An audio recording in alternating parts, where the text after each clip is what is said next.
online. I don't want to be part of the information society.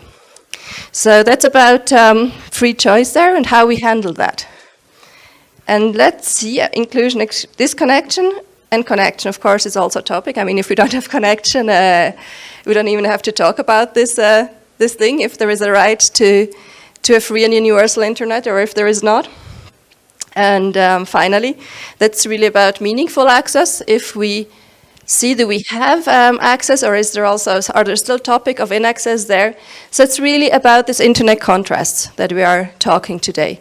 Like on the one hand, the possibilities, but on the other hand, also asking, are these rights turning into an obligation? Or is there also a right not to be connected or part of this information society? And how do we handle this, topics of inclusion and exclusion and the digital divide? So I'm going to invite our first speaker, who is on site. That is Derek Kloza from the University of Ghent in Belgium. Welcome, Derek. Thank you. Do you hear me? Yes. May I ask for putting my slide?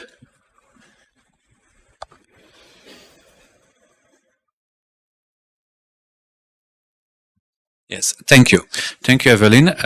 Ladies and gentlemen, what was more or less 10 years ago a right, a freedom, an entitlement to access the internet, in the past decade probably has become an obligation.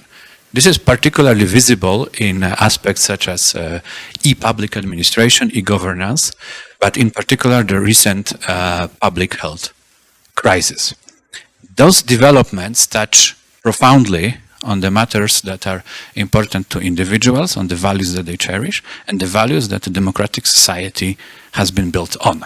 And therefore, those developments can be also seen as a matter of human rights importance.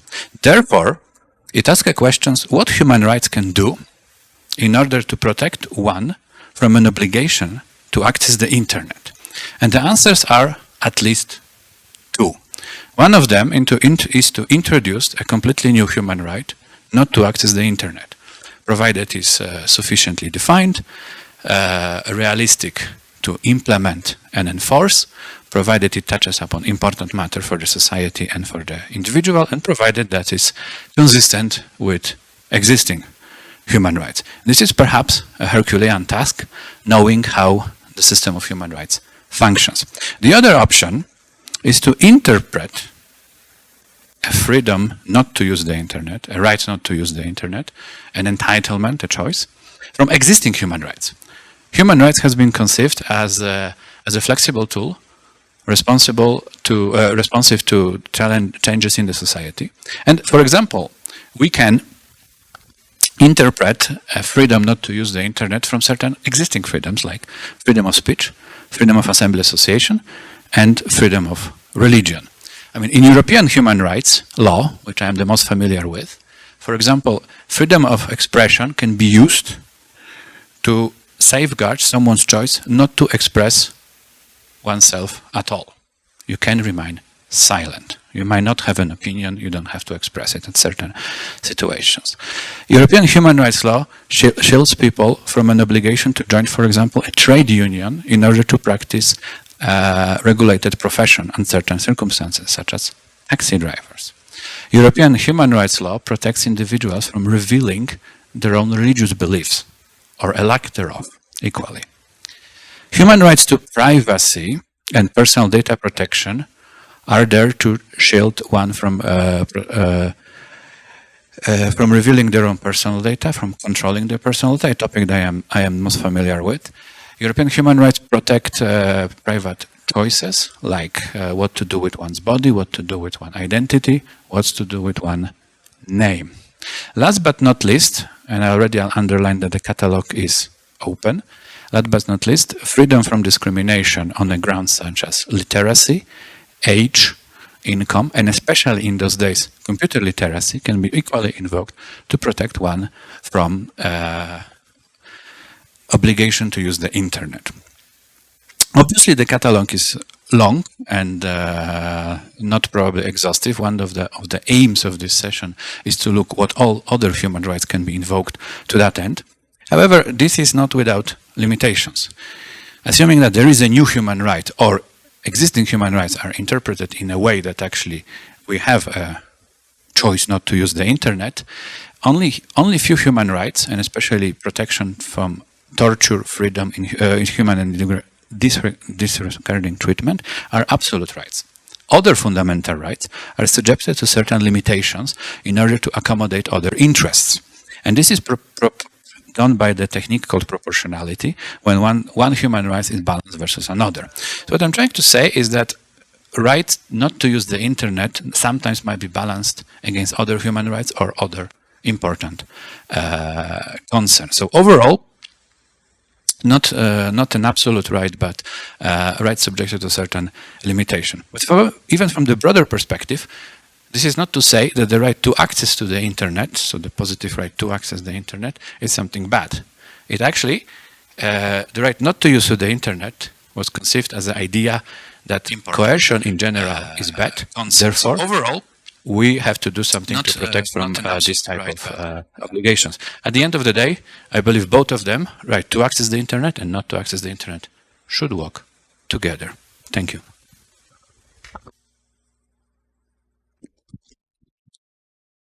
Thank you very much, Darek, for this first presentation of our session. Next will be Henriette Esterhuizen from the Association of Progressive Communications. Please, thank you.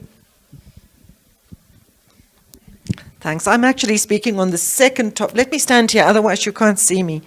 On inclusion and exclusion.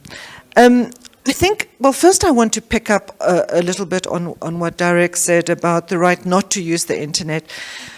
I think that is a very legitimate right, but I think we also have in Africa and in many parts of the global south people who don't have the internet. And I think what we are sometimes overlooking is that this emphasis on digital inclusion, which is why we are all here, always puts the emphasis on the digital rather than on the inclusion.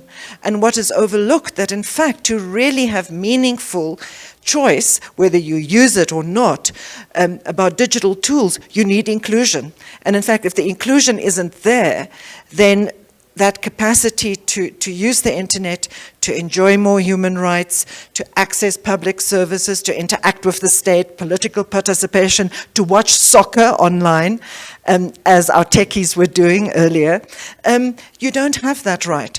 And I think what is also overlooked is that this emphasis on internet-related human rights and on digital inclusion overlooks the fact that the more that we embed or require access to digital tools and the internet to exercise our human rights, the more we actually exclude people who don't have access to it. And what we see, and there's quite a lot of literature on this in developing countries, is what one of my colleagues, Alison Gilwald at the University of Cape Town, calls the digital inequality paradox. Because the more high-end digital services are available online, the more high-end of a device do you need, the higher bandwidth do you need, the faster access do you need. So you might be in a country like Ethiopia, is busy at the moment really expanding its internet infrastructure. There'll be more than one operator soon. But if you are in a rural area and you have a very poor connection, and you have to have a smartphone to register a death certificate of one of your parents, you can't actually do it, because even though digitally it's possible, you don't have the devices, you might not have the skills, and you might just not be able to afford the bandwidth. So I think that when we look at human rights, at inclusion, exclusion, and the role of the internet, the choice to be able to enhance experience of rights, also the choice of states to exercise their duties in promoting human rights through digital, we always have to consider inclusion, and we also always have to consider the most excluded. And if the most excluded people in our societies are going to have to access the internet, have smartphones or computers, electricity, and a reliable internet connection to enjoy their human rights, are we really making progress in creating more rights-oriented societies and cultures?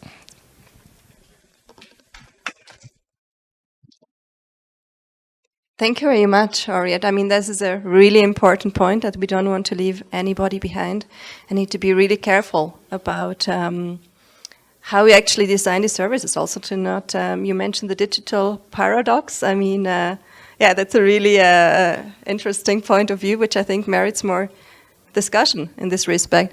We're going to have our next speaker, Paolo Pasaglia from the University of Pisa, who should actually have been the first speaker because he also talks about the right to access the internet. But I think he's more in favor of it. But let's see. Thank you. Paolo.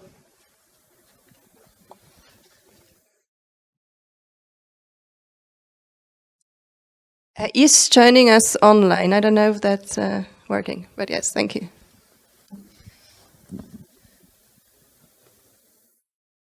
Paolo, are you there? He's muted. You're muted. Yes, you're muted. And camera is also off.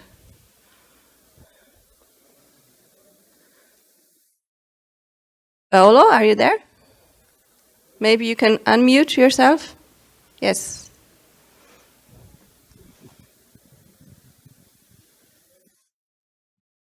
Good morning. I had problems with connection.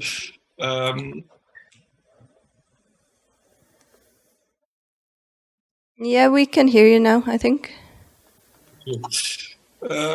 We tend more and more to define the access to the internet as a right, but I think that the main problem is regards the kind of right that we are talking about. I think that there are three possibilities. The first is the right to access the internet as a freedom, such as in the Reno case or the Adobe 1 judgment by the French Constitutional Council. The second is Vinton Cerf's position, according to which the access to the internet is a means to enable rights. And the third is, I think, the most important one, the access to the internet as a social right. This definition is the most important since it obliges government to take action in order to allow everybody to access the internet. Of course, if they want, direct orders. The problem is that these actions require funding. Therefore, plans to develop the broadband, for instance, can have a negative impact on other social rights. As a result, while implementing the access to the internet, it is mandatory for government to make sure that the internet really complies with the purposes for which the internet has become crucial. Otherwise, one could suggest not to spend money on the broadband and save it for hospitals or schools. Namely, for example, the internet must be a means to acquire knowledge, to freely develop one's personality, to have access to the highest number of sources of information. Now, against this backdrop, my question is whether the existence of gatekeepers is consistent with these purposes of freedom. And ultimately, are we sure that the internet, as currently it is shaped, deserves the implementation of a doctrine of the access as a social right? Thus, it is better to implement the access to the internet rather than protecting other social rights. I think that it is a matter of how the internet is structured and it is protected the freedom inside the net. Thank you very much. Thank you very much, Paolo. As we were already a bit back in time, we're going to go directly to our next speaker, Rosanna Fanny from the Center of European Policy Studies in Brussels also, I believe.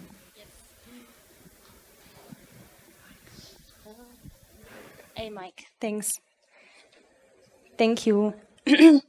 I will be speaking about the contrast in the use of digital identification systems. To kick us off, just a general definition, digital IDs are a collection of electronically captured and stored identity attributes that uniquely describe a person within a given context, and that are used for electronic attributes such as the names, age, gender, and also biometric data such as fingerprints or iris scans. So we know from the World Bank that approximately 159 countries already use some form of a digitized ID system.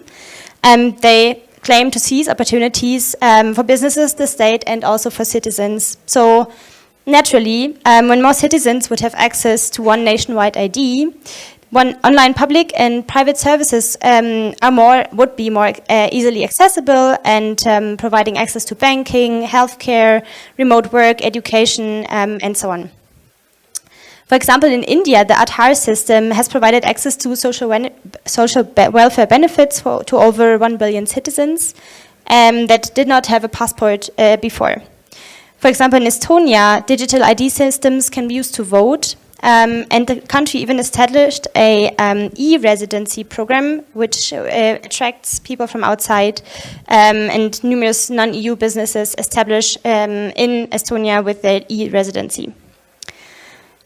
Of what I mentioned, those 105 countries that have implemented some form of digital identification systems, approximately 103 of them use biometric data. So that's what I mentioned, fingerprints, iris scans, and that's about 2/3 of all digital ID systems that are already in place. And this poses certain challenges. Even countries already with advanced data protection legislation like the EU, Canada, and the UK grapple with the enforcement and the implementation of those legislation, meaningful data protection legislation, which is really crucial for the processing of such data, in particular biometric data. Also, it's a key issue, for example, in the upcoming EU Artificial Intelligence Act, and the processes of banning biometric data actually is widely debated.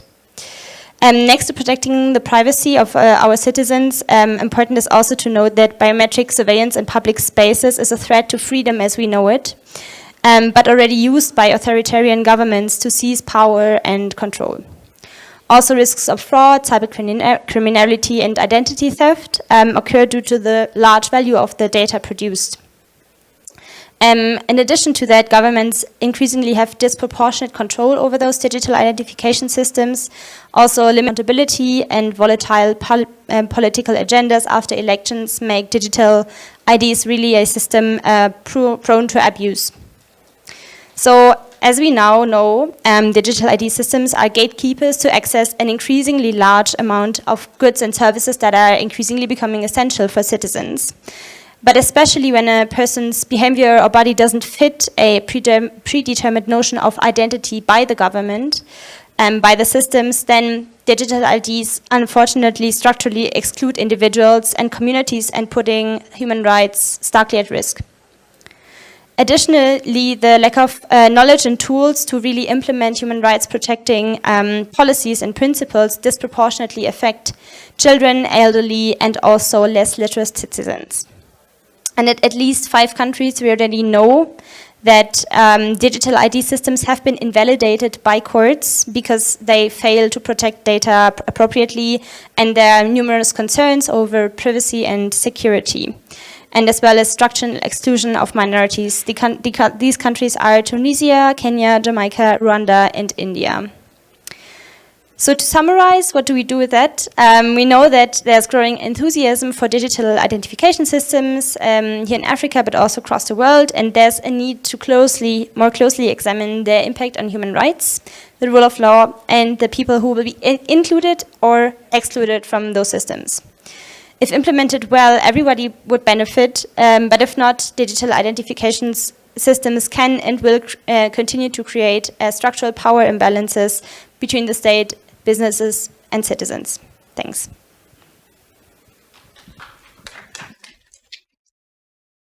Thank you very much for bringing in this new aspect also of digital identities and discussing them from a really critical perspective. I think you raised some really important points when it comes, for example, to data protection, but also, as you mentioned, that the government has control over these ID systems. And the question really, how do we assure accountability in that case? So now we will go on again to a bit of a different topic, which will also touch upon internet shutdown, something we have not discussed yet. And I invite our next speaker, who is online, Giovanni De Gregorio from the Universidade Católica Portuguesa in Lisboa. Hello, can you hear me? Yes, we do. Can you hear me? Oh, fantastic. Okay, so thank you so much. And of course, good morning, everyone. It's a pleasure to see you. I will be really, really brief, just to introduce, the topic of and the connection, the dual connection between connection again and disconnection. Because another important topic to address is kind of the connection issues, that I think about most of you are quite aware of that, But one of the big problem is also disconnection. It's also about the challenge posed by not only the, unfamous, I would say nowadays, problem of internet shutdowns, but also by broad problems that are not just related to like switching off the internet, but also problems that are related to network disruption.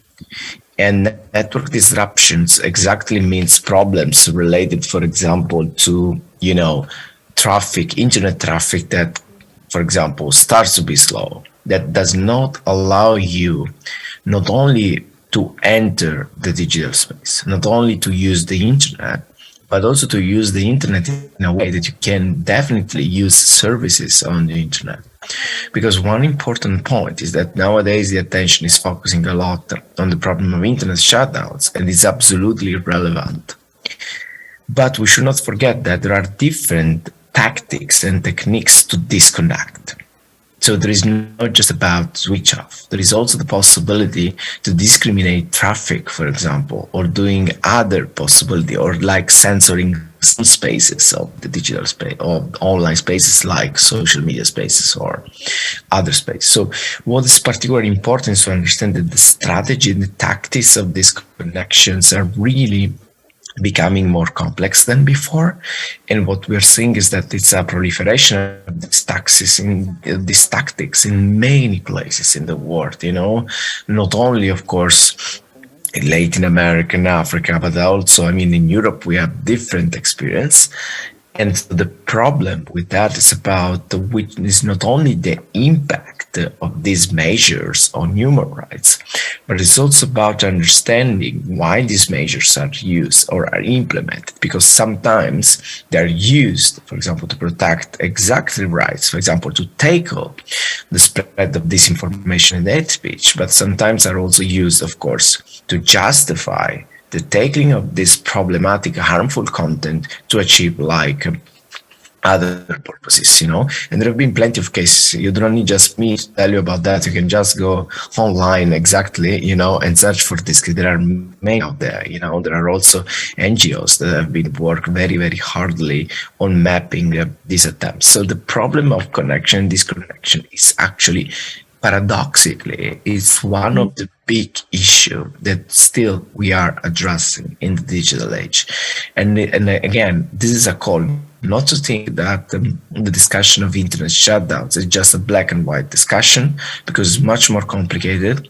There are a lot of nuances about the tactics and techniques that can be used to perform a shutdown, but it's also important to understand which are the consequences. Also because at the moment, there are not so many data that underline whether a shutdown is effective or not, for example, to tackle hate speech. Because usually if I say that a shutdown is helpful, for example, to tackle hate speech or disinformation, the problem is that when I switch on the internet back, the question is that no one has data on whether this shutdown, this network disruption has been effective or not. So this is actually the situation, and it's really important to understand that the discussion about access and the connection is not just about a discussion around freedom of expression, but it's a discussion about all human rights, but also about the possibility to use the internet architecture to achieve also the networks.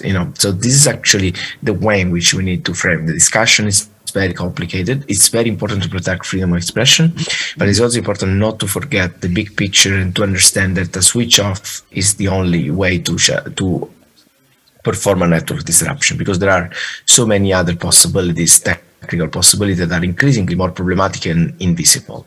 So this is actually just to start the discussion around this topic and also to connect with all the others. Thank you so much. Thank you very much, Giovanni, for also discussing all these nuances that you mentioned. It's certainly not a black and white picture. And we will go on now to our next speaker, Olga. Let's see if I can pronounce that correctly. Polo from the University of Brussels, who's going to talk about accessibility and inaccessibility. Olga. Hello, I hope you can hear me. Thank you very much, Evelyn. Yes, I just would like to say that accessibility, actually I'm from the Law Science Technology and Society Research Group in the Health and Law Aging Law Lab of the Free University of Brussels. I'm a researcher there, and my work is primarily focusing on accessibility, but in another context. And by that I mean, when we speak about access, very often we have in our mind access to the internet, or access to information, or access to knowledge, or access to literacy. But sometimes we tend to forget, and it's something that's also become obvious in the comments in the chat, in the online chat at least, that access for whom. By that, my specific, for instance, my research in a specific context is in the context of data protection law. When we speak about protection of our personal data, how do we actually receive this information in the context of persons with disabilities, meaning that if we, if this information, if this knowledge about how one can exercise their data subject rights, for instance, in the European Union context or in an international context, depending on the data protection law or the privacy law applicable there, can exercise these rights if, for instance, the information provided to them are not readable by a screen reader, if the person has a virtual impairment, or if it's an elderly person who does not have the necessary media literacy for that. And of course, we're all aware of dark patterns and other difficulties that can cause hurdles with respect to accessing this information. So this is what I would like to very quickly add, that we also always need to contextualize when we think of access and accessibility in the internet context. Thank you. Shall we just Thank you very much, Olga, for pointing out the issue of inaccessibility and accessibility. We will go on now to our next speaker, Gitu Tsui from the Engine Room in London. Gitu, you're also online, I believe. Yes, hi. Can everyone see and hear me okay?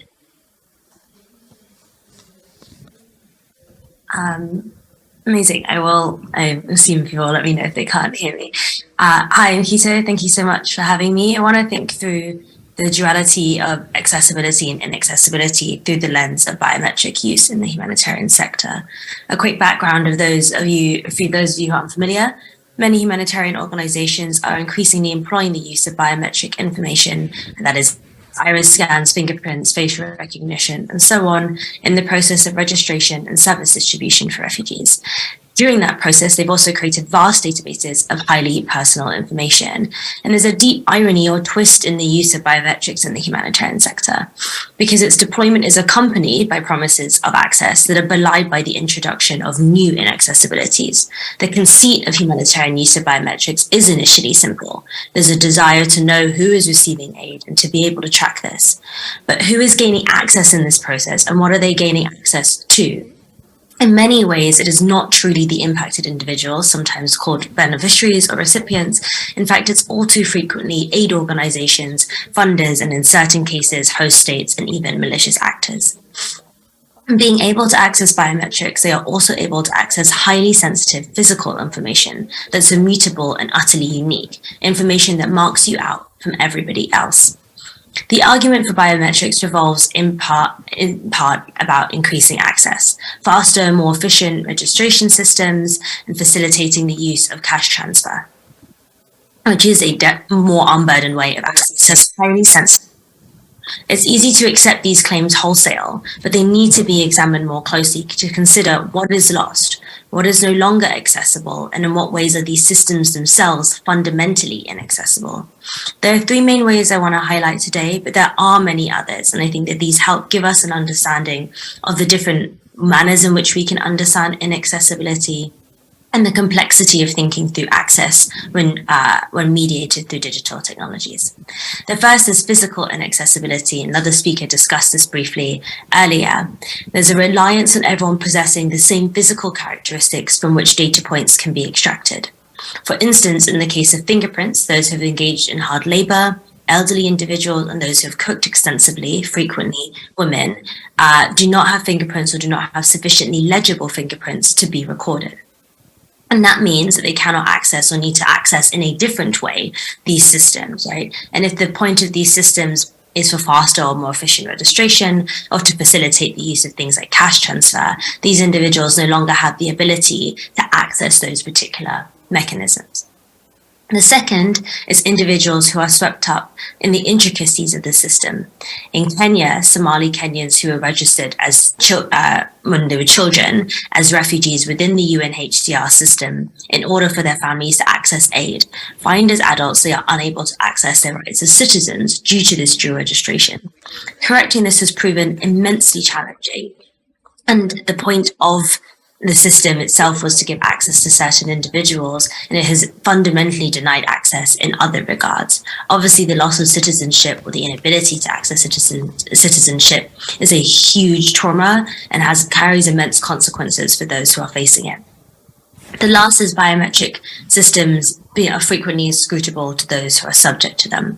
The technical literacy required to understand not only biometric technology itself, but also the surrounding web and protections, the possible risks, and therefore the ability to give meaningful consent in practice remains elusive. The inaccessibility of this knowledge therefore limits this places on consent, calls into question if we should be really using technologies that the understanding of which is premised upon access, right? Access to time, resources, and information, and the full extent of information too. It is highly unlikely that it's going to be the case in many instances, not just in the use of biometrics, but across different technologies we use.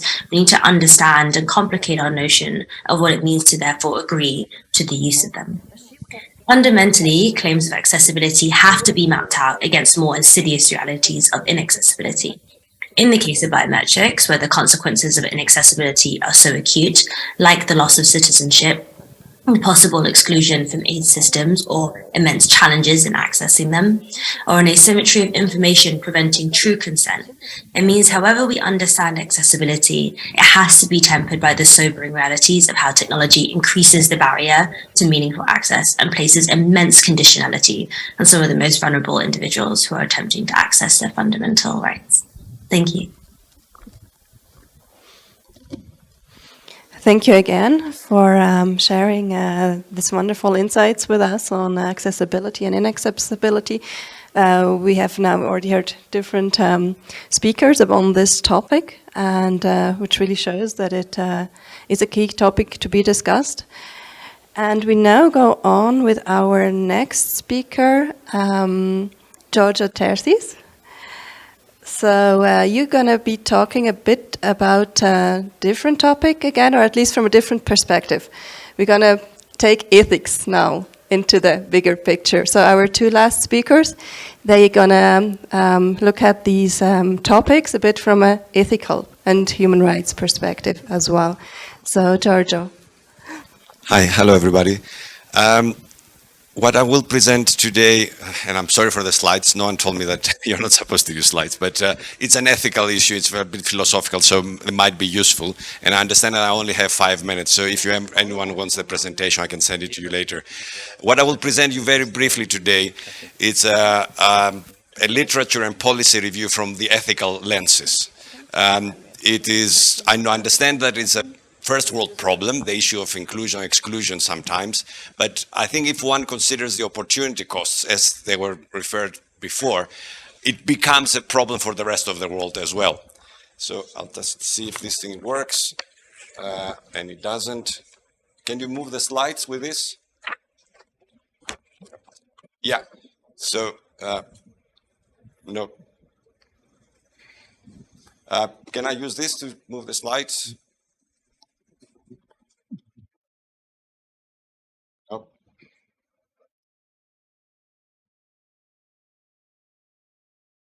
Yeah, anyway, so can you hear me? Yes. So there are 6 different lenses that I wanted to look at the approaches. The first is when you look at the literature review and the policy review from the utilitarian perspective, there are 3 rather false premises. The first one is the greatest happiness for the majority of people. But of course, this approach doesn't take into consideration the misery, if you like, of a minority of people who don't want to be part of the information society. My mom, who is 88, does not want to be part of the information society in Greece. She lives in Greece and she's forced to. It also doesn't take into consideration the long-term consequences. So a lot of these policies are rather short-term. The second, of course, is the contractualist ethics lens. And there are slides, by the way, for this, but I don't know. Can you try to move on? Also, from the contractualist point of view, like the social contract, a lot of policies take into consideration. We can move to the next slide. Next slide. Yeah. So from the contractualist point of view, we take into consideration and we think that life is necessarily better in the information society, or life outside the information society does not exist, cannot exist. Like information inclusion is a sine qua non for life. But from the contractualist point of view, if you take this ethical approach, consent is necessary. And here we don't really have consent. My mom never consented, actually. And, I dedicate this to my mom, actually. This is how the inspiration came. My mom never consented. My mom never signed a social contract to being included. And she was very happy, and the quality of life before the information society was quite okay, to be honest with you, for her and for me as well. Next slide. Well, this is the deontological, of course, approach, which, of course, as we know, Immanuel Kant, well, you cannot always get what you want, but the problem here is if you take a deontological approach, then even when you think that, information society can be very harmful. So basically the case of surveillance, the case the way that people live, especially during COVID, as it was expressed before, you cannot escape, because then it is basically a deontological approach that everyone, no matter what the consequences, have to participate. Next slide. From the discourse lens, the Habermasian, if you like, approach will be that, everyone, as long as they, accept this, and as long as it's not under coercion, it is okay. But can we actually really decently sit in here and claim that even the IGF is really inclusive, and that everyone's opinion has been included, including those who don't want to be part of the information society?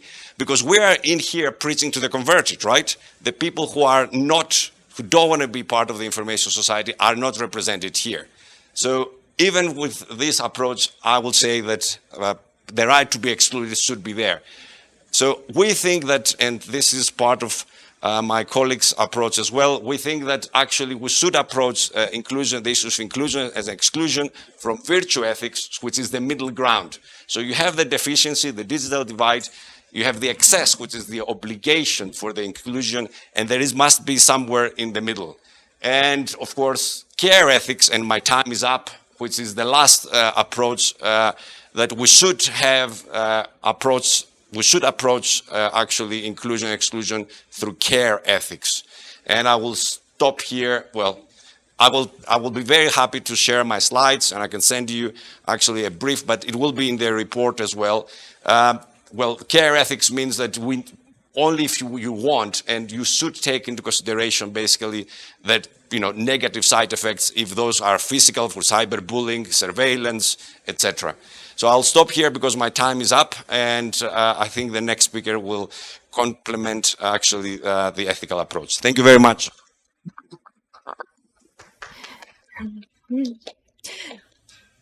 Thank you very much for adding this new perspective. Very interesting. I mean, we talk about what's something which just stayed in my mind. We always talk about inclusion. Did we also include the people who do not want to be part of this information society? I mean, that's a great question to ask. And I would like to go on to our last speaker for today, Peter Kirschläger from the University of Lucerne, Institute of Social Ethics. Peter, please. Hi, everyone. Good to see you all, and thank you so much for having me today. I would like to share my slides, if that's possible. So the online host would be wonderful if that could be done, that I could share my slides.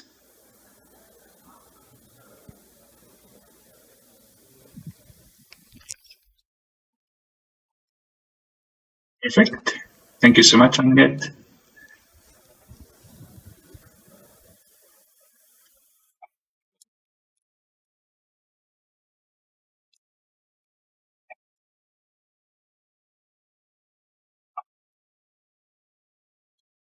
Make Peter co-host.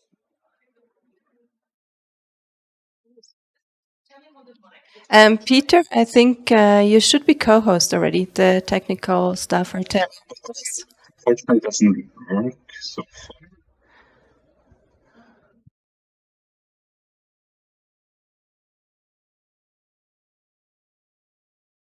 Then I do it without slides. I think it's better not to waste your time. So what I would like to start with is that, of course, from an ethics of human rights perspective, that will be the perspective I will take in my short presentation. We have to face the fact that on the one hand, of course, digital transformation, internet access can provide us with positive potential, so that we can better actually fulfill the human rights of all humans.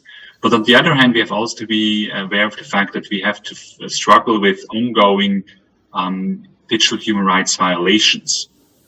And so we can see that the human rights standards which are in place and enforced in offline are not enforced well in online. And how could we tackle this challenge? How could we master this challenge? I would invite us to consider the idea of human rights-based digital transformation and human rights-based database systems.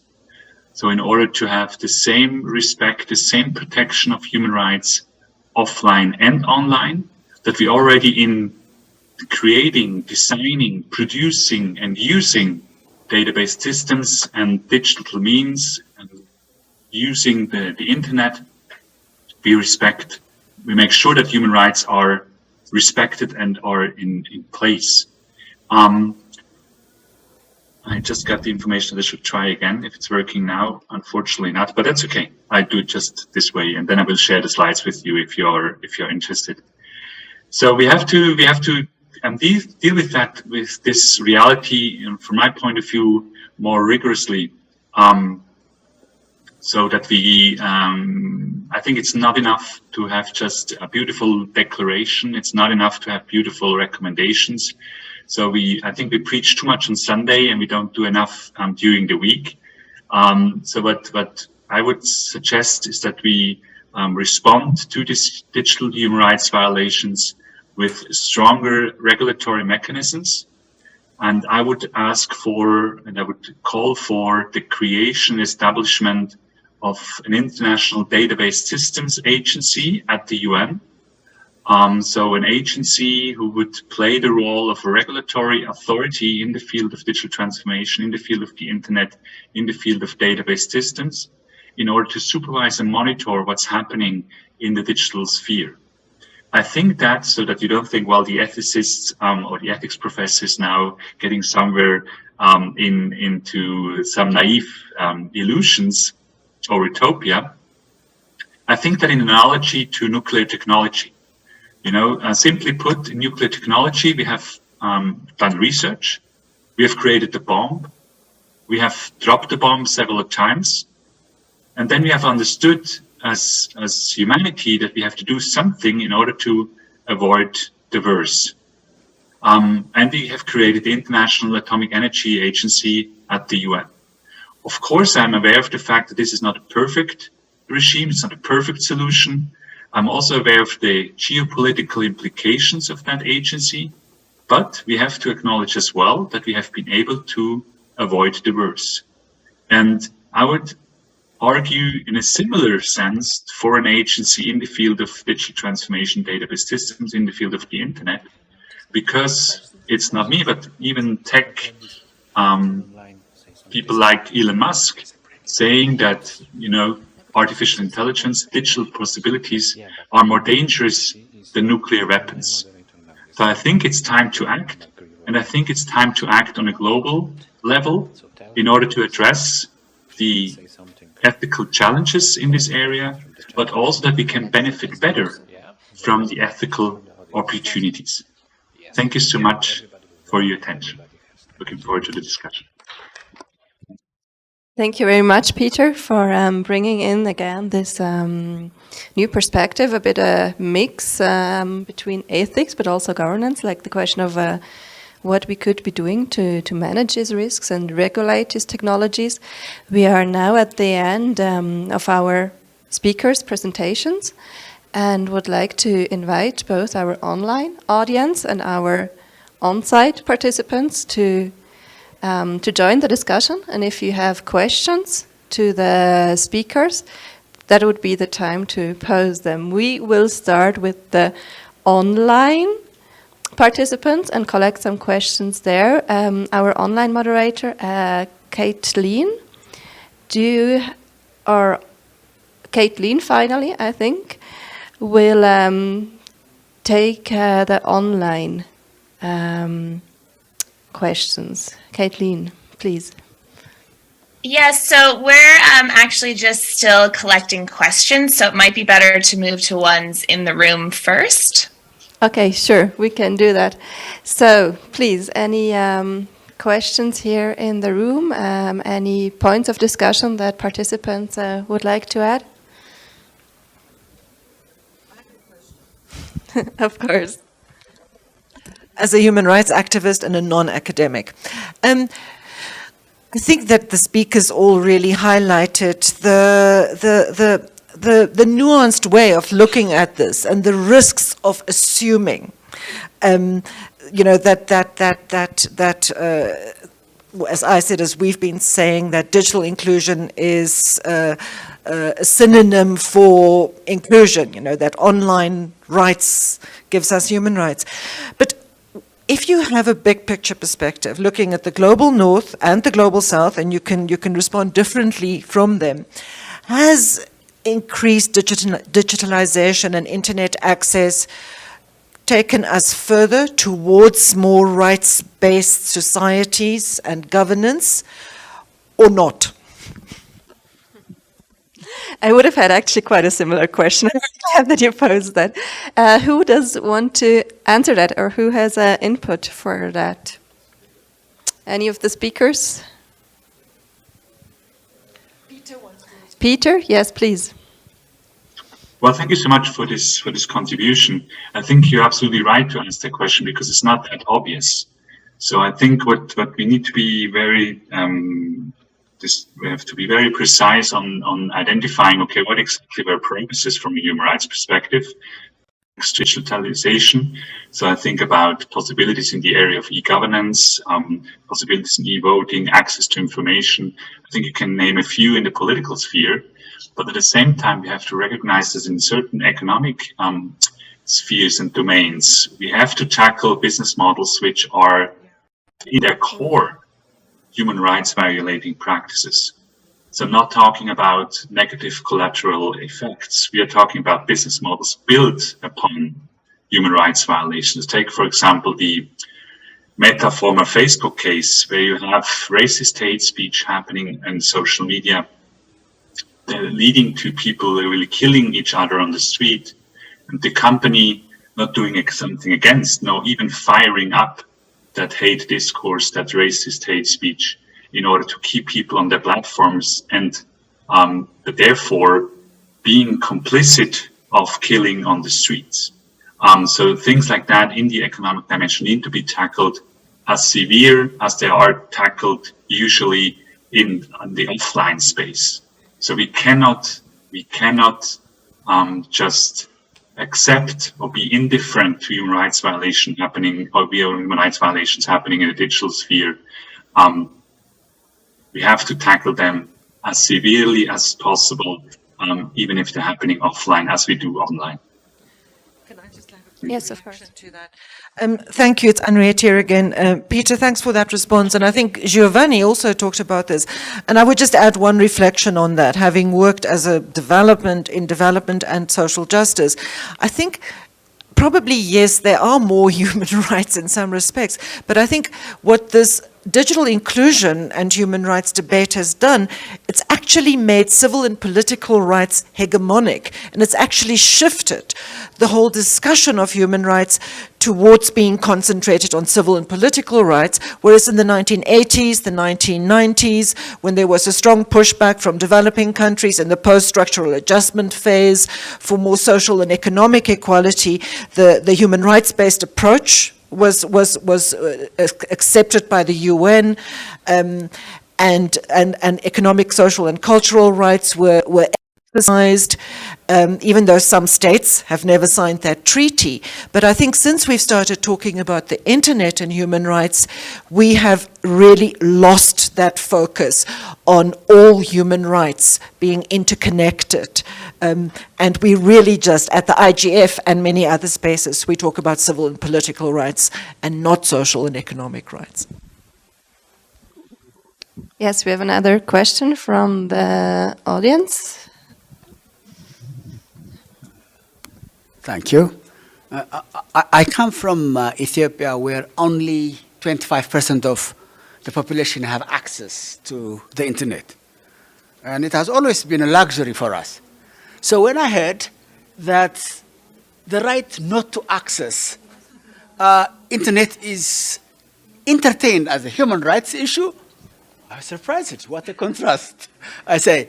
So it's an interesting paradox, isn't it? Would you like to comment on? Is it something reflective of the north, or do you think that the right not to access is also reflected in the developing world? My other question relates to internet shutdown and all that. In countries like Ethiopia, it has been customary to shut the internet off during exams, and that's understandable because otherwise people would share answers via Telegram and all that. In fact, recently what happened is students were taken as hostage to universities where they had no access for the internet for about a week, totally disconnected from the, in pragmatic sense, I understand that. But what do you think of this in light of human rights violation and all that? Thank you. Thank you very much. Due to the proceeding time, please short comments and reactions also to the questions. Does anybody have an urgent question, urgent comment? Maybe online people, one last question or comment we can take also.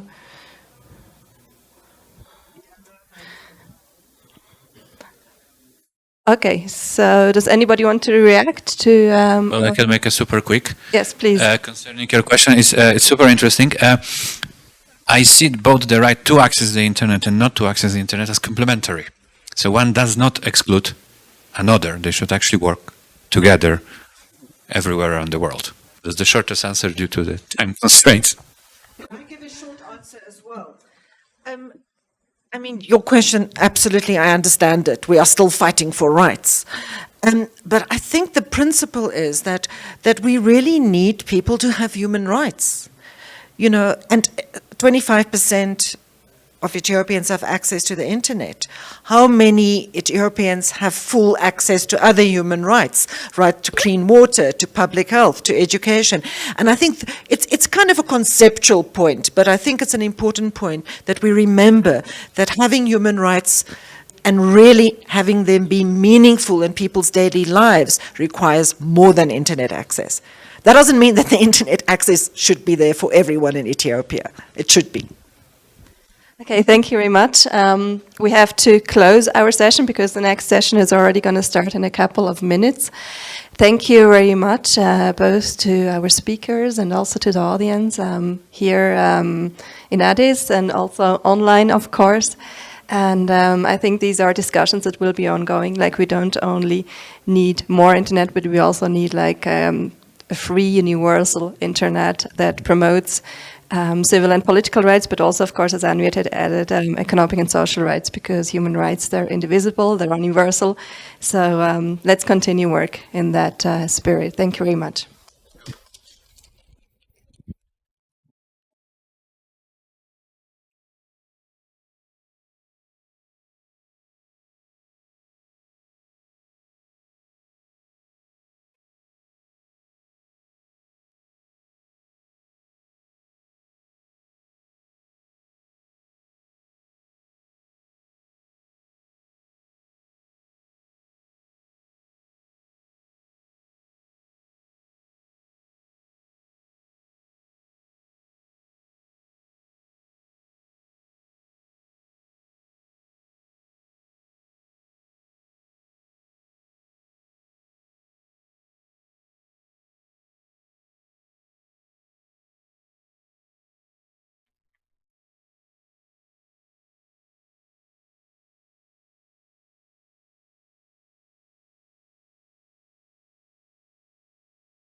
Recording in progress.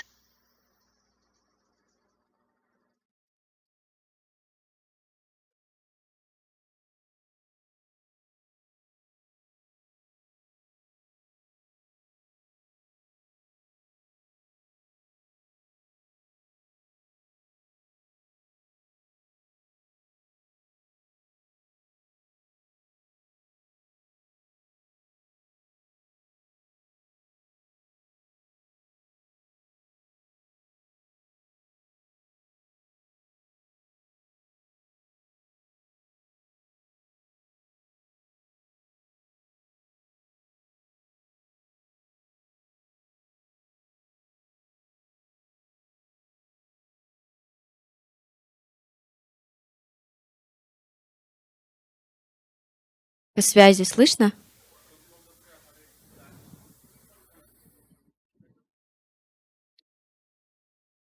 Проверка связи. Паш, слышишь? Не слышно?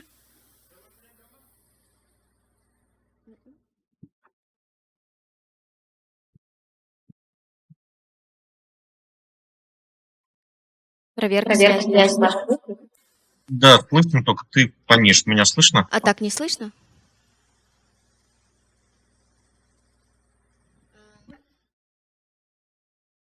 Вик?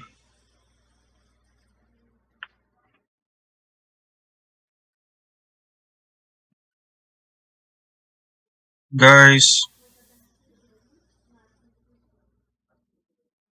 Андрей, ты меня слышишь?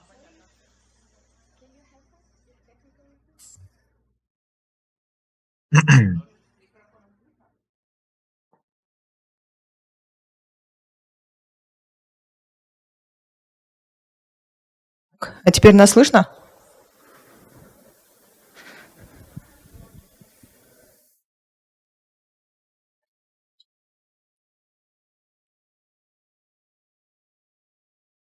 Вик? Please say something. Hello, hello. Вот. Hello?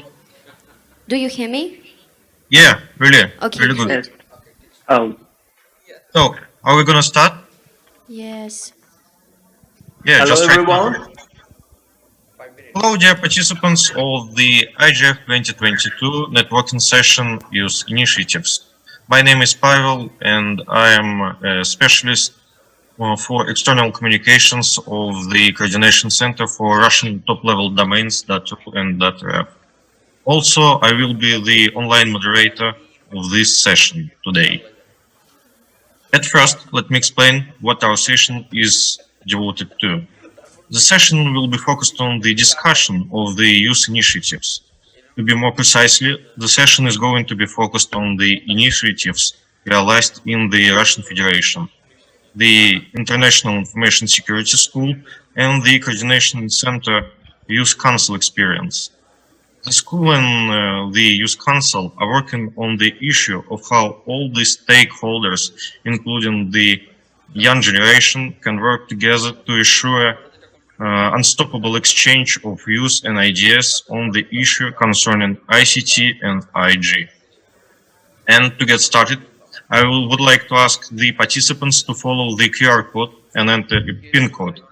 We will play a Kahoot game on youth initiatives. You can see the questions on the screen, so answer them within the allocated time limit. Do you see the PIN code and do you see the QR code? Yeah, thank you. So, the winner will be presented with the opportunity to represent the young generation with the opening speech at our next event, which will be held from December 8 to 11 in Armenia on the topic of internet governance. Well, let's start the game. You will have about 2 minutes.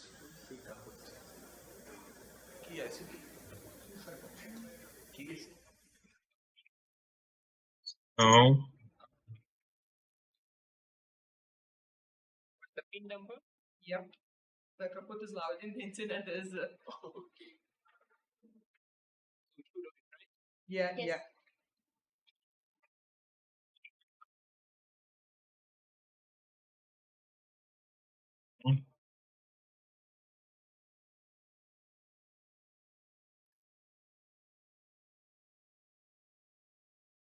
mm, For your kind information from a short company.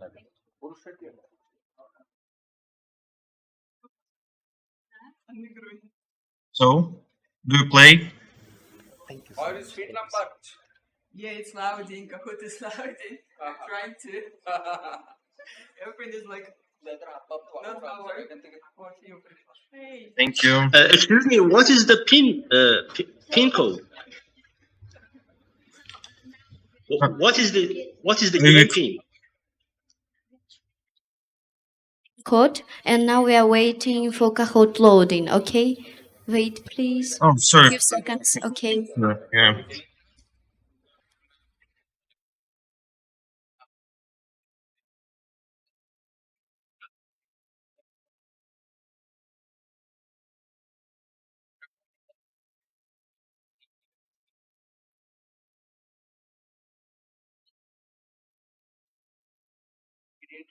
So, according to my colleagues, we have a technical issue. I'm so much sorry we have no effort to play the Kahoot game. Oh my. Sorry. Yeah. So, the next stage of our session is the presentation of the school and also of the YAS Council. So our first speaker is Ayvik Martirosyan, IGF Ambassador 2022, Research Associate of the Russian Diplomatic Academy, Head of the Scientific and Educational Project International Information Security School, which is accredited by the UN Open-Ended Working Group. Ayvik, you're welcome, please. So, good afternoon. We have some musical. Yeah, really? Okay. So, I will try to speak aloud. So, good afternoon. Thank you for giving me the floor. Based on social survey we conducted among the younger generation in Russia, it was found that the respondents faced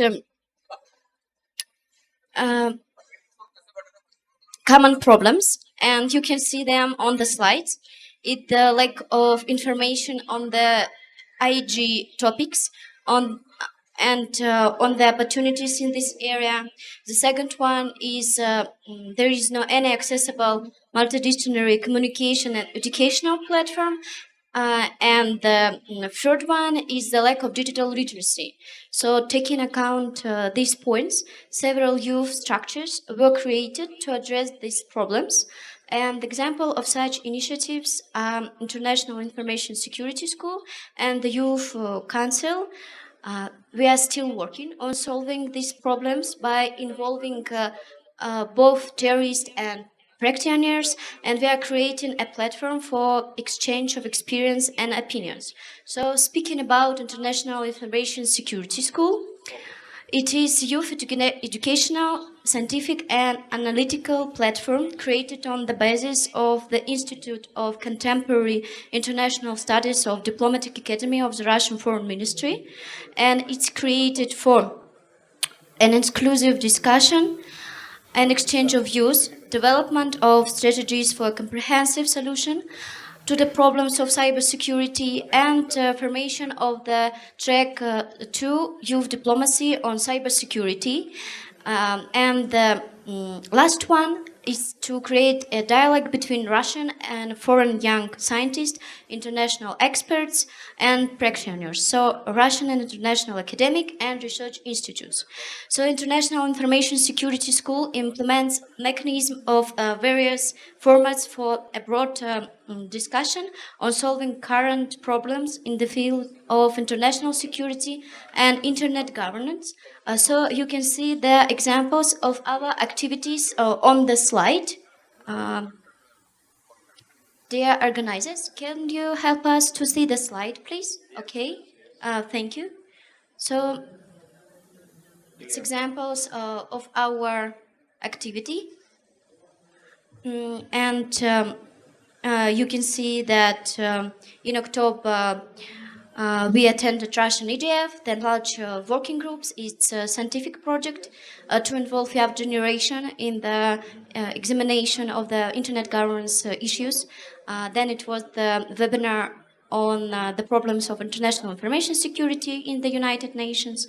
And in November, lectures and open discussion with the Foreign Ministry of Russian Federation.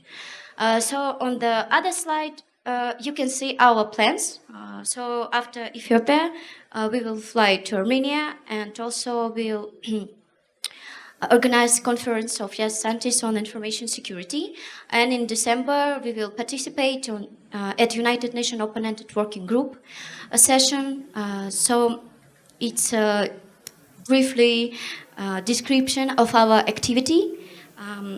Thank you. And now I give the floor to our moderator. Vivek, thank you so much for your presentation. And our next speaker is Andrei Olenikov, head of the YAST Council of the Coordination Center for Top-Level Domains of Russia, .ru and .rf. Andrei, you're welcome with your presentation.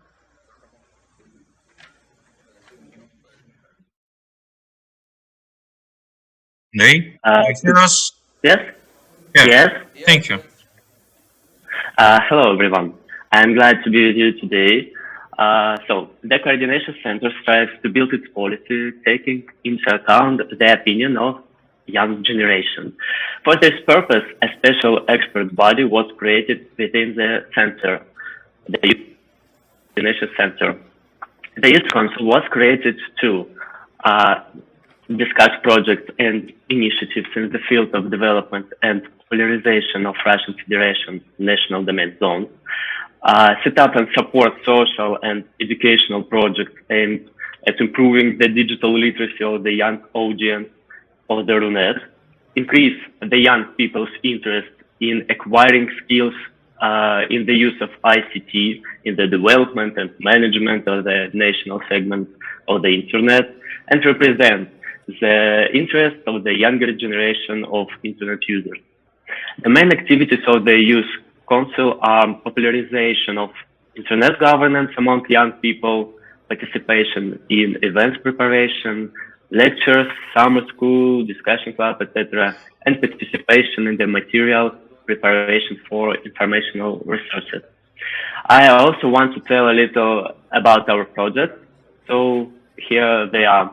A Telegram channel, Internet Governance, and a group in VK with news from the IG sphere, educational posts informing about ongoing events related to IG, and participation in Russian and global events of the topic of IG.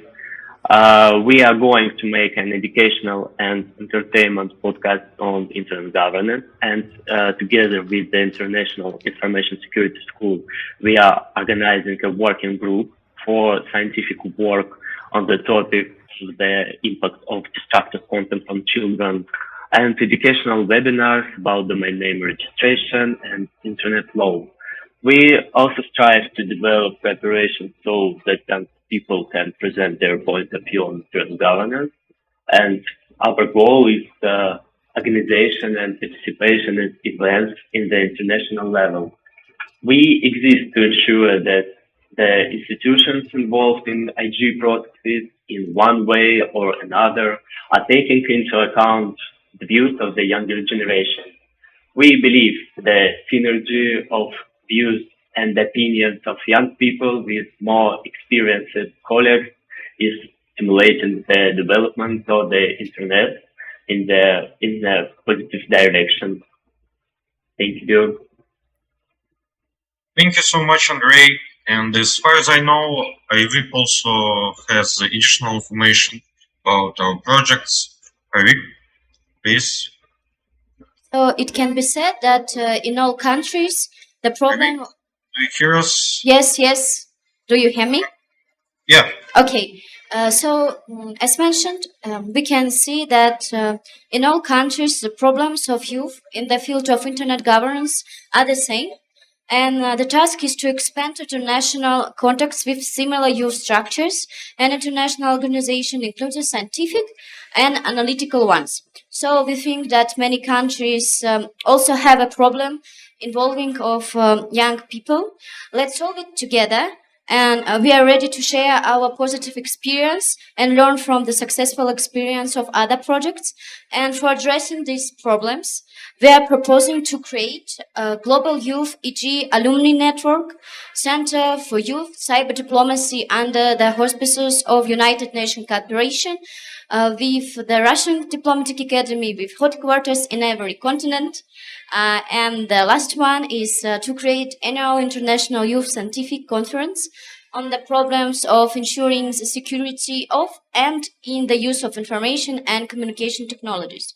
So in conclusion, as representative of scientific community, I'm convinced that such initiatives involving representatives of the young generation can become important mechanism for finding new ways of trust and building capacity in all areas of ensuring cybersecurity and internet governance issues. We are ready to share our work experience, and as well as we declare our readiness to cooperate, and for this we will share our contacts after our session. So thank you so much. Thank our speakers for such informative and maybe comprehensive presentations. Well, let's move to the final part. Now you can see 2 QR codes. Please follow them. So now I would like to ask follow them to enter the PIN code. Do we have also PIN codes? Eric?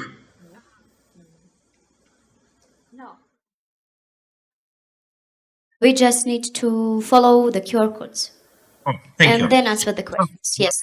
Follow them, please, and help us to conduct our survey. You will see 2 questions. First one, what problems for young people exist in your country? What have you faced? And the second one, how do you see solutions to these problems? Please write down your answers. It will help us to conduct our survey. Well, maybe someone has questions. If so, you can write down it to our Zoom chat, and we will ask our experts here. Please.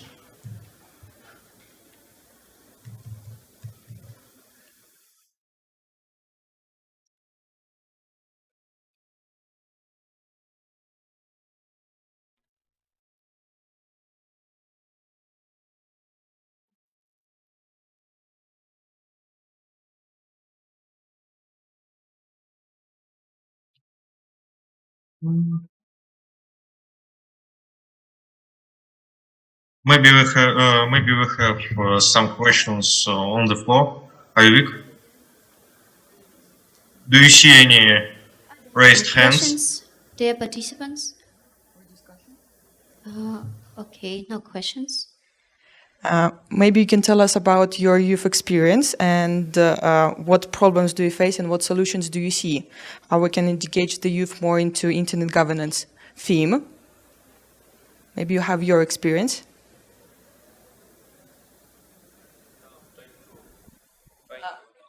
Yeah, sure.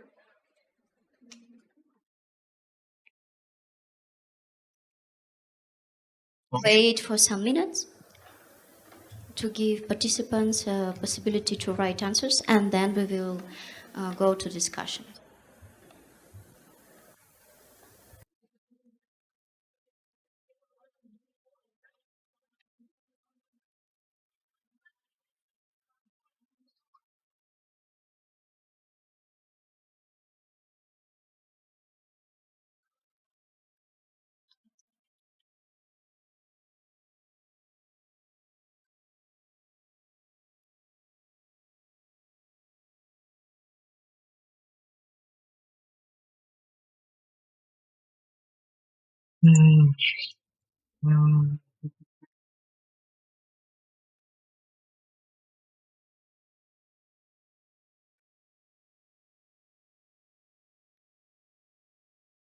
Maybe we also can start the discussion, Ayvik.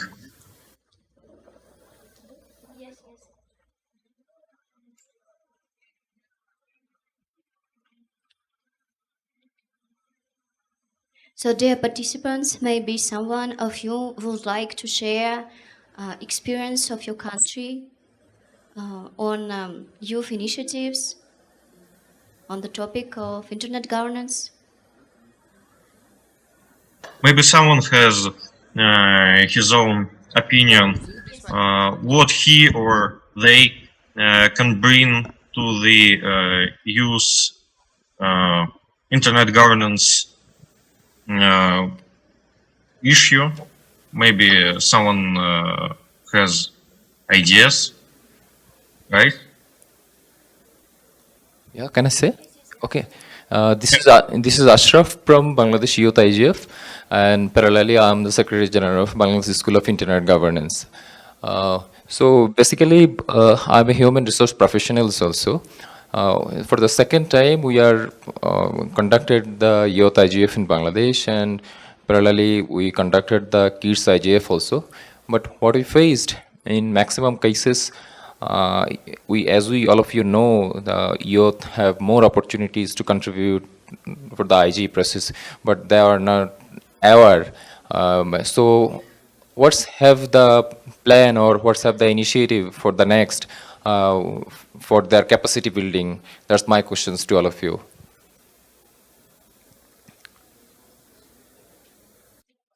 You're experts. Sorry. Yes, please. So we are trying now to create some initiatives and educational programs with foreign participation to create these capacity buildings. And for example, on the March of the next year, we will conduct international conference and we'll invite all experts from around the world. And by this step, it's not only a scientific step, yes, it's also the tentative to create a platform for communication for all young experts in internet governance issue. So it's just one example of our projects. We have different projects and also there are some initiatives in the Youth Council. For example, it's summer school on the internet governance. Also, there are a huge participation of young generation, and they have the possibility to head elections from the experts from different countries on different topics, actual topics of internet governance, beginning from the what is the internet and ending with the issue of fragmentation and international cooperation. So in general, we try to involve all young generation and to create this communication platform through which we see the possibility to create capacity building measures. Okay, thank you for your update. And as I say, you have the Global Youth IG alumni, right? And the Center for Youth Cyber Diplomacy. And you mentioned you have the another project you will conduct in March. So we are eagerly waiting to join if you invite us from the Bangladesh youth community. Thank you for update. Thank you so much. So speaking about the Youth Cyber Diplomacy Center, this proposition was also set up during the United Nations Open Attitude Working Group session, and now we are trying to get more support for it. So we are open for cooperation, and we'll be really glad to see you all also with us in these projects.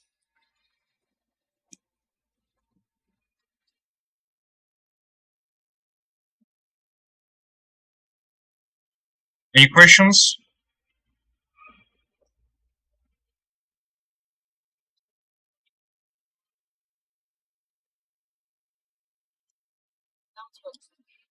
Hi, good morning, everyone. It's me, Umar Khan from Pakistan, lawyer by profession and cyber law consultant in Pakistan, also working to promote digital rights within the Pakistan, considering the Charter of Human Rights and Principles for the Internet within the Pakistan's delivering session in universities on the cyber law, our national law. My question is that unfortunately we don't have national IGF Pakistan and the youth IGF Pakistan, a country which is almost in the top list, a top 10 list of the world with regards to the population. But still, it's very unfortunate that we don't have a national IGF and we don't have a youth IGF in Pakistan. So if you could help us in regarding setting or establishing youth IGF, and you can guide us that how can we start and how much it will be important for the youth and for the whole country that we have such platforms which can bring such project promoting digital rights, promoting the safe internet for everyone and the access to internet. And with this, I would like to share that now access to internet is the fundamental right of every Pakistani declared by the High Court of High Court Islamabad. So like this is a very good opportunity that we have access to internet as the basic right, but we don't have such platform like Youth IGF and the National IGF. How can you help and how can we get together for this thing? Thank you. So thank you very much for your question and comments. So with us, there is Russian head of EGF youth track, Roman Chukov, and we can exchange our contacts after the session, and we will be glad to share our experience, how we do it in Russia, and also we can share our experience of educational and scientific project on internet governance. So thank you very much. Are there some questions in audience? Okay, maybe in Zoom from online participants? So, okay. The floor is yours, Pasha. Please. Thank you so much. Maybe if we have no questions right now, we are coming to the end of the session. Thank you. Thanks to everyone. Thank you for having time to participate in our session. And bye. So, in conclusion, we would like to ask you to participate in our social survey. So, we would like to write after the EGF scientific article about the youth problems in this area. So, you can follow the QR code and answer the questions. And thank you in advance for your answers.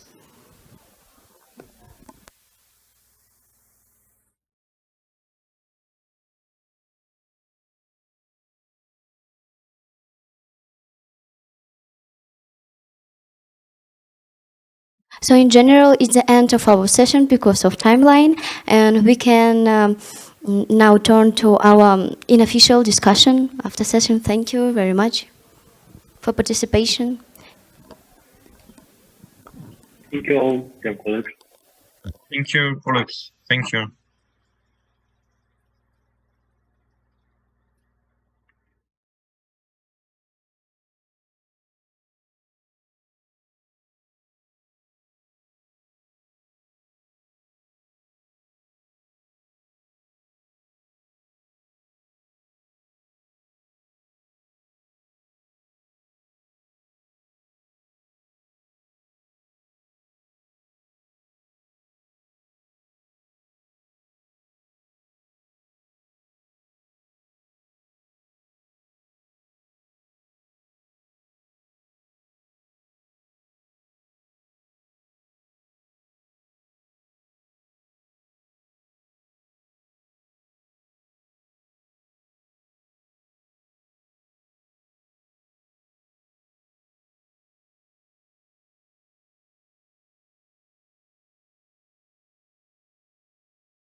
standing support.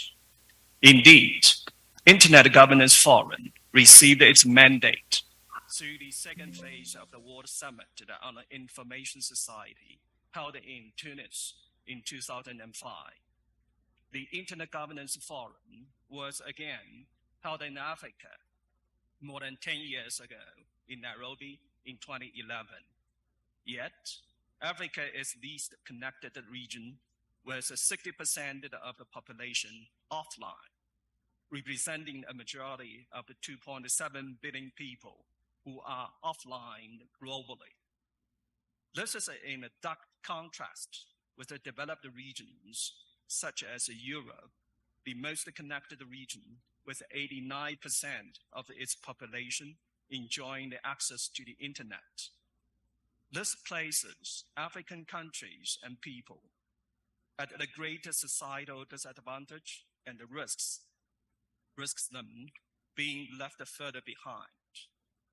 The vital role of internet in building Africa's sustainable future cannot be overstated.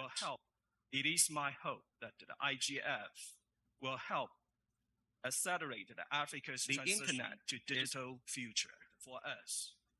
The internet is a springboard for us to rescue the sustainable development goals through the digital empowerment. Digital technologies and the internet are serving as engines of the growth and providers of the essential services, including through the support to the e-government and the growing digital economies. Powered by the internet, digital jobs and the e-commerce are growing even during the crisis. For an open, free, and secure digital future for all, we need a resilient internet. The theme of the 17th Internet Governance Forum is most fitting. Our collective task here in Addis Ababa is to unleash the power and the potential of the resilient internet for our shared, sustainable, and common future. Building a resilient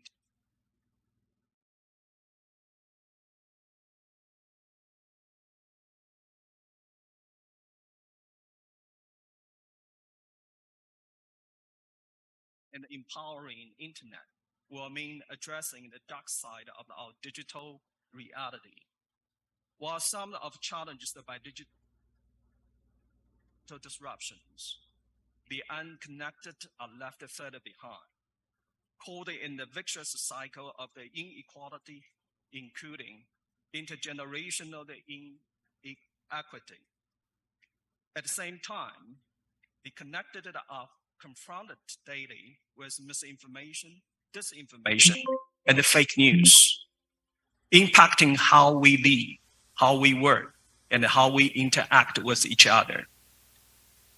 And the cyber attacks, and the data fraud are more rampant than ever. Spam, hacking, phishing, denial of service attacks, invasion of the privacy, violation of the digital property rights, and the list goes on.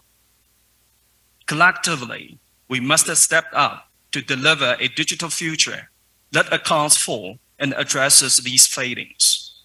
We must ensure that the promise of the technologies is not clouded by misuse and abuse.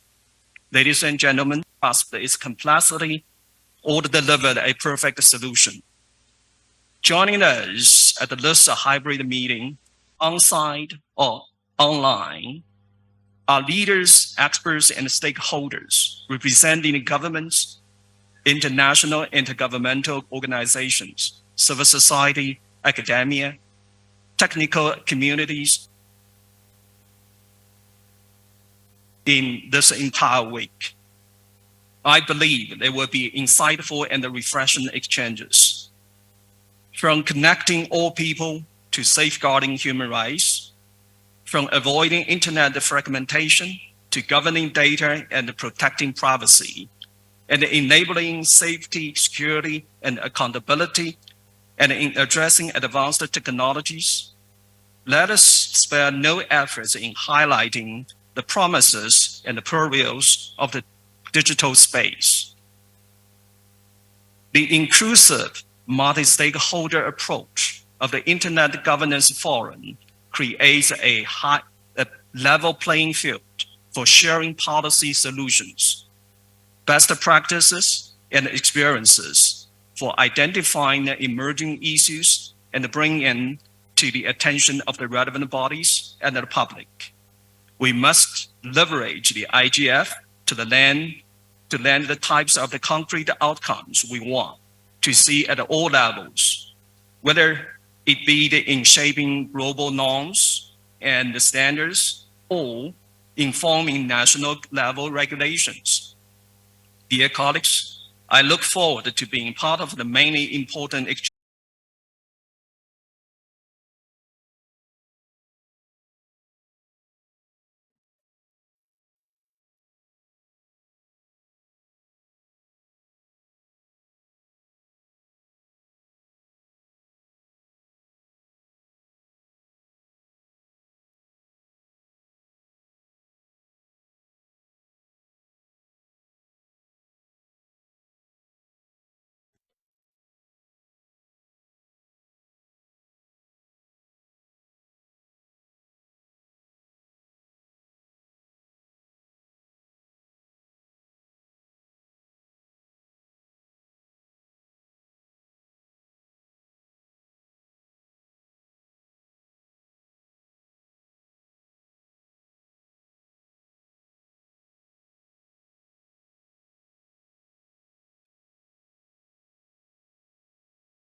Hi, Michael. This is Jessie into the English channel.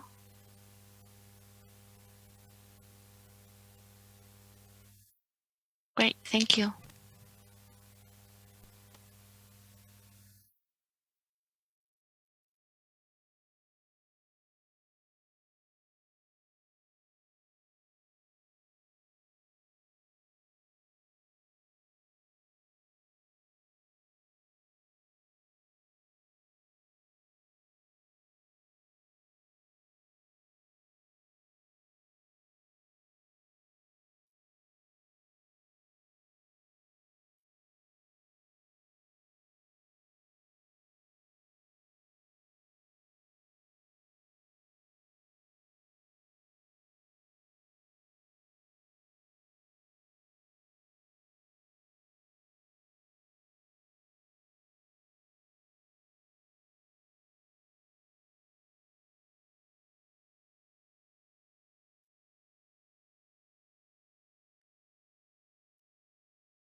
streets.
Recording in progress.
okay, I'm going to be your on-site moderator.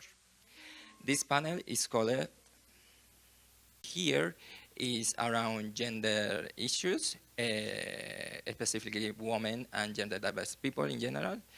We're going to have four panelists, four panelists from different parts of the world. We're going to have Sina Buhar.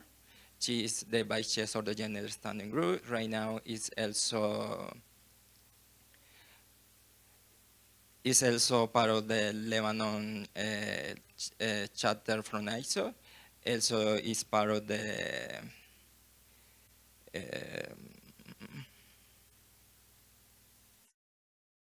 is also part of the advisory on the now W4 WTDC for the Arab region. And we also going to have Wasanai Endolut that is going to bring us the African region perspective on this topic. Also, Tokomilla is going to give us another perspective from the region.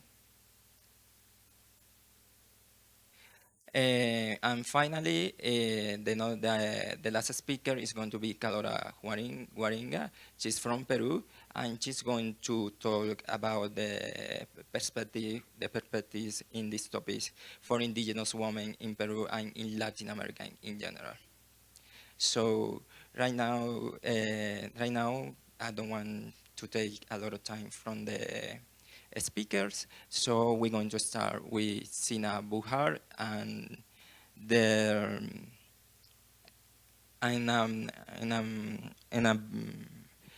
a brief description of their work in related with ITUS network of women as a global and regional Arab initiative, and then the Arab and Lebanese strategy to digitally include and empower women in that region. So the floor is yours, Sina. Thank you, Umut. Can you hear me? Yes, we can hear you perfectly. Okay, so I'm Zena Bouharb. I work at Ogero Telecom, which is the incumbent operator in Lebanon. And I'm the vice chair of the network of women in ITU representing the Arab region. Before starting with the region, I think we should just say a few words about what are the barriers to digital inclusion.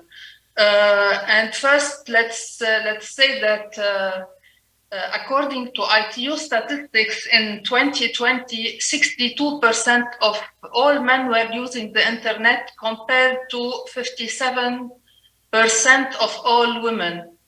But in a digital world, when we say leaving no one behind, that means leaving no one offline. So what are the barriers? The barriers can be related to access, which is the lack of efficient ICT infrastructure. It can be related to the affordability of services and their cost. It can be related to the skills or the digital literacy, and also the lack of awareness of the benefits of the internet. In Lebanon, there was recently adoption of the Lebanese digital transformation strategy. This strategy aims to close the digital divide in general, but certainly starting with increasing the physical access through ICT infrastructure. Regarding the gender strategy, we have the National Commission for Lebanese Women, which is an official institution affiliated to the presidency of the Council of Ministers, established 30 years ago to promote women's rights in the Lebanese society and enhance gender mainstreaming in public institutions. This commission has been collaborating with the United Nations Population Fund towards mainstreaming gender aspects in various development policies and strategies. In 2021, this collaboration led to agreement on a series of activities, among which the developing of a gender strategy for 2022 till 2030. This strategy is supposed to be the main policy under which governmental and non-governmental entities will operate and prioritize and develop their interventions in Lebanon, while certainly taking into consideration the increased vulnerabilities and emerging priorities resulting from the multiple crises Lebanon is going through. If we want to move, actually, due to these challenges, the strategy is not issued yet, and the action plan is not also formulated. But we believe that it would lay the ground for the articulation of a good operational action plan to lead toward the enhancement of women living conditions. If we move to the Arab region, the penetration rate for women in the Arab region was 56% in 2020, which is a good number compared to the global average that I mentioned before, which is 57%, especially that there are many Arab countries classified among the least developed, where the internet penetration is just 19%. And this was taken into consideration in the drafting of the Arab digital strategy that sets as objectives to increase rates of internet penetration among women in all Arab countries, as well as to increase internet penetration rate among users in rural areas, and to enhance the digital accessibility for persons with disabilities to enable them to access electronic services. The strategy sets a list of action to achieve these objectives, mainly preparing capacity building programs for women on internet use with a focus on women in rural areas, along with developing national policies for digital access that keep pace with the implementation of digital transformation programs, as well as establishing committees, national committees, comprising all relevant stakeholders to prepare programs and initiatives that enable the protection of youth on the internet, and preparing programs to educate and empower them online. Do you want me to give an idea about the ITU, or that's enough for now?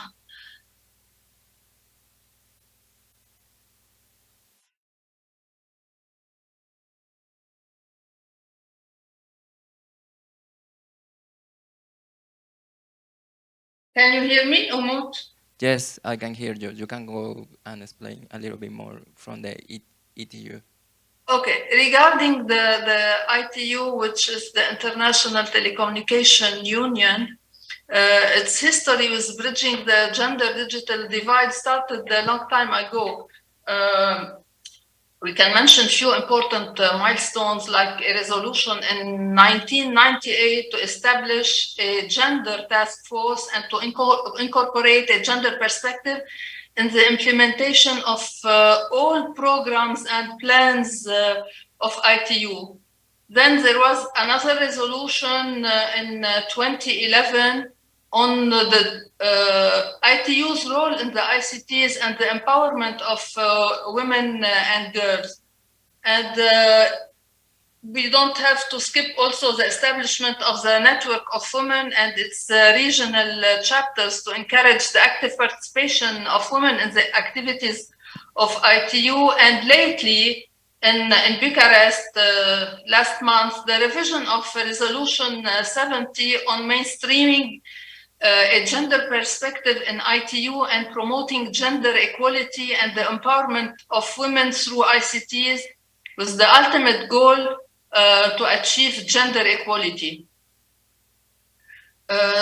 In this resolution, the Secretary General asked the directors of Bureau to explore options for delivering mentoring program under which young women and girls beginning their schooling in ICTs and STEM curricula may have mentors to accompany them and to transfer to them their expertise and knowledge throughout their career. It also instruct the Telecommunication Development Bureau to continue to assist developing countries in order to expedite bridging the digital gender divide and to maintain the ITU website in all 6 United Nations official languages in order to ensure broad dissemination and inclusion in every part of the world.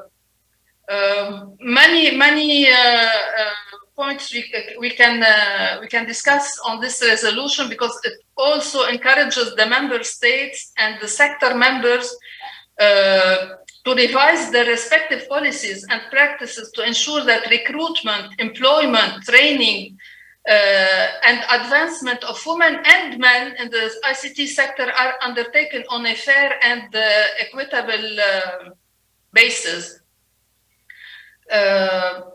Also to ensure the inclusion of a gender perspective in all activities of the organization and the institutions there, whether public or private. And also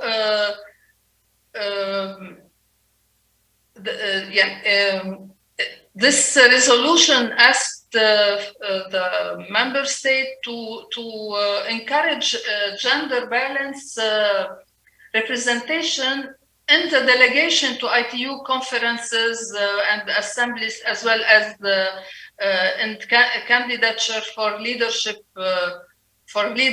roles. So there's a lot to say, and also it encourages them to collaborate with their relevant stakeholders that have significant experience in mainstreaming gender equality in projects in order to provide specialized training for women on ICT use, and in general to achieve the SDG 5 of the 2030 Agenda for Sustainable Development, which is to achieve the gender equality and empower all women and girls. Back to you, Umut. Thank you very much, Sina, for the really insightful words about the Arab region and the Lebanese process, and also for this last part of the gender perspective inside of ITU. Right now, we're moving to Carola Waringa. She's from Peru, and she's going to make this part in Spanish. She's going to speak about the indigenous perspective on the digital rights or digital access for women in Latin America and especially in Peru. The floor is yours, Carola. Buen día o buenas tardes por allá. Como ya lo ha mencionado Umut, hoy se quiere hablar un poco acerca de cuánto ha sido afectado la población de mujeres indígenas, tanto en Perú y de repente algo más global en las mujeres a nivel de toda Latinoamérica en cuanto al uso y manejo del Internet. ¿Me escuchan? ¿Sí? ¿Umut, por ahí me escuchan? Yes, we can hear you. Ah, ok. Miren, desde el año 1995, en la cuarta Conferencia Mundial sobre la Mujer, desarrollado en Beijing, las Naciones Unidas han ahondado sobre la implementación de las políticas públicas hacia las sociedades con igualdad entre hombres y mujeres. De acuerdo al último informe de CEPAL, el acceso y uso del desarrollo de las tecnologías con perspectiva de género no hoy una prioridad, donde gradualmente desde el año 1994 se está realizando un seguimiento a las diferentes propuestas que se han planteado, por decirlo así, en algunos países. Por ejemplo, tenemos en México que ya desde el año 2004 han trabajado bastante con lo que refiere a la promoción del acceso de las mujeres a las tecnologías de información y comunicación, o sea, más dicho como las TIC. También a la vez ellos han tratado de erradicar la pobreza y promover leyes que garanticen el acceso igualitario de las mujeres, de los hombres y mujeres a estos recursos. Hace muy poco estuve por México y también me di con la sorpresa que sus políticas de acceso y de manejo en este país tienen una accesibilidad pero con ciertas limitaciones. Entre ellas está la vulnerabilidad que puedan sufrir las personas indígenas y también la población de género diverso en cuanto ya estén ellos en línea, como la agresión o la violencia digital. Uno muy cercano también aquí por Latinoamérica es el caso de Brasil, que ya desde el año 2010 ellos comenzaron a implementar programas de formación profesional para las mujeres en las áreas de tecnologías para mejorar sus posibilidades de participación en el mercado laboral y en muchos sectores más, ¿no? Que pudieran de alguna forma ayudar a mejorar la economía tanto del país como de la propia población, tanto en mujeres y varones. Bueno, y podríamos hablar muchos más, ¿no? Ahora que actualmente todos están viendo la Agenda 2023 en mejorar justamente, cerrar las brechas digitales a nivel de toda Latinoamérica. Sin embargo, muchos aún carecen de políticas apropiadas que regulen el acceso. O sea, hablemos fundamentalmente del acceso y el uso y el desarrollo de las TICs sin perjudicar la igualdad de género.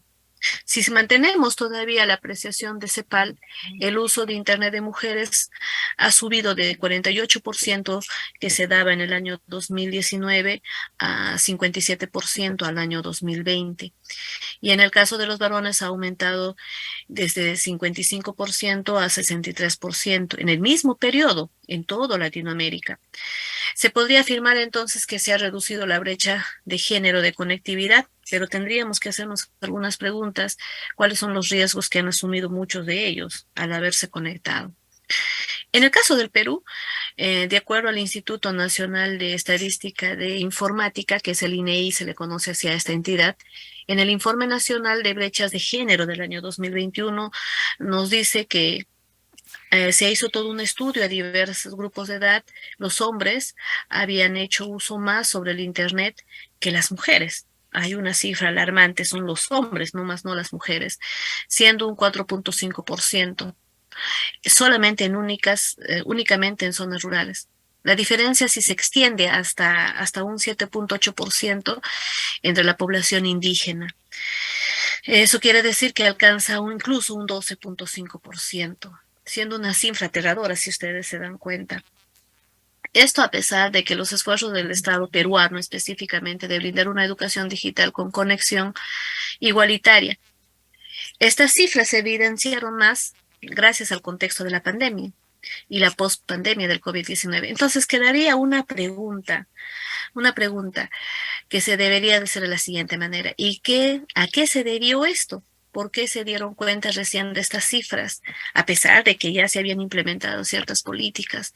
Bueno, pues es que muchos y muchas aún se sienten desprotegidos por los estereotipos y los roles de género. Asumen las sensaciones de vulnerabilidad a las que estarían expuestas como víctimas de violencia cibernética, que es un tema que muy poco se ha tratado de difundir en diferentes países de Latinoamérica. Y las cifras también no son exactas. Acoso en línea, entre otros. En el caso de las zonas rurales o indígenas, se ha evidenciado la falta de cobertura de Internet. Por lo tanto, no pueden conectarse o simplemente ha sido nula su existencia en la red. Además de ello, también hay una falta de alfabetización digital por parte de los estudiantes y de los docentes que se evidenció, como les digo, ante la presencia del COVID y post-COVID.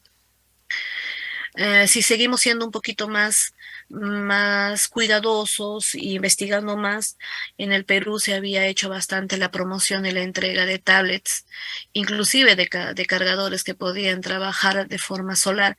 Sin embargo, esto no abasteció la demanda en zonas rurales e indígenas, haciendo que la migración no sea exitosa, lamentablemente. Aparte de ello, que muchos se sentían ajenos al uso y manejo de las tecnologías, porque como les vuelvo a decir, no existía una alfabetización digital como debería de ser. En resumen, la población estudiantil no estuvo preparada para tal evento ni migración. Solo unos cuantos fueron los privilegiados de contar con tales recursos y conectividad. Hasta aquí no sé, Umut, si hubiera alguna pregunta en cuanto a las políticas para poder pasar a la segunda parte del contexto. Creo que están teniendo problemas en la interpretación, ¿verdad? Sí, exactamente. Uy. Entonces, ¿me ayudarías tú en hacer un pequeño resumen o cómo hacemos? Continúa.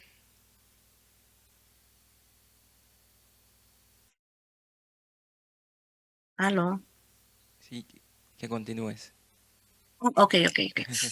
Bueno, entonces, quedaría también en evidencia preguntarnos cómo podríamos ampliar entonces estas estrategias inclusivas existentes y al mismo tiempo garantizar estas estrategias. Bueno, pues si seguimos ahondando un poco más en cuanto al contexto del Perú nada más, podríamos decir que la desigualdad en el acceso de Internet es más que evidente. El uso y el manejo de las TICs de igual manera. Esto ha ocasionado una pérdida de 2 años en la educación nada más para que se pueda entender de calidad y de equidad, existiendo desventajas como la inserción en el mercado laboral, inclusive de salud, de comunicación y por ende también el crecimiento económico. Esta brecha digital no solo ha sido expuesta en el Perú, también he hecho las investigaciones correspondientes y han sido también afectadas en toda Latinoamérica. Ojo, teniéndose en cuenta que existe una gran población indígena y por ello también existen muchas, van existiendo también muchas brechas en cuanto a lo de género. Ha habido muchas políticas que han tratado de insertar en zonas rurales, como por ejemplo los 24 países que se han tratado de hacer una conectividad rural en América Latina y del Caribe, como por ejemplo Argentina, Perú, Chile, Bolivia, Guatemala, Honduras, Jamaica, etcétera. Pero entonces, ¿qué es lo que les está faltando? Bueno, sería lo siguiente, ¿no? Tendríamos que seguir sensibilizando a nuestros gobiernos en implementar y mejorar sus políticas de Estado, como alianzas estratégicas fundamentalmente que trabajen el sector público como privado. Ampliar y mejorar la infraestructura de interconexión física o satelital para las localidades más alejadas de las capitales para generar un acceso más inclusivo a Internet. Cobertura en el acceso de electrificación u otras fuentes de energía en diferentes localidades. Mayor inversión en innovación e investigación en los centros de nivel superior y centros de investigación, financiamiento para la compra o renovación de equipos de cómputo para las diferentes entidades o entidades de educación superior u otros o de cualquier nivel de educación.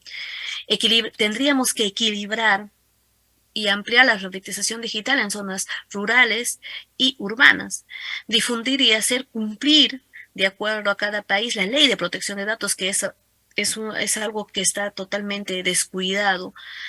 El seguimiento y tratamiento de los diversos casos de violencia cibernética difundida, entre otros.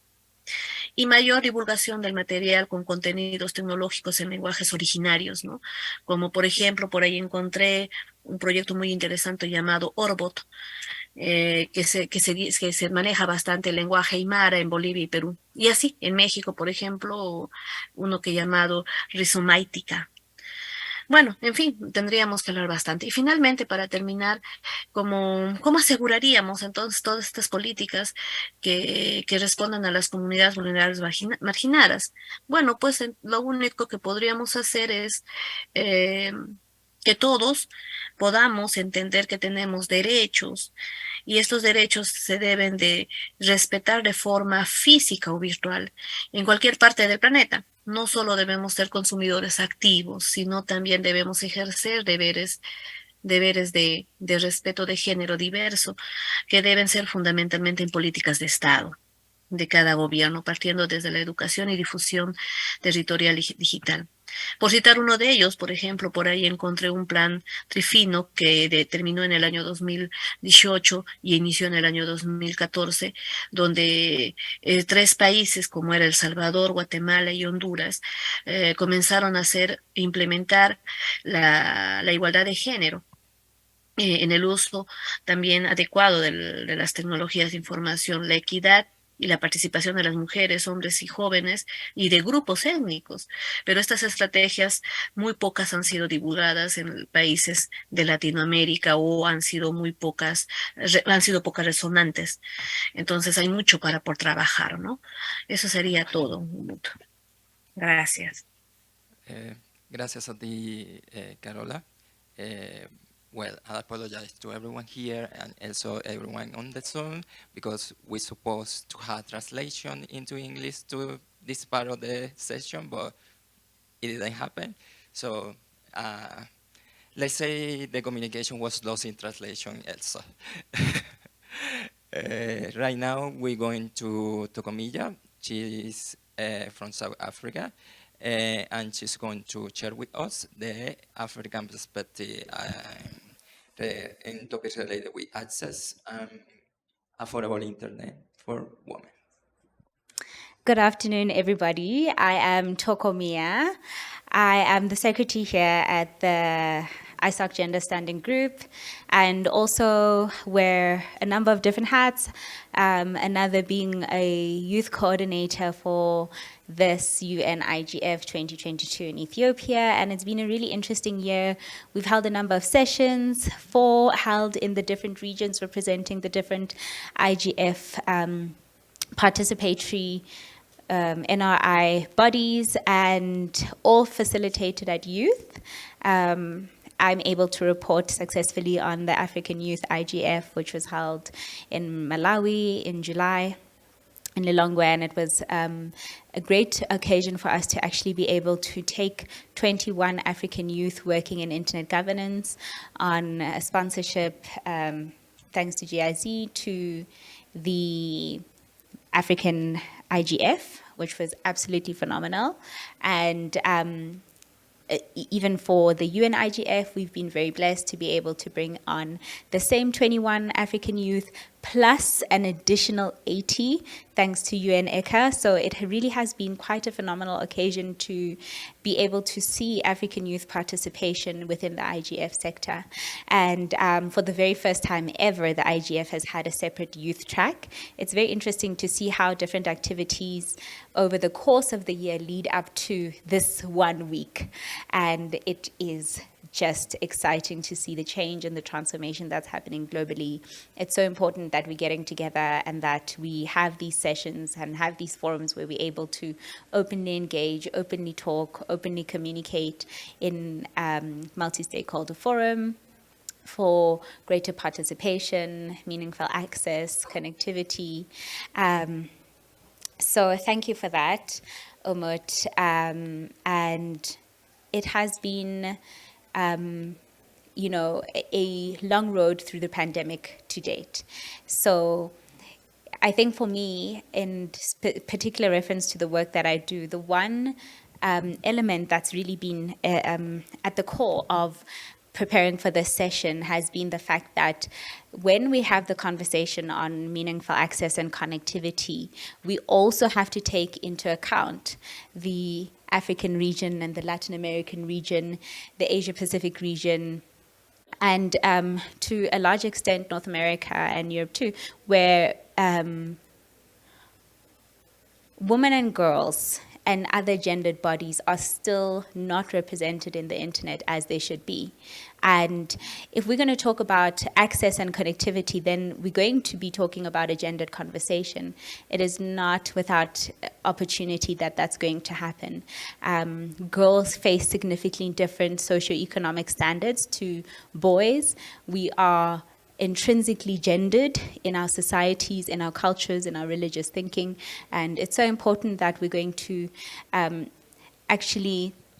that we are able to get together in these forums and have a conversation. It's so important for us to note the change and for each one of us to be the change. I have had the privilege of being a coding instructor. I've been a coding teacher. I teach high school girls how to code for the past 10 years. And what's been so beautiful about my journey is that I've been part of a project that taught 1 million girls in South Africa how to code. And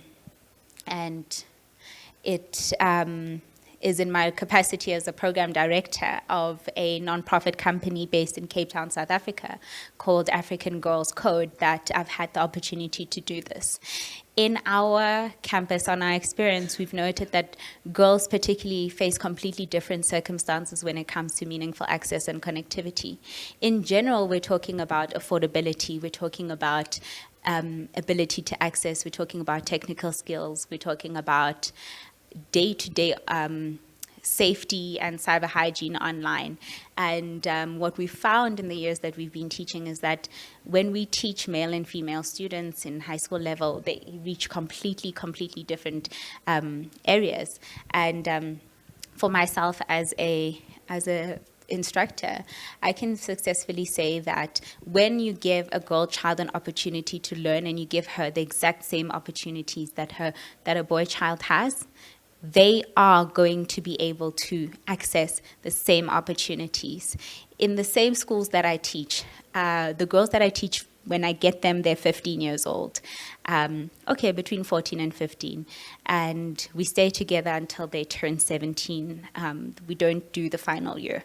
And every single one of those students who stays on the program for the duration of the program will, without any statistical augmentation, 100% go on to study an IT-related degree for the mere fact that they knew they had the skill to do it, that they've had the support, that they've had the infrastructure to be able to do it. And it's incredible to see how intervention can make a change. So there, really, we've got opportunity to fund and run programs and create the change at a practical level that we're looking to see at a grand scale within our communities. Also, just in terms of learning and access and what does it mean to be meaningful? We're digitizing and we've got to be able to create opportunity for all different gendered bodies to be on the internet, irrespective of how they may perceive themselves. There seems to be a trend, especially when collecting empirical data for for persons to be deemed male or female, and that's not necessarily true. And we've got to be able to allocate our young people the opportunity to see gender the way that they see fit. And it's again one of those things where it's up to us as a whole, as a community, to make sure that we run and advocate for the types of change that we'd like to see in our societies.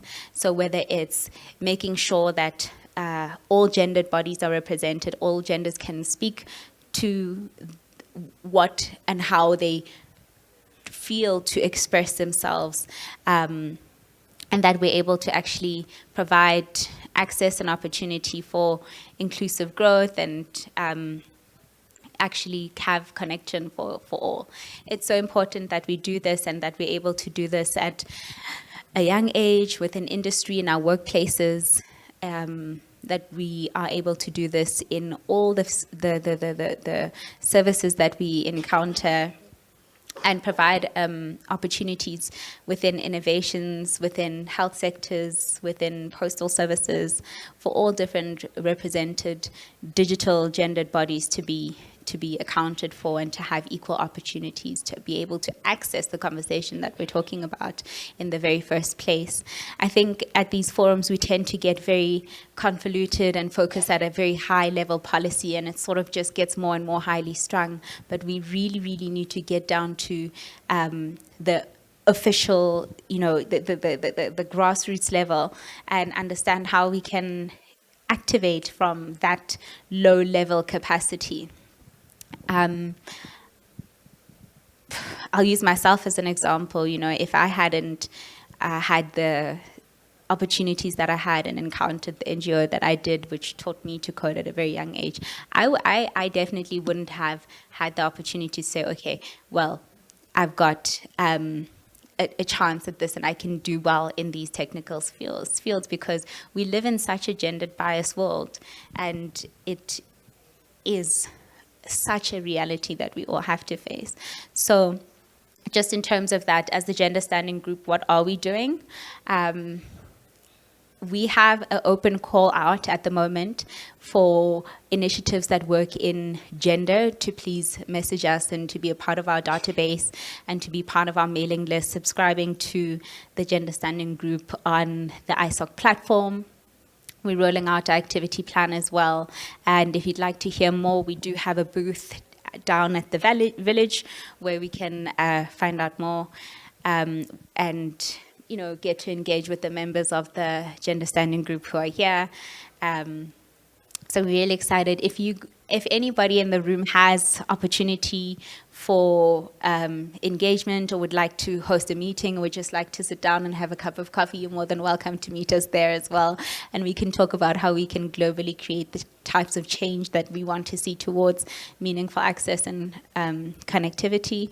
And then also just on that, as part of our activity plan, we're going to be hosting a series of regional events in the different regions where the Gender Standing Group is active, and we'll be looking for partners in each of those regions to roll out the implementation of those programs.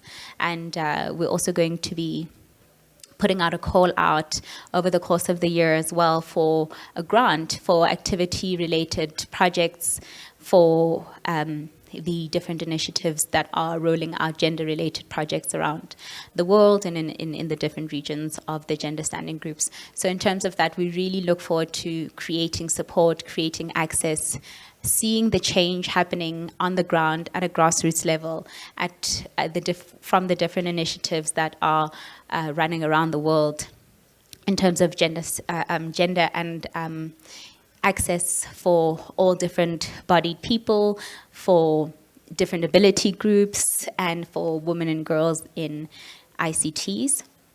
We are looking at really creating a greater reach in terms of the programs and initiatives that are running, and we really look forward to partnering with everyone over the course of the year and seeing what it is that you all are active in doing, and to actually forming a global movement for gender within the ISOC environment, because we have such a great big community. And I mean, it's exciting to see everybody here at the IGF this 2022, and actually to be able to engage as the Gender Standing Group. It's not too long that we've been a formal standing group, but we are excited about the different changes that we're going to be doing. So thank you for your time. Well, thank you, Toko, for your words. Only I would like to second something that you say about the gender diversity inside our purpose as a gender standing group. Usually when we talk about gender issues, we try to refer only to women and girls. But we need to face the reality that is more than two genders. And right now we need to address that there is a diversity of genders. That diversity of genders has similar problems, because we can't deny that in a society where cis straight male has some privilege, the rest of us doesn't have the same privilege.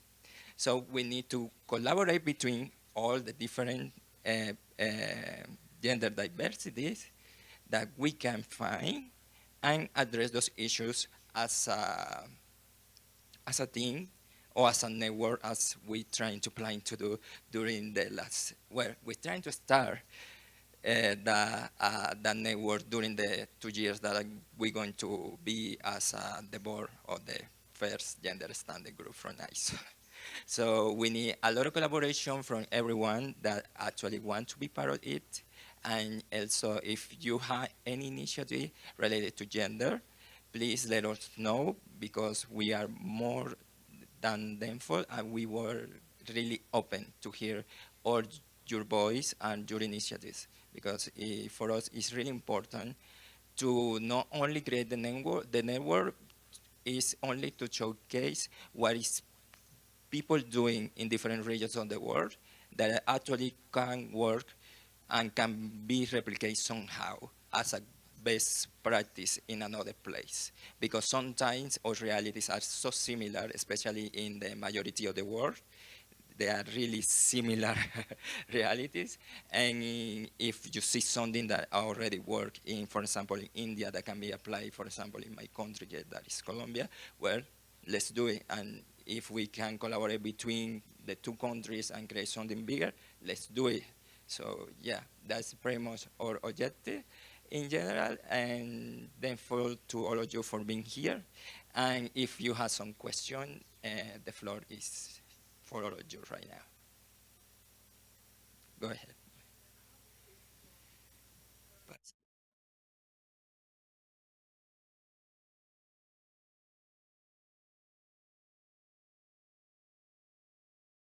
Good afternoon, everybody. I am called Sophie Ngassa from Cameroon. I'm a board member of ISOC Cameroon. So I want us to talk a bit about affordability, because looking at all the initiatives and programs that I also run in order to encourage girls or attract them to follow the fields of technology, we have the problem of the cost of the internet, which is still expensive in some African countries like Cameroon. So I want to get your perspective about that and see how you're trying to address that issue. Well, anyone of the speaker want to answer that? Oh no, probably see now. Should we take another question while we get the speakers up? Okay.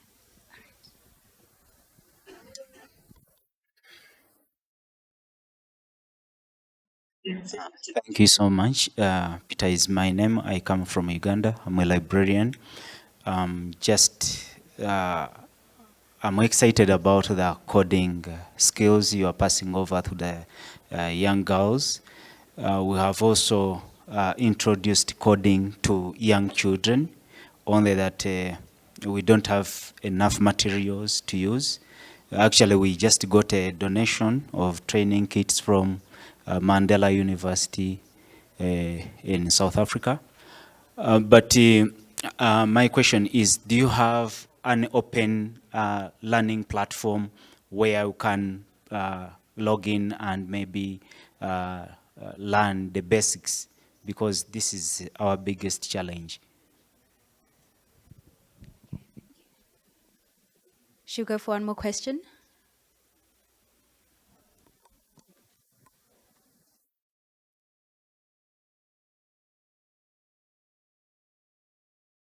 Thank you. I'm Joshua Tete Ayayi from Ghana.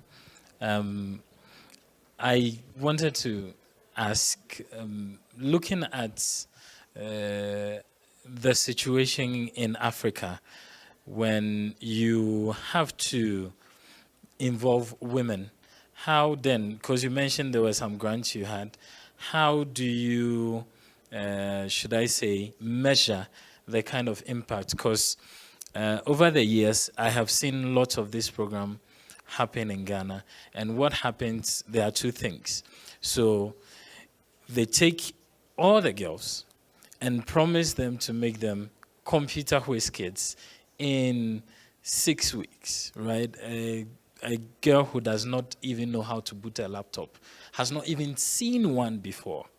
So then they have all these programs, these ladies come out and they become disappointed and they abandon their dreams.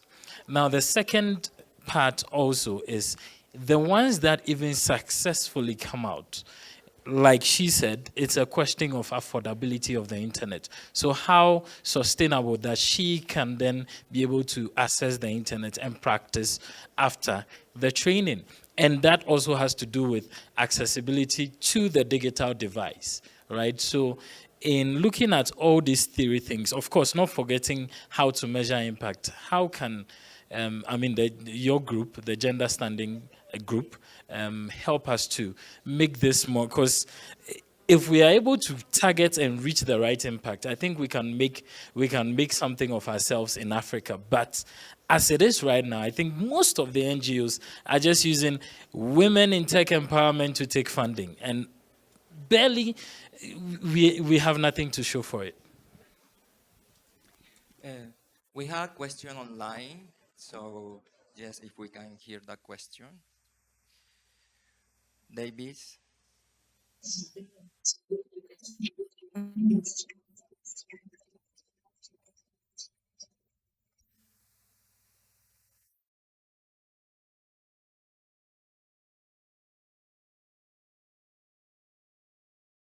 We aren't hearing you, Davis.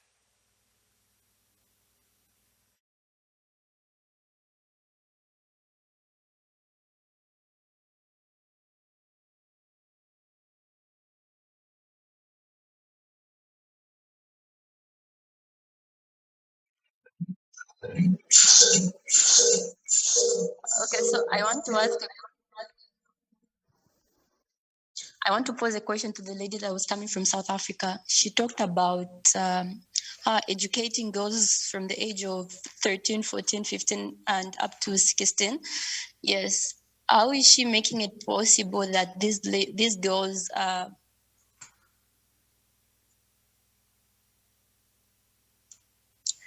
yes, so how is it having easier access to internet?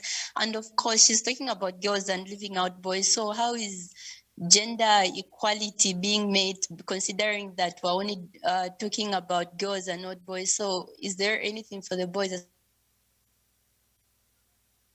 How is internet being made affordable for these young girls, considering that they're young and obviously they're not working?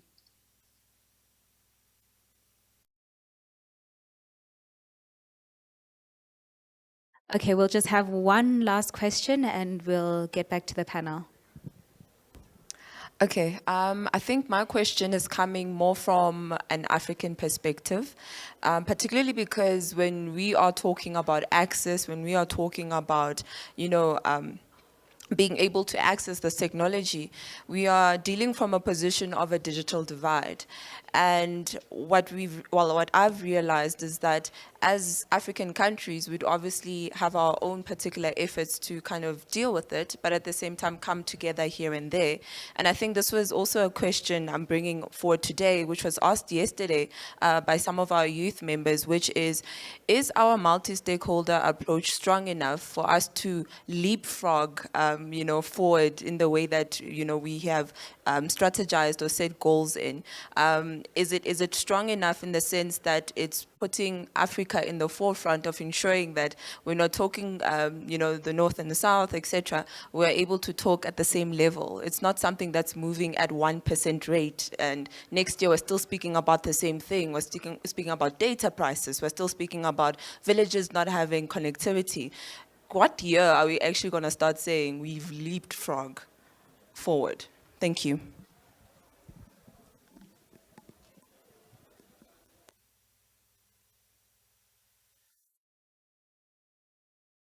Well, there is a question the person that asked from Ghana about how to measure the impact in the future when it comes to accessibility in ICT. Well, there is an example that I was witness in recently in Latin America, where the involvement of the academia and the private sector was fundamental for making a really impactful project in order to not only educate and make accessible the technology for women and gender diverse people and girls especially, where most of the people that were part of the program were girls and women. And what they did with the project? Well, they did this. They make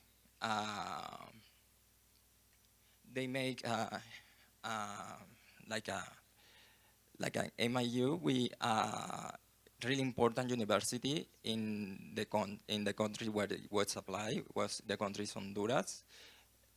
Yeah, and after they finish the certification on the different ITU programs, they were offered a job in different companies in Honduras that needs people for those specific jobs that they were being certified. So they plan from the beginning to the end all the process in order to guarantee the fully inclusion of women in ICT in ICT in ICT. And I think that's probably one of the things that we can replicate as a best practice in a lot of countries. Actually, I saw it related with the last question that was made about how strong is our multi-stakeholder process. Sometimes it isn't strong enough because probably the academia wants to go to one place and the private sector wants to go to another. So we need to start as ONGs, more ONGs, we need to start to see how we can engage our grassroots work and make it work with the necessities of the private sector and the academia, so we can have better efforts on the digital rights of women and gender diverse people in general. I don't know the others.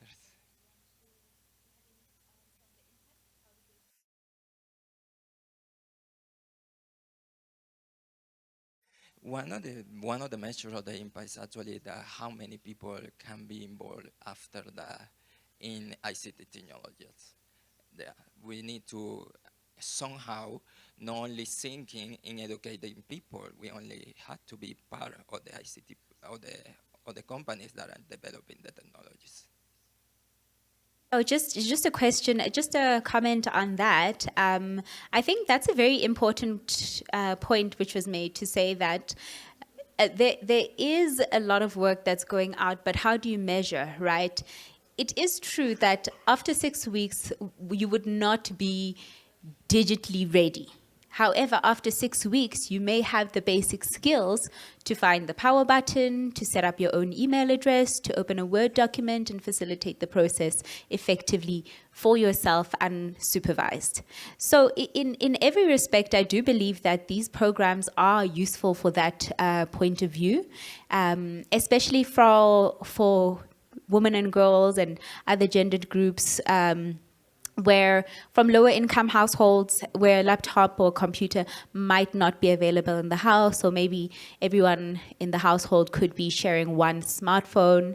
And so it's the intervention itself is enough, right? And so we're keeping our doors open, and we're not necessarily going to be looking out for the most innovative ideas, but certainly when we laid out the framework and the infrastructure for the grant rollout for 2023, we had said that monitoring and evaluation, impact reporting, direct evidence, and follow-up. We don't and are not going to accept applications from organizations or individuals who would like to run once-off initiatives, but we're looking for those individuals and organizations who are going to partner with us for the future, at least for a 1-year period, which is what we've outlined on the document, and follow up on the process beyond just the grant period. So we'll be really looking quite strictly at that to see which applications are looking long term and which applications,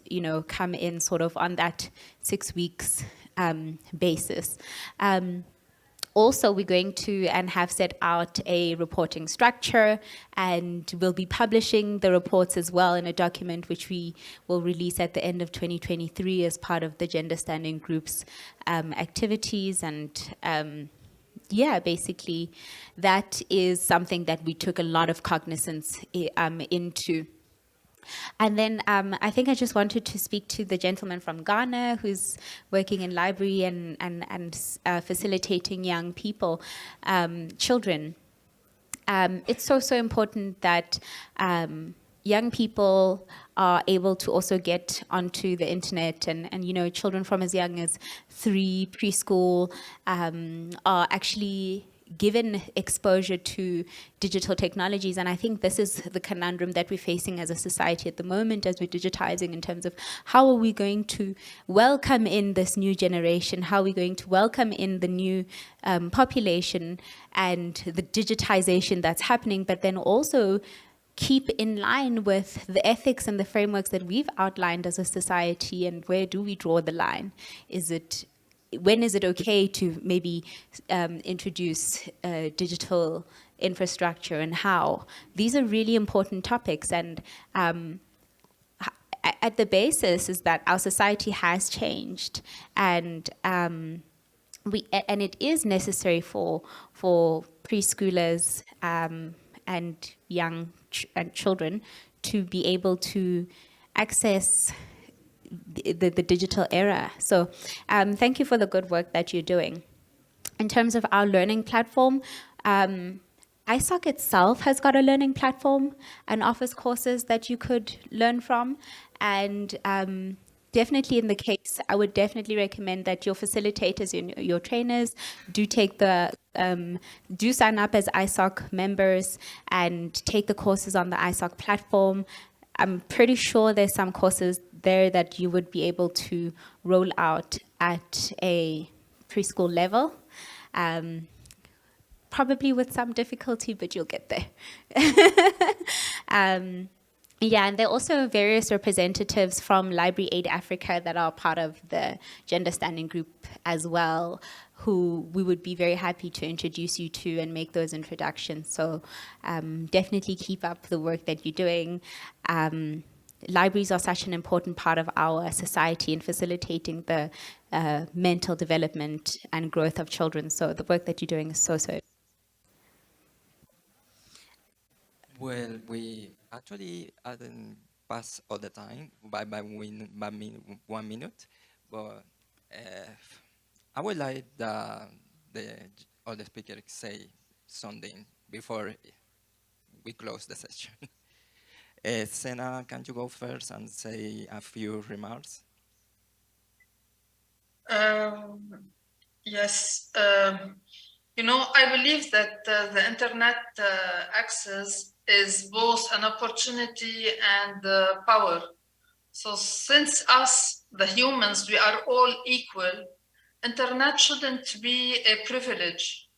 Everyone should be able to benefit from internet for a better living. So let's all try to do our best and to cooperate in order to make internet and meaningful access affordable, available to everybody in all the corners of the world.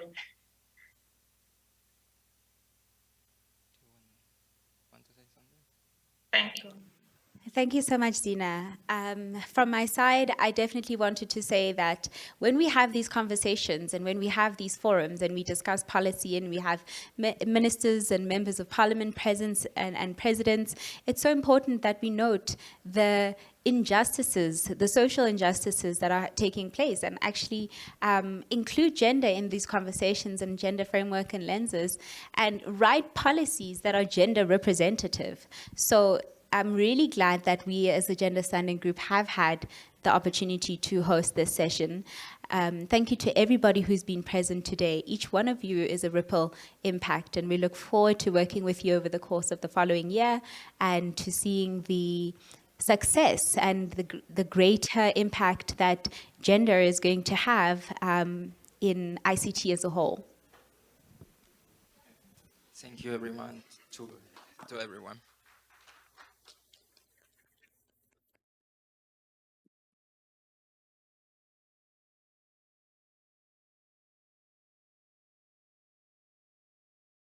Hi, Mr. Cameraman.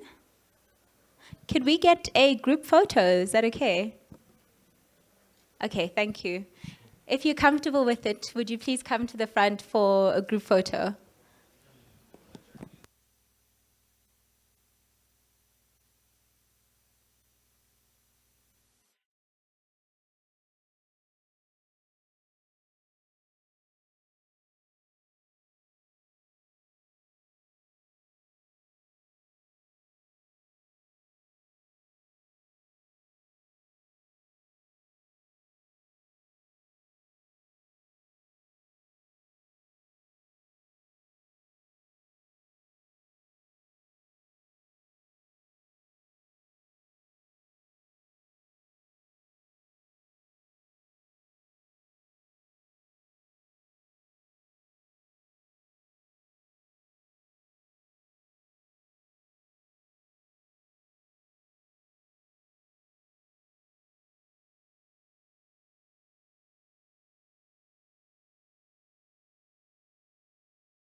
I'm so sorry.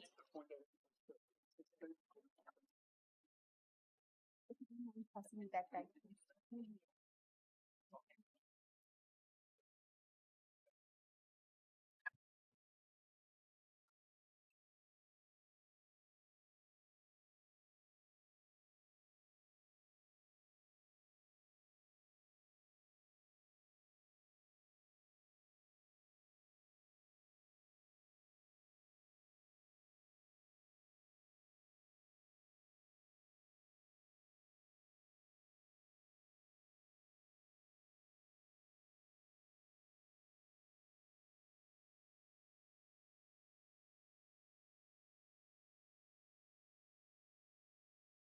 Recording in progress.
Hello everyone. Hope you can listen my audio.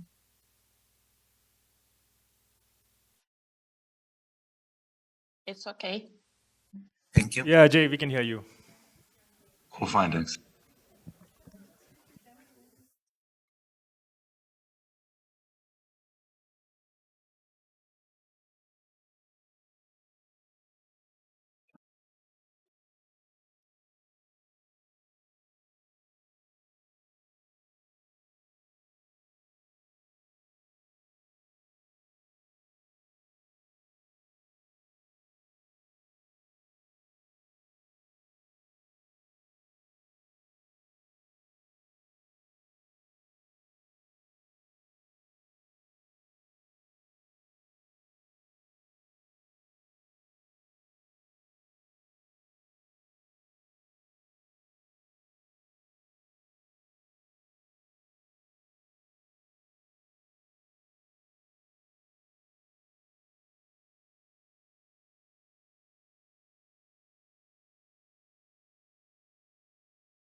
Hello, everyone. Welcome to this section on the role of the community to achieve universal acceptance. My name is Raymond Mamata. I'm from Accra, Ghana, and I'm the Vice Chair for the Communication Working Group of the UASG. This section is being organized by the Universal Acceptance Steering Group, which is a body within ICANN, and it's being run by volunteers across the world, and we have adequate support from ICANN. This section will be having moderators, panelists joining us from across the world, and we'll be having some also joining us on Zoom, since not all of us are here. Those in Zoom, if you want to ask a question, our online moderator will be monitoring the Zoom, and please just raise your hand and we will give you the access to ask any question that you want to do. To give equal access to those here in the room and on Zoom, we implore everybody to join through the Zoom so that we can all have a good flow of section. Our sections will be in two forms. First part with set of questions, followed by the second part, and we will have room for the attendants to also ask questions at the end of the section. On behalf of the UASG steering group, I encourage you to participate fully, relax, and enjoy the session. Thank you. To give background information to those who are participating, I'll ask them to introduce themselves, starting with Ajay, who is joining us from online. Ajay, over to you. Hello, Raymond. Thank you very much for this opportunity to bring universal acceptance to everyone. As the chair of universal acceptance and supported by my colleagues, all of you here, this will be a fantastic opportunity to talk about universal acceptance and the impact we have during the course of this entire session. Of course, we are moving with different discussions, different questions, and I hope engagement is going to be more. We are also going to discuss a little bit about Universal Acceptance Day, and that is going to be celebrated next year, which is going to be an annual event which we plan to uh, host every year to raise an awareness globally. Likelihood that this is going to be one of the largest multi-stakeholder event in the world, and UA is going to be known to the whole world because we need to all work together to solve this problem. This is absolutely important to raise the awareness to ensure that all the domain names and email addresses are accepted equally. Thank you, Raymond, and we will discuss in the course of action further. Thank you. Next person, Hedia, please introduce yourself. So hello all, my name is Hadi Al-Minyawi. I'm an engineer by training and I work as chief expert on international policies at the National Telecom Regulatory Authority of Egypt. I shall be speaking about the role of the African community, academia, governments, and policymakers to achieve universal acceptance and internationalized email of internationalized email addresses and domain names. Thank you. Thank you, Hedia. Anil. Thank you. My name is Anil Kumar Jain. I am engineer by profession, and after that I have gone for the management. With approximately 42 years of experience, I am right now working as Chief Executive Officer and Director of National Internet Exchange of India, which is the organization which provides the basic infrastructure of internet delivery to the common people. I am vice chair. I am the chair of working group of the COM group of UASG, which is organizing this particular session. Thank you. Thank you, my chair. Hello, everyone. My name is Desaleng. I work for the Computer Science Department of Addis Ababa University. I am by career, I can say computer scientist in the sense that I have a blend of experience in researches and as a practitioner, I have been working for the industry for so many years. And on this specific session, I will be speaking about the role of academia in advancing the universal acceptance readiness cause. Thank you. Thank you. Maria. Yeah. Hello to everyone. My name is Maria Kolesnikova. I'm a chief analyst at the Russian CCTLD registry, which maintains two country code top-level domains, latin.ru and cyrillic.rf. And .rf is one of the first floor CCTLD domain names as IDN domain names, which were delegated in the world. And now we are our domain name is the biggest Cyrillic IDN domain name so far. And this is the main reason why our registry is working on universal acceptance. Also, I'm a chair of Universal Acceptance Local Initiative, which works in the Commonwealth of Independent States and Eastern Europe region. Thank you. Thank you, Maria. Satish. Thanks, Raymond. I'm Satish Babu. I come from India. I'm the chair of the UASG Tech Working Group. And for this session, I'm the rapporteur and online moderator. Thank you. So we move on with a brief background on what UA is all about. So we continue with the slide, Satish. So this is the flow of the section, which I've already mentioned. So we move to the next slide.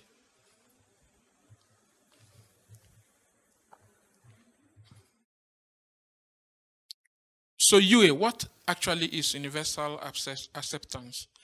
Universal acceptance is barely about domain names and email addresses being accessed in the software applications in characters that are not only in English, So if, for instance, you are an Ewe like me from Ghana, you should be able to access your emails and your domain names in your local language. That is one of it. So as we see on the slide, the first one is the internationalized domain names. So once the domain name is not in English, it is regarded as an internationalized domain name.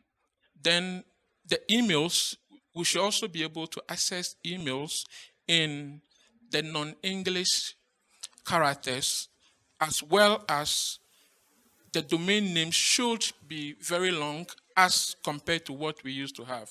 In the past, we used to have the .com, .org, and the rest, but now we are having a lot of domain names which are very long in nature. So these are what UA is all about. So in short, being able to access domain names in non-English characters, as well as the long domain names and the non-English characters for emails. So that is what UA is all about. And this will help to promote consumers' choice, improve competition, and provide broader access to end users. Next slide.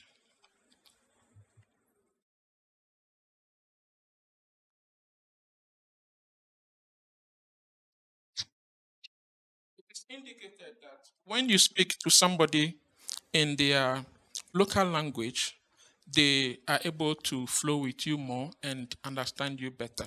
And who said that? That is said by Nelson Mandela. And UA gives the avenue for people to access the internet in their local languages. And the next slide will be giving the opportunity to Ajay, who is the head of the UASG team, to give us a special announcement on UA Day. Ajay, over to you.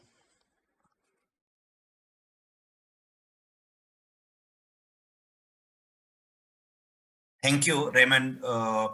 This is fantastic context setting for universal acceptance. Those who do not know, UA Day means Universal Acceptance Day. When we coined this idea to discuss about a global community to come together and talk about universal acceptance, that will be the moment where everybody tries to solve this problem and understand this problem very well.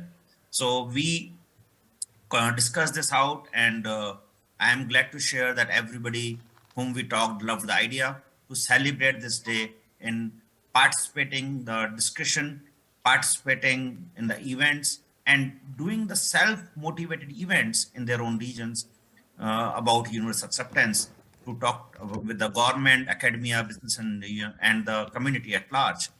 We are going to announce the date soon for UA Day. Watch out for that.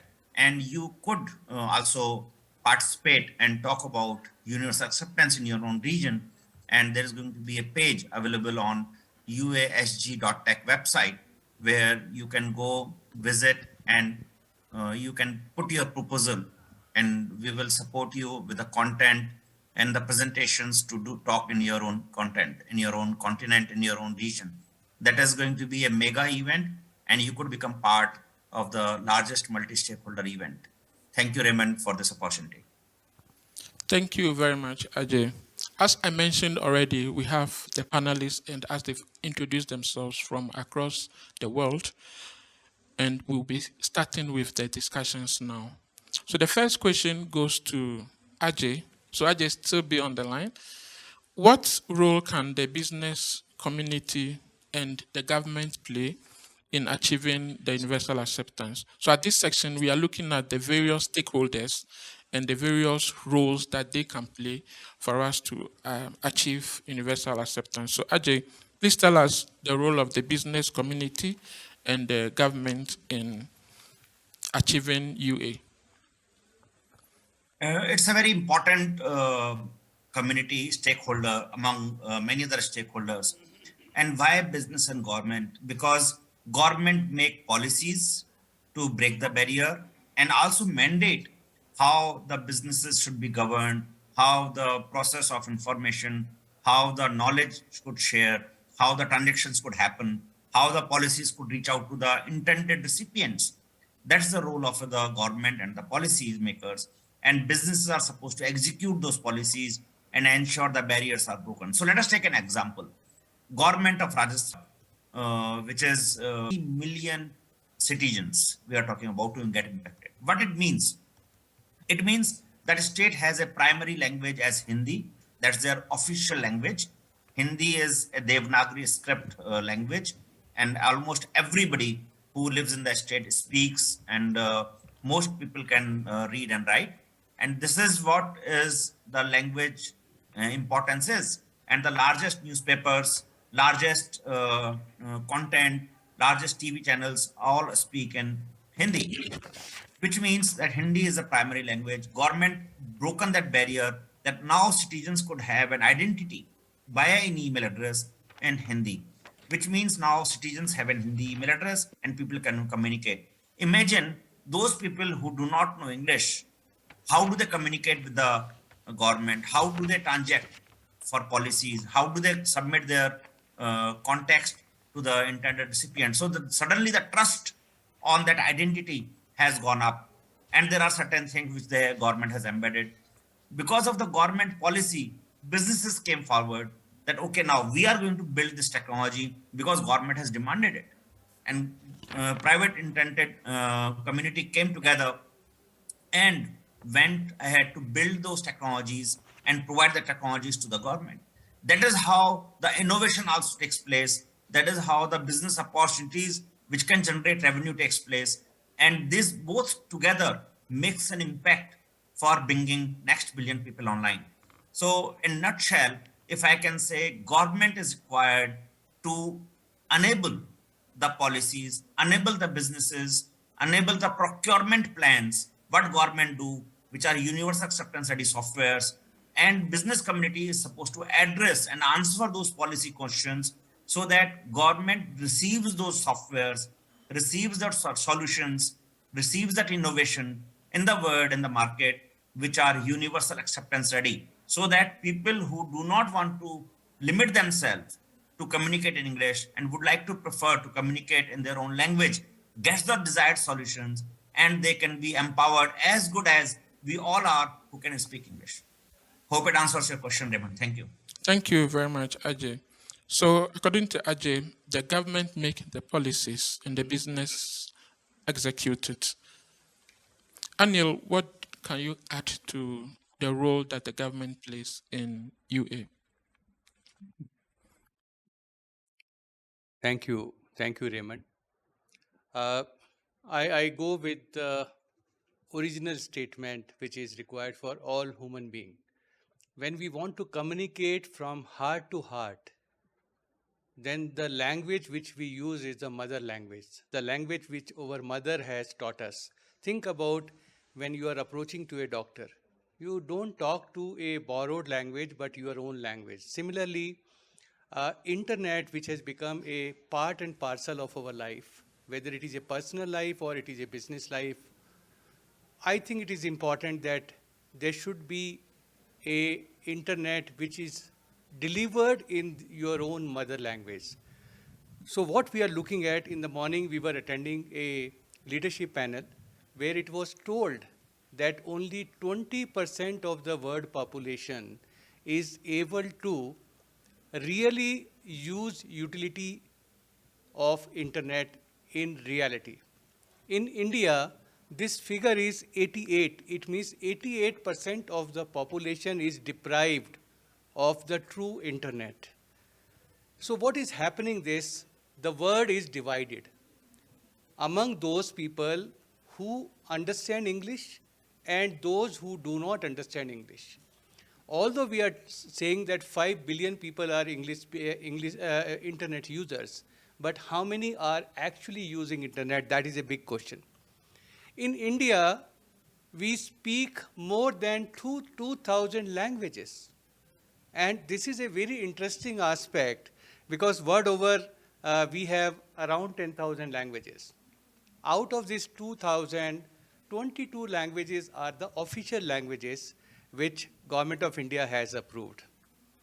The process of universal acceptance, that is getting IDN, started somewhere in 2007, and in 2017, we are able to get all 22 IDN in all official 22 languages. Now, what action we have taken to convert this in universal acceptance is that more than 16,000 users are using IDN, including the local email in local languages. Government is providing a free IDN along with a IDN CCTLD which is being provided. Government has started not only policy, but we are converting those policies into action. There is a group which is called Multilingual Internet Group, which has been formed, and the Multilingual Internet Group is a multi-stakeholder where we have people from government, from industry, from academia, from technical, and from the civil society. The universal acceptance report of the government has already come out. It is accepted by the government and all stakeholders, and it is now started taking action on this. And what we actually want, what is government? Government is the organization which produce the biggest portion of GDP, which influence any internet in local languages delivered to the people. So what we have decided is that we start with providing the IDNs, we start converting their websites into local languages, providing the email in their own languages and doing it. And we hope that 100% of the government websites will be UA ready within next 18 months. And that is how the whole flow will happen. In future, what we see is the integrated efforts are required. What are integrated efforts? The UA, multilingual internet, and the contents. All the three are required to deliver internet in local languages effectively. So basically, government is working, integrating the efforts of all of us. That is the efforts of government, efforts of technical team, efforts of organizations like ICANN, efforts of IGF, and definitely the UASG. And I hope that what Ajay has talked about the UA Day will give a lot of information and bring all the people together to think about, make the policies, take decisions, and convert all these things into action. So this is what I personally feel is what the role of government is effectively. Thank you, Raymond. Thank you, Anil. And it is worth to note that in India, in the next 18 months, all the government entities will be UA ready. That is really worth commending on. And just as Nelson Mandela said, Anil has also reminded us once more that if you want to get to the heart of somebody, you speak to the people in their local language. Thank you, Anil. Hedia, we know the academia plays very important role in UA. What are some of these roles you can mention to us? Thank you. This is Hadia for the record. Building capabilities and embracing change and transformation must address both technology and humans. For that, developing skills and raising awareness of the public about UA is important. Developing educational material that addresses domain names and email addresses, address internationalized is crucial. And in that context, I would like to mention that the Universal Acceptance Steering Group has developed educational material that focuses on internationalized domain names and email address internationalization. The aim of this educational material is to provide material related to domain names and email systems that could serve the needs of various academic programs, with the purpose of integrating such material into IT-related curricula of technology programs. Targeted audience are technical trainers, IT program faculty members and lecturers, university college students, This material could be used by many entities, including electrical and computer engineering, computer science, computer networks, software engineering, information systems, mathematical engineering, information communication technologies, and others, even at schools. And the material mainly covers all stages of universal acceptance readiness, including accepting, validating, processing, storing, and displaying in all software applications. For email address internationalization, the curricula covers sending, receiving, and creating internationalized email addresses. So this is an initiative of the UASG group, which is also supported by ICANN. But locally also, this could be done. So developing and tailoring. We could locally use definitely this material. It is developed for us, but also developing our own could be of benefit. Embracing this material and putting it out there in relevant IT programs, whether in universities or even in schools, would make sense. Thank you. Thank you, Hedia. And Desalin, you are also in the academia. What other thing can you add to what Hedia has said as the role of the academia in achieving UA? Okay, thank you, Raymond. Since the reason why UA initiatives are critical is already laid out properly, I would just start mentioning the specific roles that academia can play to advance the universal acceptance cause. There are academics they have the perfect platform to broaden their engagement in universal acceptance. To just mention a few of them, I want to first say a few things about the challenges that lie ahead. So, as you know, it's estimated that there are thousands of languages spoken in the world, but unfortunately, we only have so far 26 scripts making the identity space. That means still many languages are not part of the identity space. So in this regard, the academia can play a key role in terms of forming a generation panel and working or developing label generation rules for a particular script of script. Then it's a mandatory step. I say it's a prerequisite step for universal acceptance. We can't talk about universal acceptance without scripts are added in the identity space. Once scripts are added in the identity space, then there are, I would say, a spectrum of possibilities for academia to be engaged in the universal acceptance cause. In the ICANN community, there is what we call universal acceptance steering group, which is composed of several working groups made up of communities, volunteers worldwide. To mention a few of them, there is a working group named Universal Technology Working Group, which is in charge of remediating the plethora of tools available in the ICT space. And there is also Universal Measurement Working Group, which is tasked on identifying gaps in terms of universal acceptance readiness across platforms.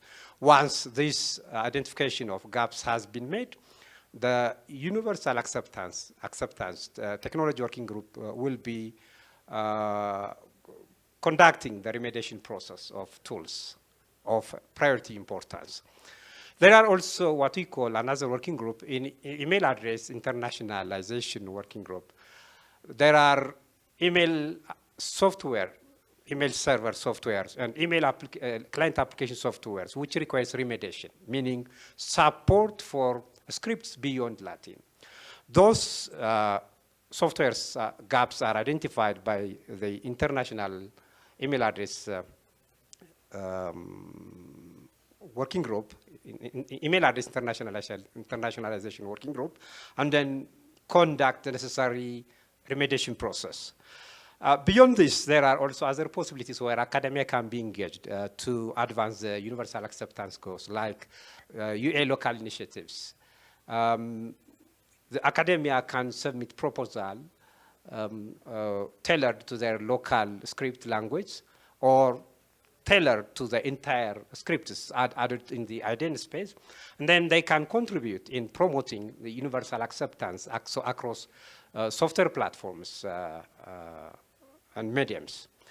Then the other tasks that academia can shoulder in terms of contributing in the universal acceptance causes, tailoring their curriculum toward this universal acceptance so that they can produce students with universal acceptance orientation. So these are some of the venues where academias can be engaged to contribute in the universal acceptance steering group. So I would say a few things to conclude my speech. It's important to recognize we know that universal acceptance has obvious economic benefits, but beyond that, academia can also, think of shouldering their social responsibilities. The universal acceptance is the one critical element which is missing in the localization of the internet in its truest sense. I mean, localization has been, many companies have been working on localization for many years, but still, users who want to navigate the internet, still they are forced or required to use scripts for putting the uniform resource locators, URL, in the address space of browsers. Again, users who are unable to be conversant with other languages apart from Latin, they are still, they are not having a proper use of the internet because of linguistic barriers. So these things really outweighs. I mean, the cause of universal acceptance is not only economic, it has also social responsibilities which academias can also fulfill to an extent. Thank you, that's all. Thank you, Deselin. As we could see, both Deselin and Hedia agrees that the academia must tailor their courses to include UA activities, especially for the engineering courses. Thank you very much. We now go to Maria to tell us the role the technical community plays in achieving UA, especially IDN and the CCTLDs. Maria, over to you. Okay, hello once again. So actually I will be talking in the role of IDN CCTLD registry, and of course as a registry operator we are a part of domain name industry and of course the local technical community. So you know that as a registry, we provide internationalized domain names registration services for local customers in Russia, and there are about 700,000 registered domain names so far. So we see quite strong demand for these domain names. And of course, this was the reason why our registry feel responsibility to provide these services as high quality and 100% workable ones. So we have started to work on universal acceptance in our region. And first of all, we have started from ourselves. And as a registry operator, we made our websites, not only corporate one, but all websites of our projects to become UR ready. And also our ticket systems now are available to receive complaints from internationalized email addresses, and we can provide answers to these requests via EIE addresses as well. And now we are, of course, are planning to implement support for internationalized email addresses in our shared registration system, so domain name holders and registrars can use them as contact ones. Because regarding the IDNs, IDN domain names themselves, we of course support them very well. and actively use for our local projects. And we are really happy to see that recently ICANN organization and Association of CCTLD Registries in Asia Pacific region, UPTLD, has also provided interest to the universal acceptance and developed guidelines for such registries like ours. And so you can find more information, and our colleagues from other registries can investigate what they should do in their software ecosystems to become UR ready. But working on universal acceptance achievements, we understand that we can't achieve it only by ourselves. So that was the reason why we have started to actively communicate with other local developer community. And now we launched the special project Поддерживаю РФ, which aggregates on its website adopted information in the Russian language, because this is a local language for us, for developers and system administrators and service providers. So we have all the documentation standards and manuals for technicians, how can set up your already systems. Of course, we provide some trainings and webinars and even hackathons to engage local technical community in these processes and show that universal acceptance can be achieved in practice, and it's not really difficult in some cases. And of course, we explain them that the main namespace has been changed, and now this is the fact that can't be ignored anymore, because ID in the main names won't disappear, and we see that new ID in the main names continue to be delegated by ICANN. And it means that developers should make all their systems competitive and sustainable for the future internet. And thirdly, what we are doing in our role as the CTLD registry operator, we of course make regular awareness campaigns for those who can better influence technical local community. This is businesses, government, and of course end users. So for end users, we explain how they can register and use ID in domain names and internationalized emails today, where they can do it, how they can enrich their user experience, and what is the main, how they can complain to the software manufacturer if its software is not UR ready yet. So the users can show their demand even if they will complain and demand the UR readiness of a software. And for businesses and governments, so they can consider the approach that universal acceptance is one of the solutions for digital inclusion issues, and it can help to open the door of internet for inviting more users and overcome the language barrier, so no one left behind, and to make internet and online services really universal and sustainable.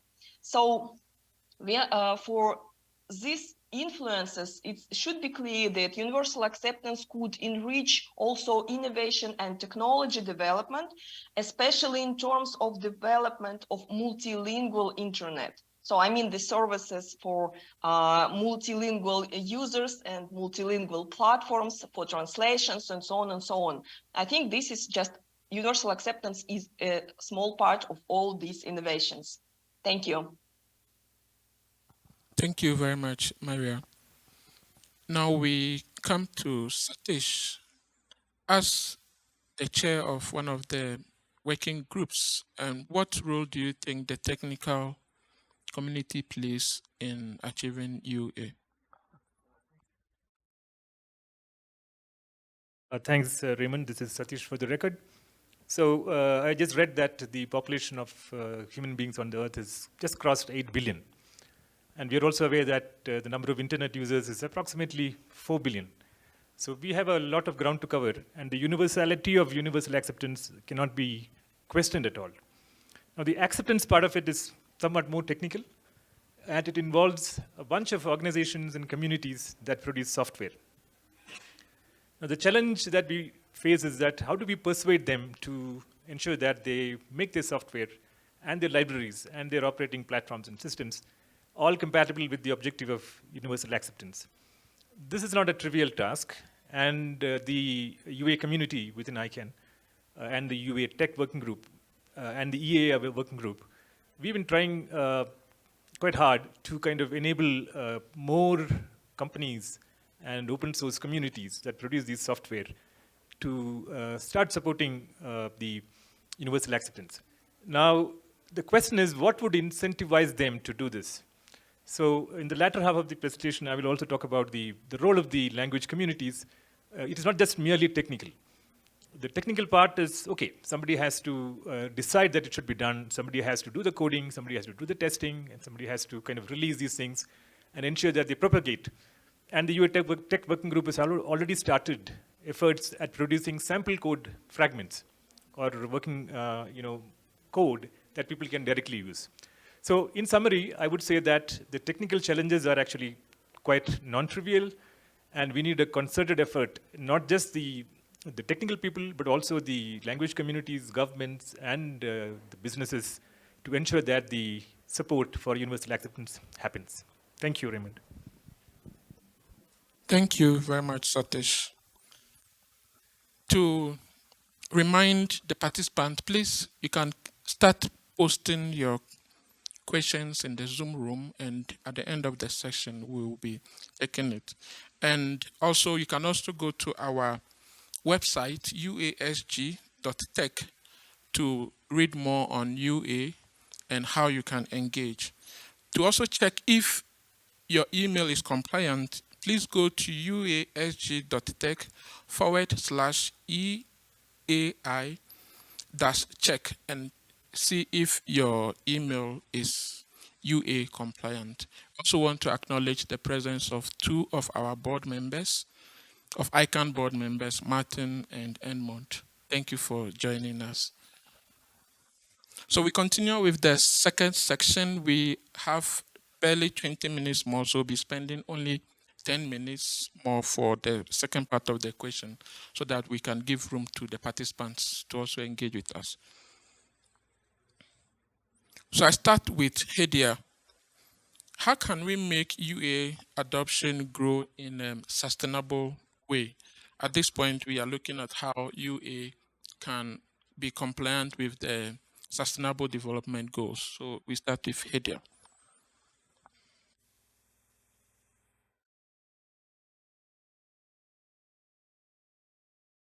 Thank you. This is Hadia for the record. So the UN Sustainable Development Goals identify issues that are universal in the sense that they affect all and are of relevance to all countries. Similarly, universal acceptance of domain names is a target or goal that is relevant to all countries. It is a goal that is global in its nature and importance and universally applicable to all. It is a goal that possesses the feature of universality of application, which means it can be achieved through common approaches. Universal acceptance is a global approach that allows differentiation and preserving one's identity. As e-commerce is rapidly picking up across Africa, and as Sub-Saharan Africa continues to have the fastest growing mobile economy, and for free trade across Africa to fully benefit from digital transformation, coordinating efforts and policies to ensure that systems work with the common infrastructure of the internet is important for both the sustainability of the newly offered services and applications and for digital transformation, but it is also important for the sustainability of universal acceptance development. So digital transformation in its nature, it embraces change, improvement, and continual learning. And those are all elements required for universal acceptance adoption and accelerating this adoption. I would say also that for universal acceptance to happen, it needs to be both cost-effective and sustainable. For sustainability, we have mentioned before also education, and I continue to say that education is crucial, including universal acceptance in IT-related academic program could be one of the ways forward that guarantees sustainability. And when we talk about being cost-effective, including universal acceptance adoption with system updates and digital transformation programs currently taking place makes it an economically feasible update, especially that governments are currently rapidly adopting digital transformation and embarking and promoting new digital assets. Thank you. Thank you very much, Hediel. So same question goes to Anil. Thank you, Raymond. Taking next to what Hadia has said, let me start with the same thing that to make UA more sustainable for years to come, an integrated approach is required where the UA, the multilingual internet, the contents, everything has to work in resonance with each other. Starting with the government, it is required, and I think it is very essential, that we should make citizen-oriented services UA-oriented first. It means the services which are impacting the citizens on daily basis. That will make the whole process very fast.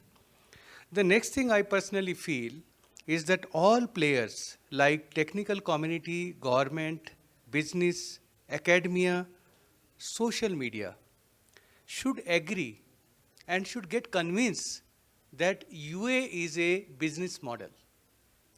There is a study which was conducted in 2018 by ICANN, where it is said that UA adoption can bring a business which is as good as $9 to $10 billion to all the stakeholders together. And once they are committed themselves, I think they start using what the efforts UASG, led by ICANN, has done in last several years. You can access the various work which is done by UASG on the website which is mentioned initially. Then I think another important point which Hadia has also said is the capacity building. When you make the whole ecosystem UA ready, then all the players should understand how to use those systems effectively. This is starting from the school education, college education, but at the same time, the citizens, the government officers, the industrialists, everybody should get the training and should be ready for using this. To make it sustainable, I personally feel that all of us must design the UA indicators and measure them on regular basis. And once we find that there is something is required, then we should take the course correction during the time and make it sustainable. And finally, I think the key to this involve community. Community means at every level. Involve shopkeepers, involves doctors, involve chartered accountants, involve the women's, involve everybody in the whole process of UA adoption. And once it is done, then nobody can stop the flow of UA and ultimately delivering the multilingual internet to the people of this globe. Thank you. Thank you, Anil. Now this question goes to Maria, Ajay, and Satish. As universal acceptance requires a broad contribution, what mechanisms are needed to increase UA acceptance, taking into consideration our global UA Day that we'll be celebrating? So what are some of these? Yes, please start. Maria, please start. Thank you. So I will continue to my thoughts. I think that first of all, there should be UI awareness, because everyone, like end users, business, governments, and others, should be aware that of availability to use all domain names and email addresses despite of their length and script or language use. So it means that they are already on the internet and new ones continue to appear. So anyone can register IDN or new GTLD domain name right now, today. So the same should be for internationalized email addresses as well. And it's really important to provide such global events like IGF and others and include universal acceptance thematic when we are discussing internet future and its further development. From the technical perspective, I would say that we need to reach some critical mass of supporting universal acceptance systems, services, and applications. So IDNs, new GTLDs, and internationalized emails became really available on the internet and work properly on the network, global network. And for that, of course, we need to continue to work with technical community, and URD, as was mentioned, it can be one of a great initiative to raise awareness, to train technical community how to work with your issues. The same can be done through hackathons, like webinars or local or regional trainings for local technical communities or regional technical communities or even global ones. And because techies, they should be well informed and trained and have your skills in their baggage, professional baggage so far, to be ready to manufacture really good and competitive software. And those bodies who can task developers should request your support. I mean, governments, businesses. Those bodies who can train developers should include materials on universal acceptance, universities, learning courses, and so on and so on. And those bodies who make standards should be followed by developers. They also should include regulation on universal acceptance issues and aspects. Thank you. Thank you, Maria. Ajay, just 1 minute. And Satish, also, you have 1 minute to answer that question. I think this is, to me, this is an idea which can make the entire global community talk about universal acceptance and see the benefit in it. Universal acceptance is not just for you and me and the speakers who are speaking here and certain other people. This is for everyone.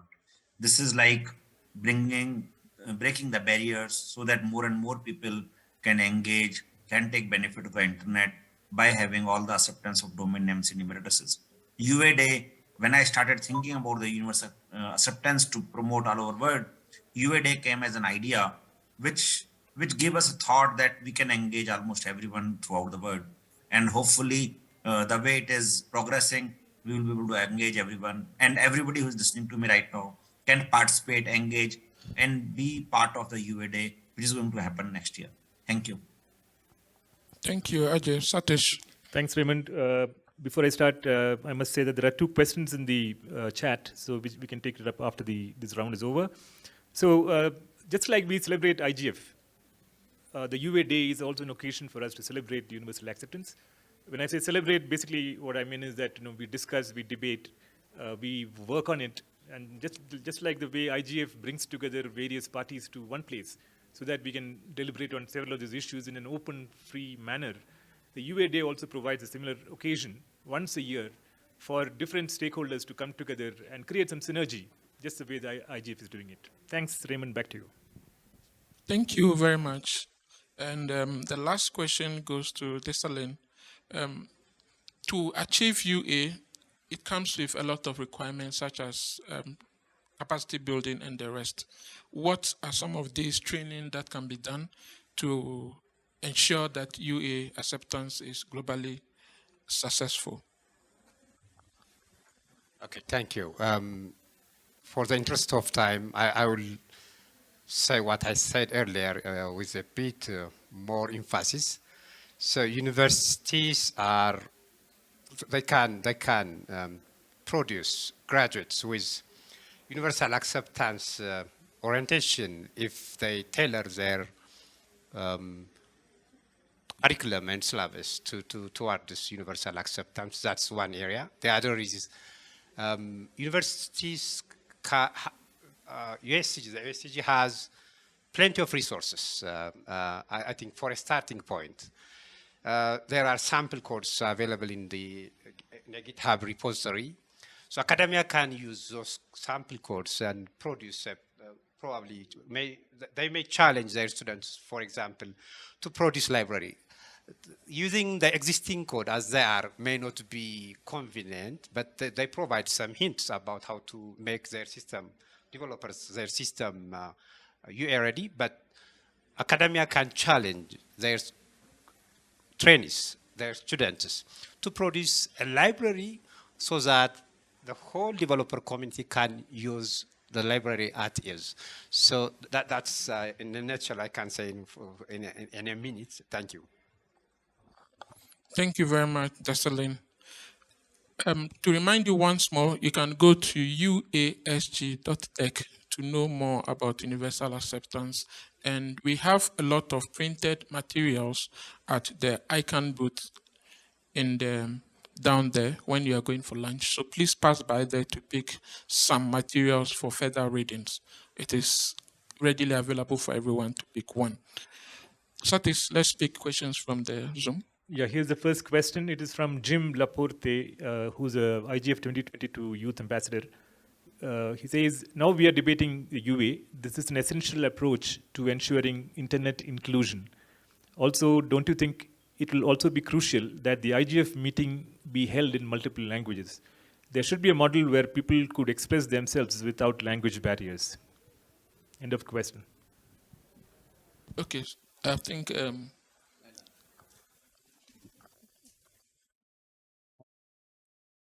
Thank you very much for a wonderful question.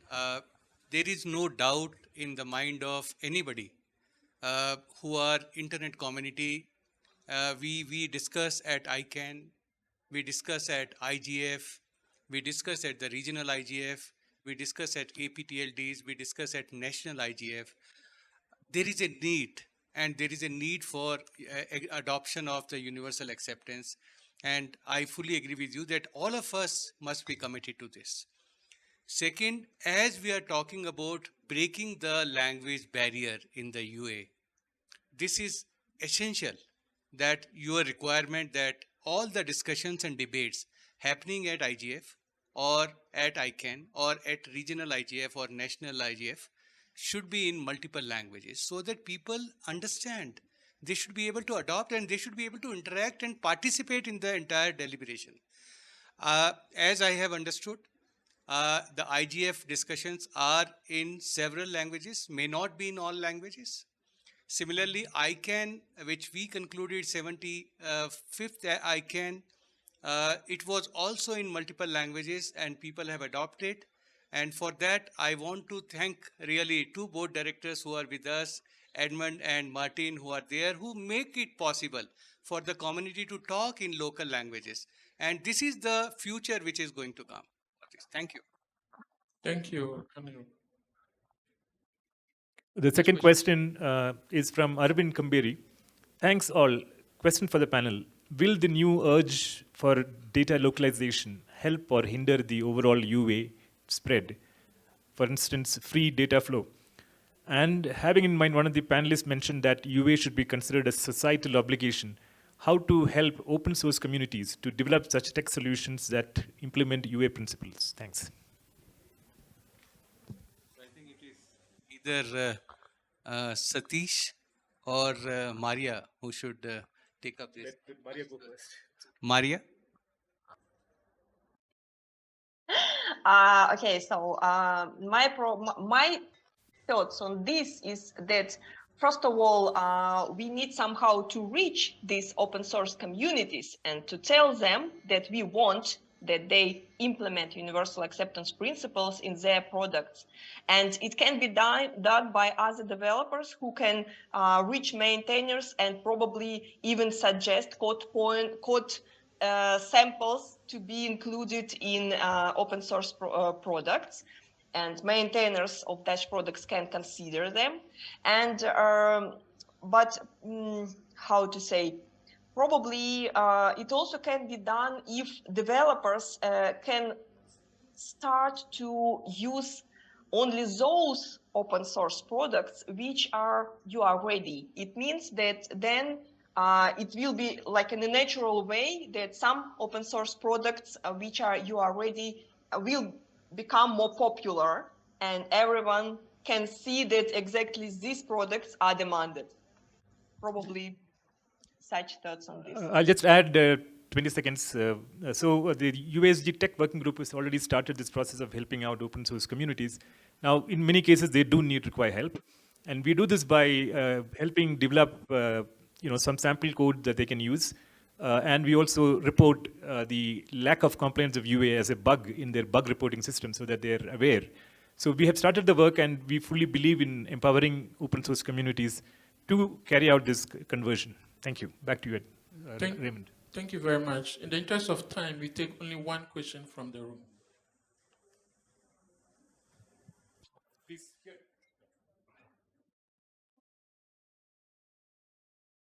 Please, does anybody have any question for us? All right. Thank you for your presentations. And there's a question, also a suggestion, in terms of languages and. Okay, sorry. My name is Kweku Entry. I'm from Ghana, and while some of the discussions we've been having, or I have been initiating in our IGF circus about one, language and bridging the gap for people to be online, and also with the initiative of the USAG, I think one of the institutions that we tend to miss in our ecosystem, we have them in Africa, Institutes of Languages. I don't know if you've thought about it, but it's a question and a suggestion. Have you engaged Institutes of Languages in trying to also encourage these ecosystem players to also come on board and also promote USAG? We should, in the interest of our nature as multi-stakeholders, so that we can bring people on board. And this is something I'd just like to throw out to you. Thank you. Thank you very much. So that will be the only question we will take. I'll give Ajay to answer that question. But to give my part of the answer to that, we have the UASG initiatives that are bottom-up approaches. So anybody from Ghana and other places that want to engage should involve the Institute of Languages, as our colleague has mentioned. So Ajay, if you have something to add to that. Yeah, I think, Raymond, thank you. This is a very important question, and distinction, opportunity distinction, do the distinction between what we are up to. Universal acceptance is a very big umbrella where the goal is that all domain names and all email addresses are accepted equally in all software applications. We have stakeholders. Language community is one of the stakeholders, and we engage with them very clearly, and they are our clear target. We have local initiatives in the regions, and community join together in their region to promote UA and find ways the way UA can be promoted and the solutions can be built locally and with the help of global volunteering community under UASG.tech. We have ambassadors who raise the awareness in these programs. So by this opportunity on this platform, I would like you to and motivate you to create a group in your community and see if you would like to create a local initiative in your region. And there is a template available on USG.tech website, and you can apply for it. And if you are individually passionate about and you are aware about what UA is all about, and you would like to do something in the country in your own region, then you can actually apply even for UA ambassadorship. But thank you for the question. And we do engage with all the stakeholders which are related to language. But our scope remains very simple, to have the acceptance of domain names and email addresses in all software applications. That's where we largely focus on. Thank you. Thank you very much. Thank you, Ajay. I'll take that also as your last word for us. So I'll give Maria to give us her last word. No, I mean about the takeaways of this session. So I just can repeat that first of all, we need to continue to reform the domain name industry to make all registries to become URL themselves. And also, we should continue to motivate technical community to become UR ready, to get your skills in their set, in their baggage, and work with influence on them, influences on them. And of course, I'm sure that we need to communicate with end users because they can show their demand. We need to help them to enrich their user experience and at least claim that some software is not UR ready yet. It can also help. Thank you. Thank you. Satish, your takeaway. So Seda was suggesting that we can have 30 seconds for the remaining. So, yeah, so my takeaway from the session is basically that there are multiple stakeholders who have to work collectively to kind of bring about universal acceptance. So UA Day is a good opportunity to kind of mobilize all of them together. Thank you. Thank you. This is Hadia for the record. So 3 takeaways quickly. Universal acceptance is a global approach that allows differentiation and preserving one's identity. Internationalized domain names could be considered a public good, promoting digital economic and social inclusion. As governments in Africa are accelerating the rollout of new generations of digital assets to support digitization of many services, there is general agreement that apps and services need to be better to support the new digital era. And of course, education for sustainability. Thank you. Thank you. My takeaway is that ICANN and IGF should keep UA as the top 5 priorities to discuss and implement. Second, most government should adopt UA as part of digital transformation where they involve local community in implementing the UA for the total country and especially delivering the citizen-oriented services. Thank you. Thank you. Jessalyn, 30 seconds. Okay, thank you. My key takeaway from this session is it's important to recognize the current limitation of the internet. The internet is not a localized tool in its truest sense, the sense that still people have to use scripts which is not their own local language, particularly to gain access to a particular resource on the internet. They have to put the URL in different script. So to make the internet technology a truly global tool, it's important that communities, local communities, have to mobilize themselves and work to develop a level generation rules for their local language and make their script part of their daily space. And then that afterwards, it can be said that universal acceptance is a natural follow-up activity once a particular script is added in the identity space. Thank you. Thank you very much. On behalf of the Universal Acceptance Steering Group, I thank everyone for joining us. I thank the panelists for their very good presentation. And those who have also joined us on Zoom, we thank you for joining, and we hope to see you again next year during another IGF. Thank you very much for joining us.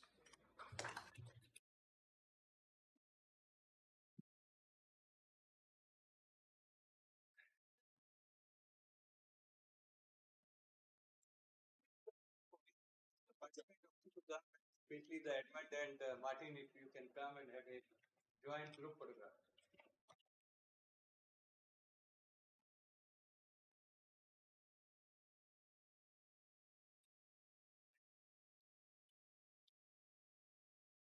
Come, please come. Please come, please come. I missed it. Please come.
Recording in progress. Hi, I'm Lon.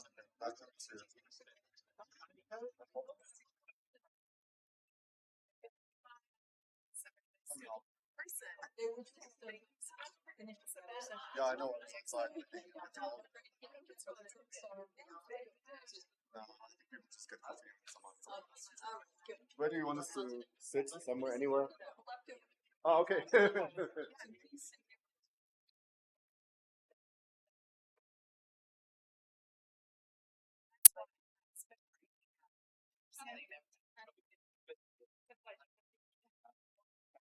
Valerie.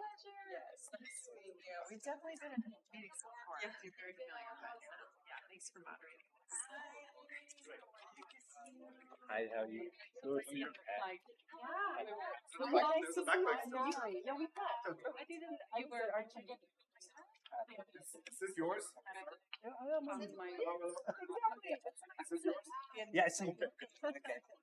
No, I think we have been on the streets for each other. Yeah, yeah. I don't know. So for some reason, I was not able to. That's okay. Don't worry. Don't worry. Yeah. Yeah, I'm glad you can make the panel. Okay. I'm glad. Okay. Yeah, to see you. I was in another panel there. That's why I left my flat. I was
instructed.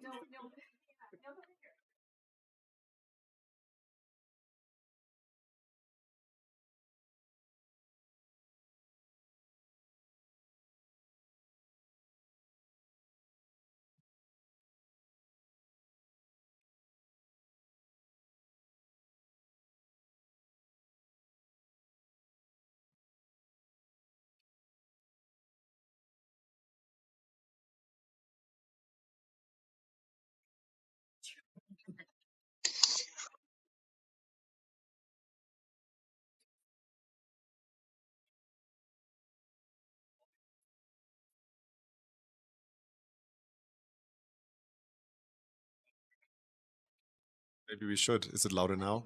Okay.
We've been trying to figure out at what levels.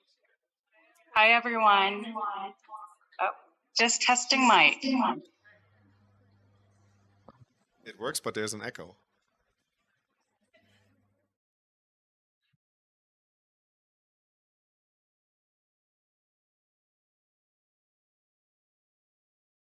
You obviously, greetings everyone. Yushin, obviously you had a bit of an echo there. Maybe you can do another test.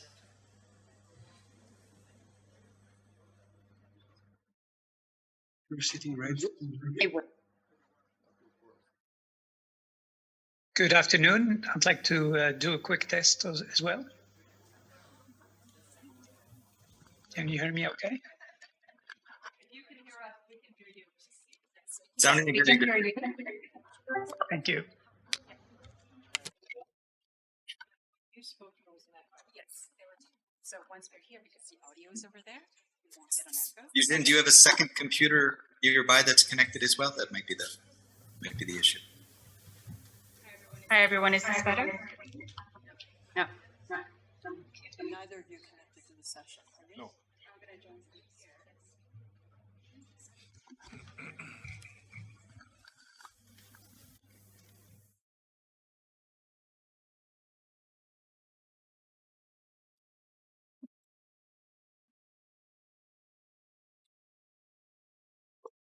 Testing. 1, 2, 3.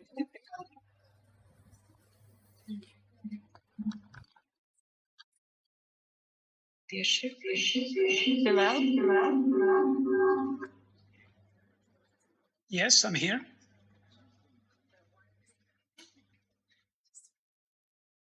Sorry, we're trying to diagnose the echo problem. This works. Okay, no worries.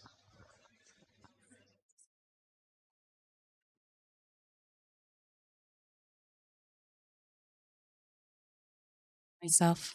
Oh, I don't. Okay, testing. That's better, Yushin.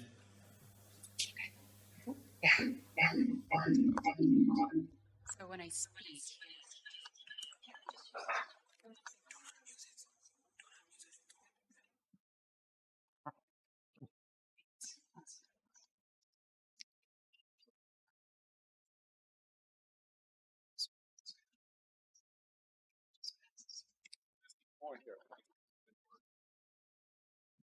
This one works.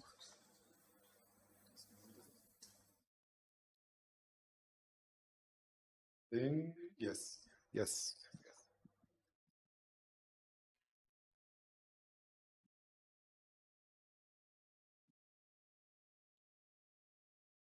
Testing.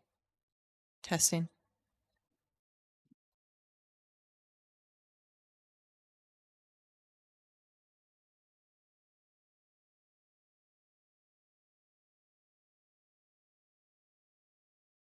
Hello, everybody. Thank you for sitting through our multiple microphone tests. I hope we have a system in place that will work. We obviously want to welcome those of you present in the room today for this session, but obviously those online as well. So just hoping that both our speakers who are online and our listeners are able to fully partake of the session and to hear us. And pardon us if we need to continue to work on any of those technical issues as we go forward. But this is an open forum, as you know, focusing on technical standard setting and human rights. We have a lot of competition in the space, so we're grateful for those of you that have come, but also recognizing that this topic may not be the one that sounds the most exciting at the outset. I could use a different word, but I've chosen the more discreet term of exciting.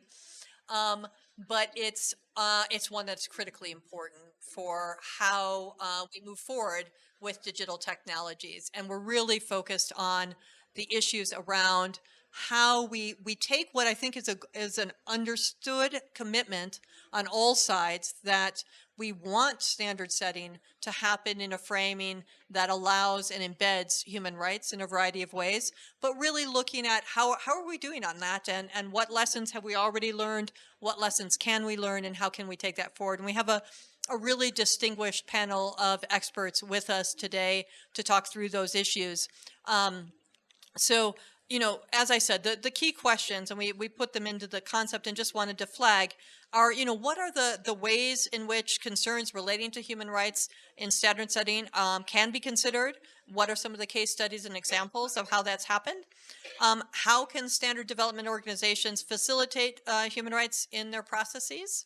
And what are some of the current gaps and challenges? You know, when it doesn't work, why isn't it working? Particularly, what are some of those challenges relating to effective civil society participation in standard setting fora? And how can we obviously look towards what are some of the potential solutions in those areas? And finally, how can we potentially make standard setting processes more transparent and accessible to organizations that are working at the intersection of human rights and digital technology, and to civil society more generally? So with that focus, I wanted to introduce our wonderful panel. I'll do that one by one, I think, as we go through them. But we have a lot of expertise here. We're going to give each of them 5 minutes to lead off, and then we really hope to engage our audience both here and online to have an ongoing dialogue about these important issues.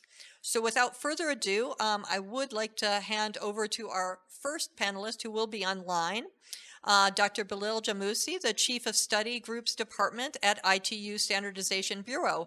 ITU, of course, is our next door neighbor in our office in Geneva, so we're very happy to have this opportunity to welcome Dr. Bilal and to have him participate in the panel. So I hope, there you are, it's working fine. Over to you, sir. Thank you very much for the opportunity to join you remotely today and to join the IGF. I'm very pleased to represent the ITU in this discussion. And I send you my greetings from Sophia Antipolis, where we're participating in the ETSI General Assembly. So the topic of human rights and standards is an important one. We've had a few opportunities to dialogue on this issue this year. But I think one of the most important aspects is the fact that the process be open and inclusive of all participants. And in the context of ITU, the fact that our membership includes member states, the private sector, and academia is a fairly open and inclusive in terms of participation. So, for example, various experts from government could join, or the government delegations can open their delegation to the meetings to be all-inclusive of the various participants and stakeholders in the country. But it's important that to know that many of the standard setting organizations are fairly technical, and they look at the technology and they're trying to solve a problem and develop the standard that solve a particular technical problem without necessarily looking at all uses of the technology. And in our space, because of the information communication technologies and digital technologies are now pervasive in all aspects of life, it's important to be aware of the possible implications to human rights, and perhaps creating opportunities for human rights experts to dialogue with the leadership of the standards groups could be a good starting point in providing that linkage between some of the human rights issues on the table and the implications for technologies as they're developed into standards. So to maybe summarize the key aspects is the platform has to be open, but at the same time, all stakeholders should be around the table. They should come and participate. And when they do see that certain technologies might be going in the wrong direction from a human rights perspective, to voice their opinion and maybe propose solutions on how that could be solved. And there are some cases where standards that might have had issues with facial recognition, for example, and possible implications for human rights were being discussed in some of our study groups. And when the community came around the table and voiced its opinion on whether to accept or not accept the standard, then the final decision kind of was all-inclusive and provided the consensus-based process and really did not go forward with that particular standard.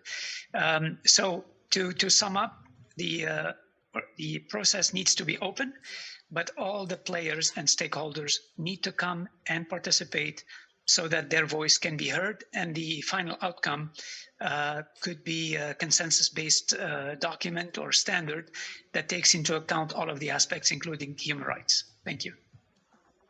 Great, thank you so much. And I'm told I didn't have the mic close enough, so apologies for those that might not have been able to hear. Hope this works. But Bilal has raised, I said, a good foundation for the conversation, really looking at the fact that we really do need everyone at the table, that there is an openness on ITU's part and others to make sure that there are, but at the same time, you know, really thinking about what are some of the obstacles. If it's not happening as thoroughly as we'd like, you know, what are the reasons why it doesn't always happen in the way that was described, and the suggestion, Bilal, for potentially focusing on the need for dialogues between human rights experts and the leaders of study groups, and also recognizing that there are two different communities that come to these issues from two different places, and sometimes we're not always talking the same language and trying to build some of those bridges. So thank you so much for that first intervention. I'm going to turn now to my right, Dr. Lars Eggert, the Distinguished Engineer for Internet Standards, NetApp, and Chair of Internet Engineering Task Force. We're so happy to have you with us, Lars. Over to you. Thank you. Yeah. So my name is Lars. I chair the IETF, and my day job is at NetApp, as you mentioned, which is a cloud data management company. Maybe mic up. And thanks for the invitation to speak here, and thanks for the friends from Ethiopia who are hosting the meeting. It's a great meeting. Enjoying this very much. For those of you who are not familiar with the IETF, you might have heard of the Internet Society, ISOC. It's sort of a sister organization that is more present in venues like this. We are more of a technical standards body, and they do other things in the same space. The IETF, we sort of develop and maintain the core Internet protocols. If you're technically inclined, IP, the Internet Protocol versions 4 and 6, DNS, the domain name system, TCP, the transport protocol, TLS, the security layer, BGP for routing, HTTP, which carries the web, QUIC, which is the new protocol that carries the web, and a lot of other protocols. Those are sort of ours. They originated with us. We keep maintaining them. They're being revised for over like almost 30 years now. The first meeting, over 30 years, was in 1986. And there were 21 participants, and many of them actually still participate in the IETF today. And I think some of them went to all 115 meetings that we've had since then. That's pretty incredible. So the IETF is truly open. I agree with Bilal that is a key requirement for a multi-stakeholder process, right? And we have no participation fees. You don't need to sign anything. There's no legal contract. We don't even have a concept of a membership. If you're interested and want to participate, you can subscribe to a mailing list. You can come to an in-person meeting, and you can just start contributing. So the barrier is really low. The work's mostly done online, has always been done online on mailing lists. We meet 3 times a year at various places around the globe. We try to rotate. You see about 1,300 people at those in-person meetings, so it's a bit smaller than the IGF. But the last count I saw is we have about 55,000 people that are subscribed to at least one of our mailing lists. So there's a huge community that's only participating online. And that number actually surprised us when we found it. And all our standards and all our working documents and all emails and all presentations, they're all freely available online. Right, so that's a little bit about the IETF, and it took a little bit longer than I expected. Sorry. In terms of the questions you asked, so fundamentally, right, some of the architectural principles of the internet have sort of by chance or by luck or by foresight, been aligned with human rights from the beginning. I think that is sort of leaves it at a high level actually in a pretty good place, right? In a better place than we might be if we had continued the telco standardization forward. So the situation is not terrible, right? But today's internet is very complex, and there are aspects of it that have evolved in ways that some might say are in conflict with some human rights. But we have the ability to change the decisions that were made and reconcile some of these differences. And I think that is sort of what a thing that has been starting to happen in recent years. In the IETF in particular, we have a research arm, the IRTF, and we have a group there, the Human Rights Protocol Considerations Research Group, HRPC, that is looking at some of these aspects. And I wish I could take credit that the IETF sort of initiated that. It was actually the advocates and human rights researchers, academics that came to the IETF and says, we want to look at your standards development process and give you feedback on whether your output sort of aligns with the human rights or not. And the initial sort of community feedback in the IETF would be maybe best described as, why would you want to do that? But then as we started the discussion, right, it became pretty clear that actually that was a thing that looked very interesting and we wanted to support that. And the creation of that research group has been a great start. And for example, I mentioned QUIC, which is the new protocol that carries the web. HRPC did a pretty detailed review of the protocol document and gave us feedback while the technology was still being built, and said you could, take these considerations into account and maybe make these changes, and here are some reasons for that. And that was a very, very good experience, and I highly recommend, that we in the IETF do more of that, but also maybe look at that as sort of a blueprint for how you could do this in other standards bodies. Thank you. Oh, that's fascinating, Lars, and to have a good case study like that, and the initial reaction as well, being one that I think is important to put on the table. That, as you said, I think there is a general understanding that everybody wants to align these things, but it doesn't necessarily just happen. And then bringing people together in a way can raise, new questions, new ideas, new ways of making it happen more effectively. I also took your point about the high level alignment that is somehow already there and built in. We are going to celebrate the 75th anniversary of the Universal Declaration for Human Rights in the coming year. And one of the things that we talk about in that context is how fortunate we are that 75 years ago we had the vision to have that document, and wonder if we could actually recreate it today in a variety of ways. So that top level alignment is something to be very grateful for, as you said. We're very fortunate as well to have with us Dr. And you even told me how to pronounce it, I'm still messing up, Desalegn Yalhula, the researcher and lecturer at Addis Ababa University. We're very glad to bring your perspective into the discussion here and hear your views based on your context and the work that you've been doing within the university. Thank you so much. Thank you. My name is Desalegn. I work for the Computer Science Department of Addis Ababa University. I will try to shed some lights on how the standard development organizations can be, transparent in some aspect towards the human rights considerations. By their nature, I think I have been involved in ITF and to some extent in IEEE. I know ITF membership is open as long as we have participants with public interest technologies. The room for human rights consideration while developing standard is, I think, wide open, I can say to some extent. I can mention a specific example, recent developments.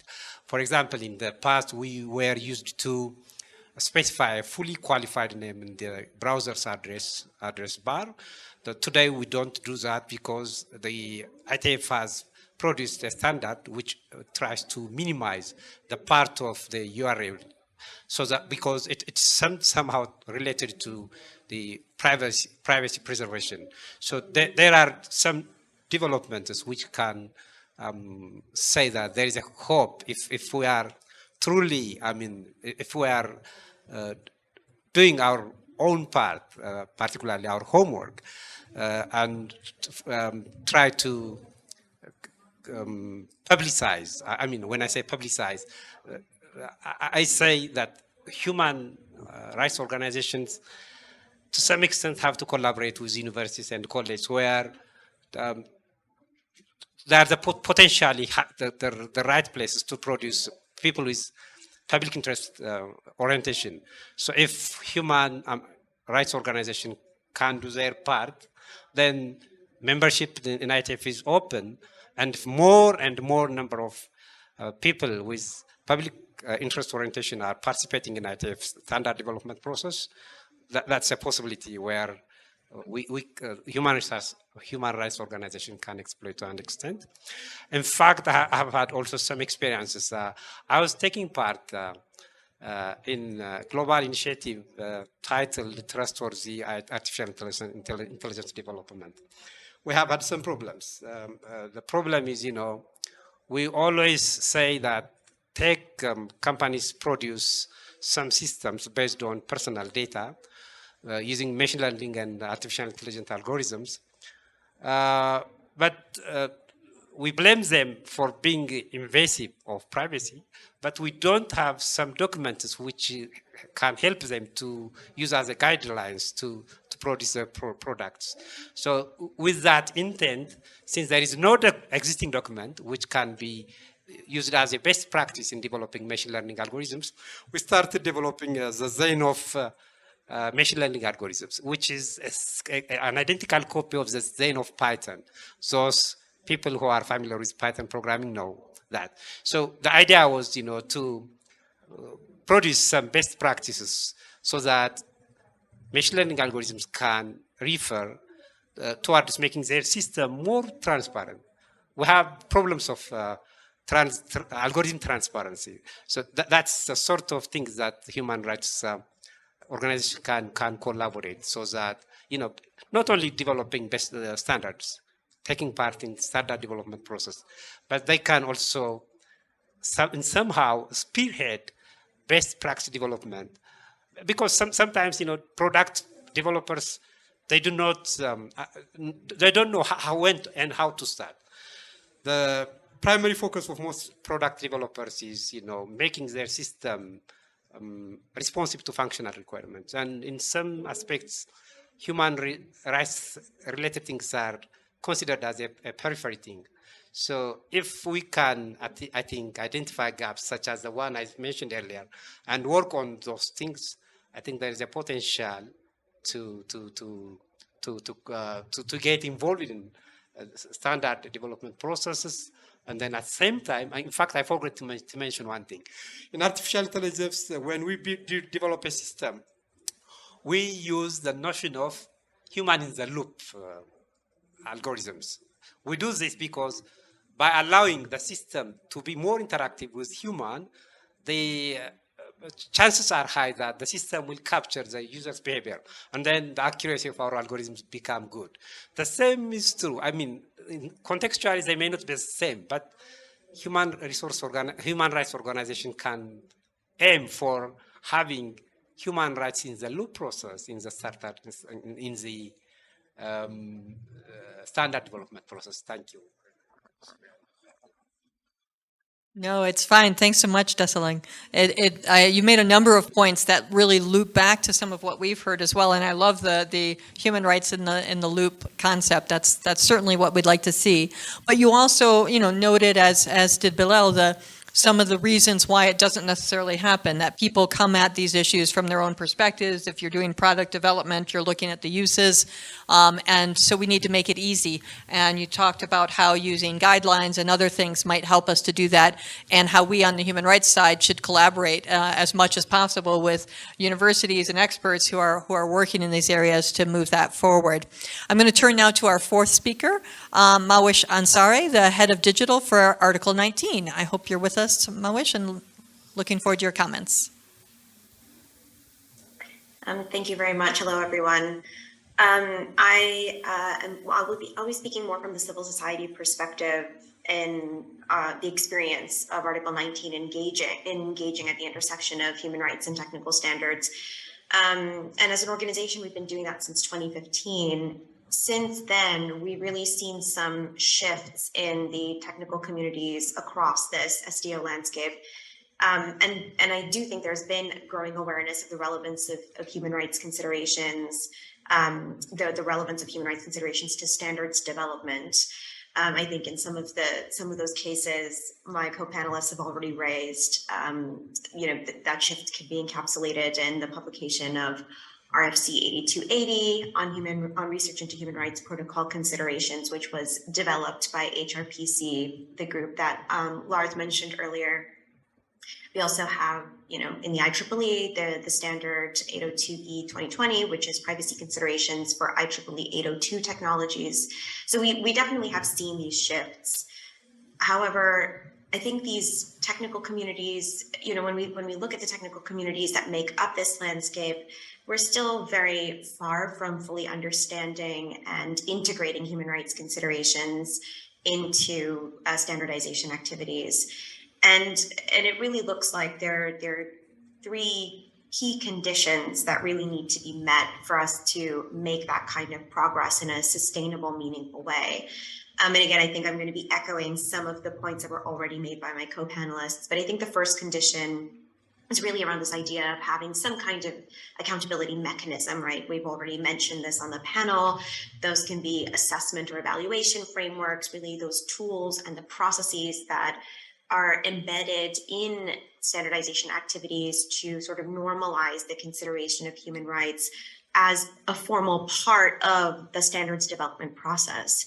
And I think when we're right now at the stage that we are in this conversation at the intersection of human rights and standardization, this is often where the conversation starts, right? How can we build these accountability mechanisms in technical communities as part of these technical communities, right? Because of course, this needs to be done with all of the stakeholders that make up these communities. Otherwise, there will never be the kind of buy-in that's necessary for actually implementing these mechanisms. So this isn't just about civil society pitching these mechanisms or one particular type of stakeholder bringing this forward. This really needs to be embedded and owned by the entire community for the implementation of these mechanisms to be meaningful. Otherwise, that human rights in the loop process, we could have that, we could put that down on paper. We can even publish it as part of an SDO's documentation, but it will never be normalized as practice. But I think, even the most robust accountability mechanisms that we develop, again, as part of these communities, they're meaningless if you don't have two other conditions, and that's really openness and transparency. And I know Dr. Jamoussi mentioned openness in particular. You need to have human rights experts who can make the connection between the technical work being standardized and the human rights implications of that work. I think Dr. Jamoussi mentioned the efforts to standardize or proposals to standardize facial recognition in ITT study groups, and the fact that there was a discussion brought by member states who sat around the table and raised human rights concerns. The key is that a lot of those the concerns that drove that response was done through those member states consulting with civil society that are following these processes and can bring that expertise in terms of why and how the human rights implications come to bear on these proposals. So, civil society stakeholders have this human rights expertise, but there are several implicit and explicit barriers for them that mean that, participation from the stakeholder group is relatively minimal in standards development processes in SDOs, even if civil society or non-industry, non-state stakeholders are ostensibly able to join as members or attend meetings. There are some really high barriers that disproportionately impact civil society's ability to participate. And as such, you don't often see a robust sense of human rights expertise in these bodies. If you don't have that, then it doesn't matter what kind of evaluation process you put in place to develop those human rights considerations as part of standardization. You're not going to have the knowledge within that community to be able to apply it. The third condition is really transparency. Now, STOs are all different. Their working methods are all different. Each one is unique. However, I think when you look across the board, you of course have STOs like the IETF, which have an approach on a principle level to radical transparency and working methods. But there are many SDOs that have quite opaque processes where it can be difficult, if not impossible, for non-members to know what work is currently being done, who's doing the work, and what the state of the deliberations are. And that has a knock-on effect, right? Not only is that going to further undermine that inclusion or that openness, because if you don't know what's going on in SDO, you might not feel compelled to engage. And it also has a knock-on effect in terms of the robustness of those accountability mechanisms. Without meeting those conditions of openness and transparency, accountability mechanisms like, human rights impact assessments or any other kinds of review processes that you try to implement, they're not only in danger of becoming meaningless, they can be dangerous. Without the relevant expertise or the accountability that comes from being transparent to external review and oversight, you can have an accountability mechanism that can rubber stamp standards and processes as being rights respecting, while in actuality falling below international standards and principles. So, I'll stop there, but I think, in terms of the takeaways, the conditions that we need to set, it can be quite complicated in making sure that we not only have processes to evaluate them, human rights considerations, but making sure that they're actually meaningful.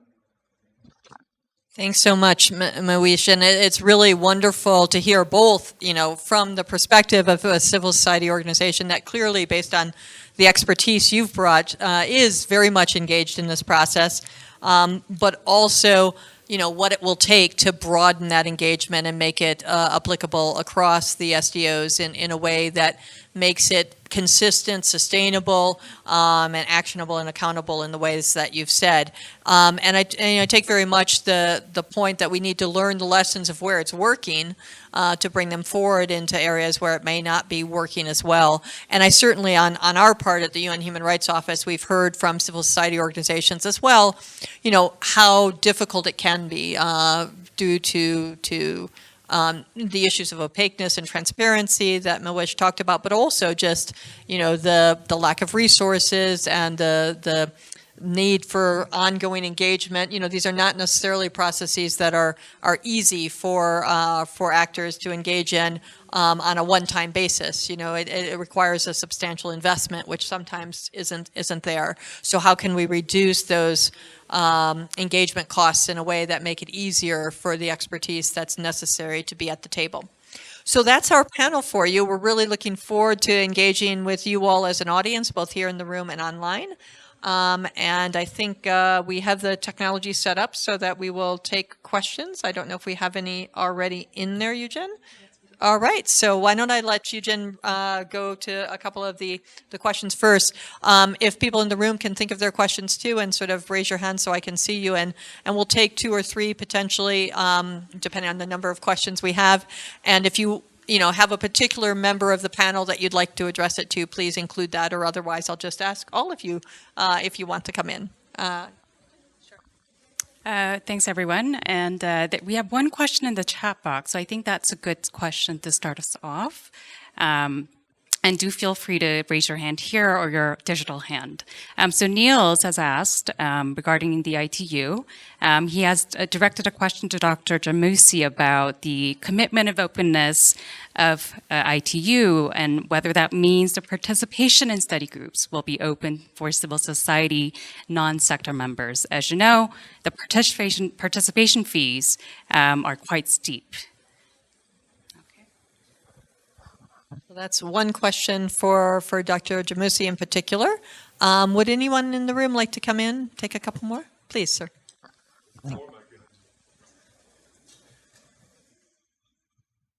Just put it on the stand next one after the pillar. Sorry. Yeah, okay. Yeah, we can pass them around as well. Good afternoon. I'm Joelson Diaz from Brazil, representing the Federal Council of the Brazilian Bar Association. I just wanted a very quick update, if that is possible, from anyone from the panel, considering the Convention on the Rights of Persons with Disabilities. How is the UNHCR and the other participants in the panels, agencies, states, and private sector is dealing with the inclusion and accessibility of persons with disabilities? Thank you. Thank you for that. Other questions online or in the room? Please. The microphone that was just used is probably your best bet. Sorry. Thank you. I'll just stand here very formally while I ask my question. I'm Evek Natashenko from UK Government. Thank you so much to all the panelists. It's really, really useful conversation, really useful discussion to pick up on. We're really keen on kind of contributing to this.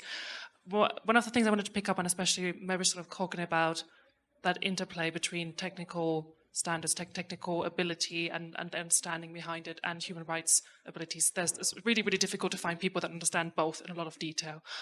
One question I had was on how do we tackle that? Where will it come from? And I'm even thinking back to, is that something we need to integrate in study programs? Do we need to train human rights, future leaders on technical issues very early on?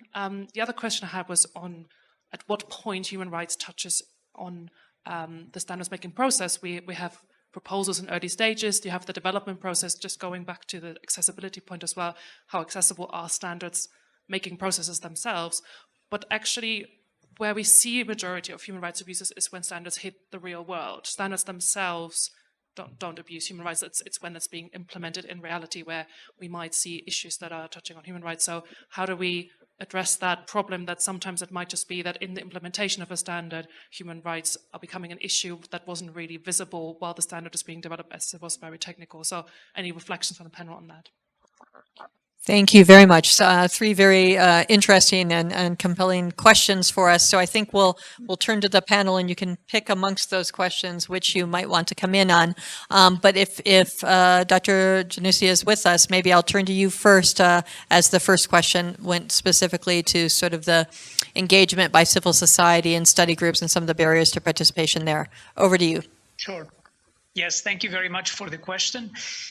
In fact, let me just give a quick overview of the participation in our study groups, the standard setting groups. They are open to all the member states, and any member state can designate who can participate on their delegation.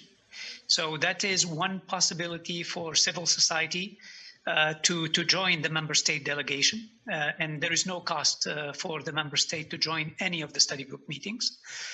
The second category of members or participants are the private sector, and usually those are big companies that are producing equipment and doing interoperability and IPR and so on.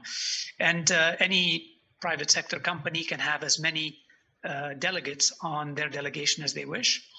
We also have associate members that are specifically interested in one study group, and their fee of participation is quite reduced, especially when they are small and medium enterprises.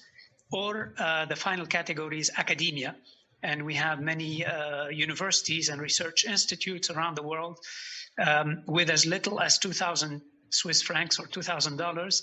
They have access to all the sectors of the ITU, ITUR, ITUD, and ITUT, the standards, radio, and development. In addition, on top of all of this, if there is a particular expert who wishes to participate in a study group, they can be an invited expert of the chairman.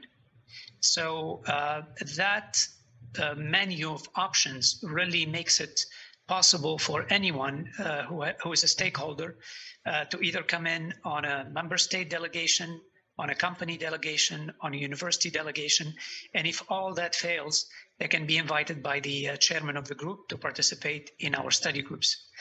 In addition, we have usually about 6 to 8 what we call focus groups that are open to non-members. So anyone from any member state of the ITU could join our focus groups, which are usually the pre-standard setting groups that kind of elaborate a few of the new topics AI for health, AI for natural disaster management, energy efficiency, just to give you a few examples of the focus groups. All of these are completely open platforms.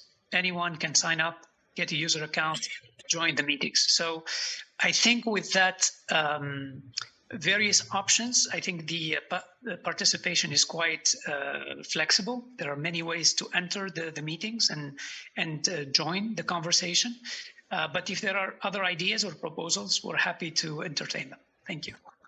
Great. And while we have you, Doctor, would you like to come in on either of the other questions around the accessibility for persons with disabilities of these processes, inclusion of them in it, both within technical standard setting, but I think it was a little bit broader as well. And then the last question, which had two parts around that bridging of the technical and human rights communities and what more we can do on it, as well as the issues around extending the transparency and work within it. So any comments on the other two? Absolutely. Accessibility is one of our key deliveries in terms of accessible information and communication technologies. We have a coordination activity that spans across all the sectors to make sure that all the standards that we develop have accessibility as an embedded and integral part. Ms. Andrea Sachs is our chair of the accessibility group under TSAG, which is the overall umbrella for all the activities within ITUT. We have resolutions at the plenipotentiary as well as the WTSA to ensure that all of our standards address accessibility, but we also make our meetings accessible. Captioning became more or less a natural resource that we provide to most of our meetings. We have sign language interpretation. So we try to make the meetings accessible when we have experts who have accessibility needs. So that is really a number of standards also developed by Study Group 16 are on accessibility and ICTs. And then in terms of the bridging between the final question on bridging between the human rights and standards, I think one practical way to do it is to have maybe a yearly workshop where we bring the human rights experts and the standards leaders, the chairman of the study groups or focus groups, etc., and to try to provide a dialogue, a platform for dialogue, so that we have the two communities understand each other. Because the technical folks use technical terms and the human rights folks have their own terminology. So, and often a lot could be lost in understanding each other because we have different terminologies for different things. So probably having a platform for dialogue, highlighting some of the key principles of human rights and their implications for technology from the human rights experts. And then having the standard leaders talk about their work program and what's new on their plate, and trying to bridge that gap between the human rights principles and needs and the technology standards that is being developed or digital standards that are being developed could be a way to bring those two communities closer to each other and to ensure that the human rights principles are, there is the awareness and then the adherence to respect them. Great. No, thanks. And the last part of the question, it was actually sort of a two-parter, was around what we do when standards are implemented and human rights problems or issues that we haven't predicted arise, which I think is one of the questions that often comes up, that the standard setting organizations say, well, you know, we're doing everything we can on this side, but you know, what happens on that? So we'll ask all the panel to think about that and come in on that as well. Lars, did you want to come in on any of those? Yeah, thanks. I can come in on the first one, but I still remember the one you just mentioned. So the ITF, we have a pretty robust participation from the practitioners that actually deploy protocols, and maybe we're a little bit unique in that aspect. But so we have the ability to continue the conversation about human rights past the point of when the standards get published. So there is the ability to talk to the people, not only the people who originated the standards, but those are often the same ones that are then in control of a large part of the deployment. And so that's a possibility that exists, at least for us. I also wanted to comment earlier, two of the panelists brought up the openness and transparency as sort of the preconditions for this work, and I absolutely agree. And I want to sort of believe that the IETF is on the far end of the spectrum, because everything is public and free, and you can just look at it. But still, right?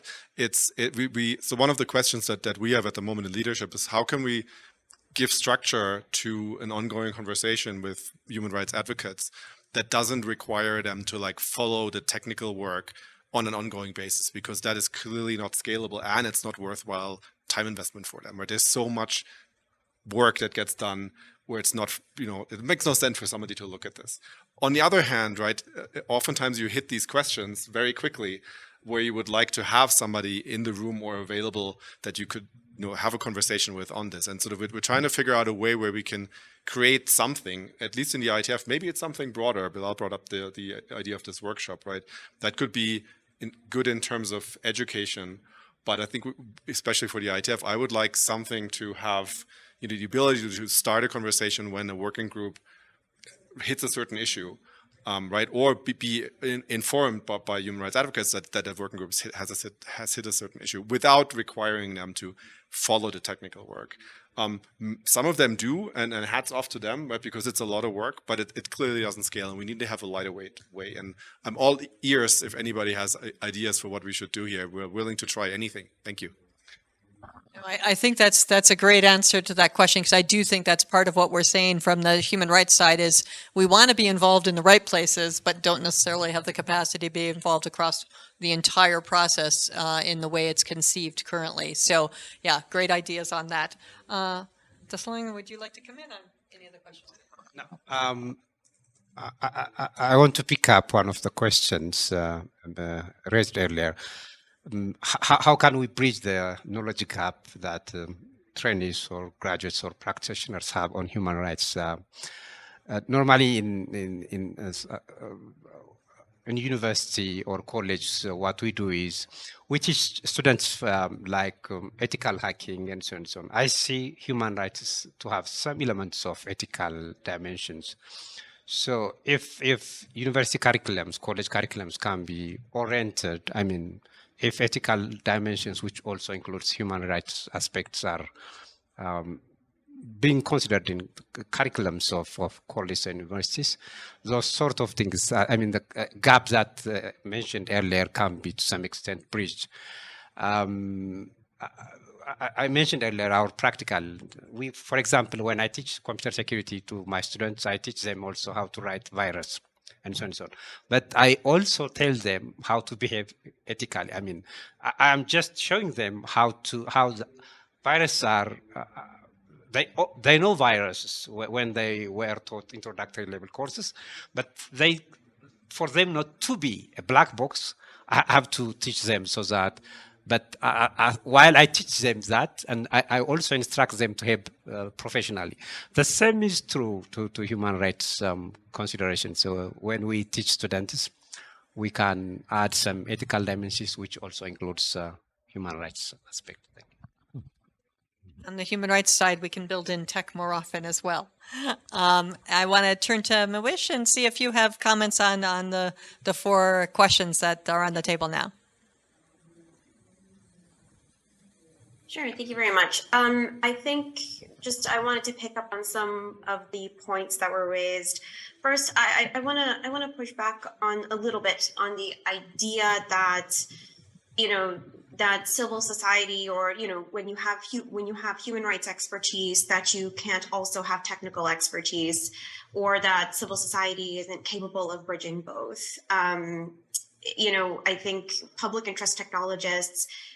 There's quite a robust community of public interest technologists that work as part of civil society, that work within the stakeholder group, that have the ability to bridge these knowledge bases. So it's not so much the fact that civil society wouldn't be capable of engaging in technical spaces, or even to be able to use that language, right? I think the idea of bridging knowledge bases, and then, of course, with that, being able to translation is kind of like a key theme as part of that, right? How do you translate human rights considerations into technical aspects or technical considerations? That translation exercise is something that, I think we might undermine civil society's ability to be able to translate into technical language, technical speak. But that's not the case. So I think that the knowledge base is certainly there. The question, though, yes, is how do we then move through the financial barrier, the knowledge barrier.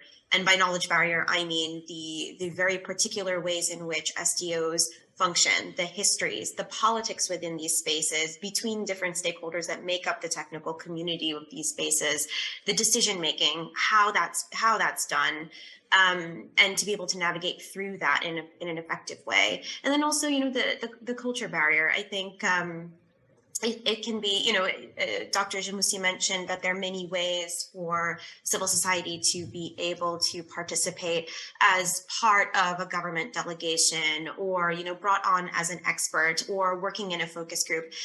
That's, yes, I think those are really important, valuable ways. Potentially the idea of a yearly workshop could be valuable, but these are simply not substitutions for being able to participate in an independent capacity, for civil society to be able to engage as independent and valuable stakeholders to technical processes, to see them as part of that technical community, as being able to bring value, both in technical and non-technical senses. There is just no substitution for that if they're not able to join meetings as individual stakeholders, being able to join to obtain membership to more closed standards development processes as individuals and not as part of multi-stakeholder delegations, no matter how valuable they are. And I do want to say that, Article 19 participates as part of a national delegation to the ITU. And we absolutely see the value of multi-stakeholder delegations. This kind of gets me to answering the question about, how do we support that expertise, particularly for governments like the UK, how do you support expertise and cultivate that, between human rights and technology. I think, governments can absolutely do that by building multi-stakeholder delegations particularly to intergovernmental SDOs, or by establishing mirror committees to intergovernmental SDOs like the ISO, IEC processes as an example. So I really just want to respond to some of those comments. In terms of, at what point standards impact human rights, I think it's a really interesting question. And there are a lot of ways in which standards are actually really important when it comes to real world implementation. And I think Dessalane mentioned a few of those examples. So I don't want to get into deeply on that, but it's just to sort of echo what others have said and to really highlight the fact that, if we are to look at standardization, it's looking at it as part of the broader cycle of technology design, development, and deployment. Standardization is a really key point of intervention where, different stakeholders, we can engage with each other and speak to each other about real world implementations before the deployment of these technologies, before they become ubiquitous in our daily lives. So it's absolutely a critical point for us to be having multi-stakeholder dialogue around technology.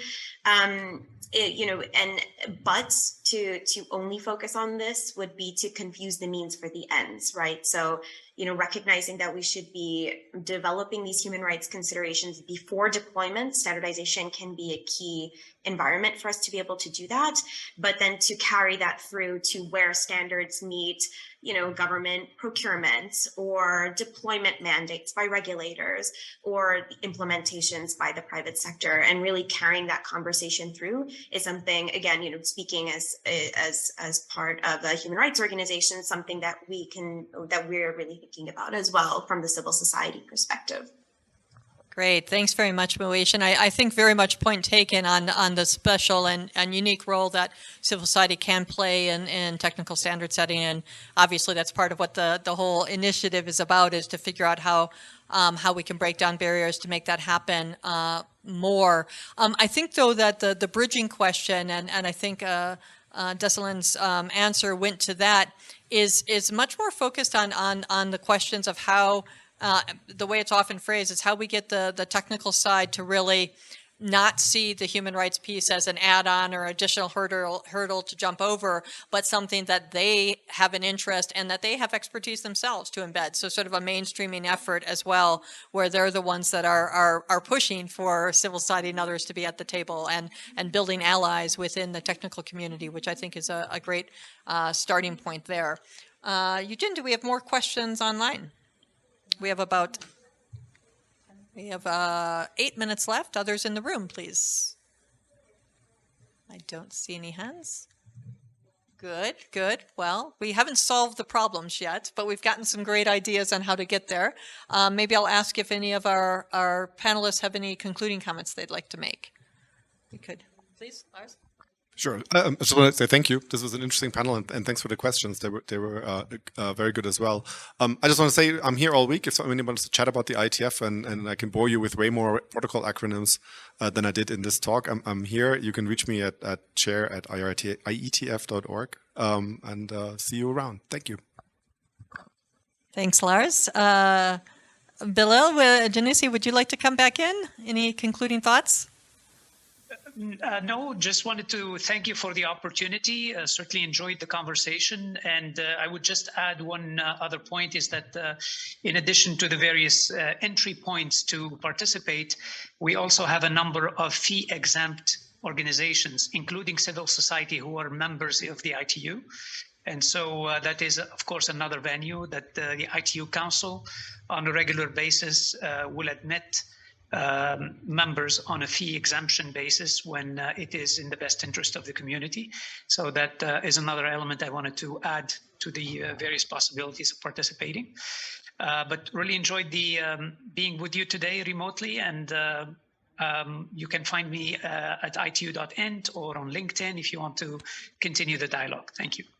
Great, thanks, and thanks for that addition. And I do, want to emphasize that part of this is really about looking at what some of the good practices already are and replicating them, because we are talking about a community of standard development organizations, and we've heard about some examples here, but there's obviously a lot of people that aren't in the room as well to bring forward.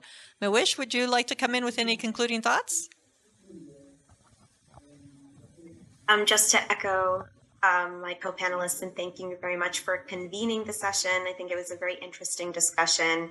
I think moving into a conversation around how we can actually move through those barriers and what those kinds of accountability mechanisms look like is a really interesting next step to take the conversation, and one that I hope that we can continue. If anyone is interested in the work that Article 19 does, or civil society interested in getting more involved in standard setting, please feel free to reach out to us at article19.org, and we'd be happy to continue the conversation. Thank you. Great. Well, I just want to thank all of our panelists and to just say a few words about the role of our organization going forward. First of all, I neglected to, and I'll give, no, it's okay. We were just giving everybody a chance to do any concluding thoughts, but maybe not to rush you. Anything you'd like to add in before I do my little closing? No. Okay, great. Thank you.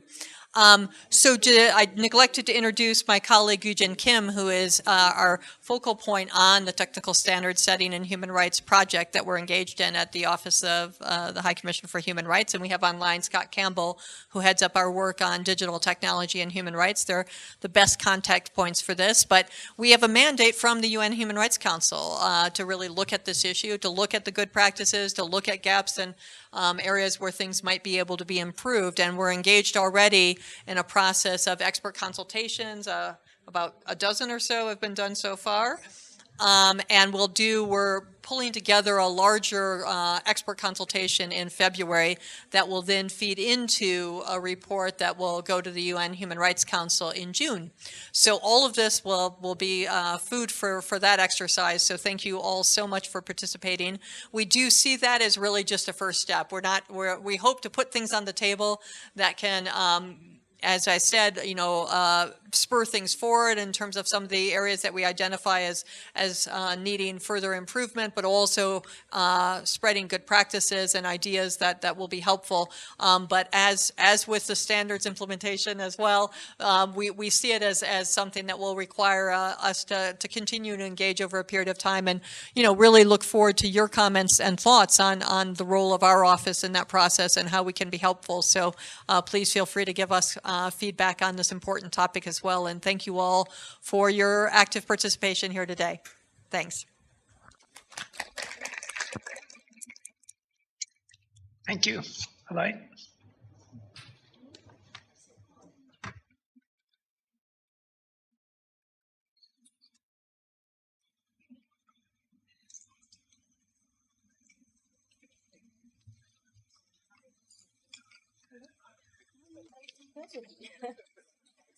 I really liked.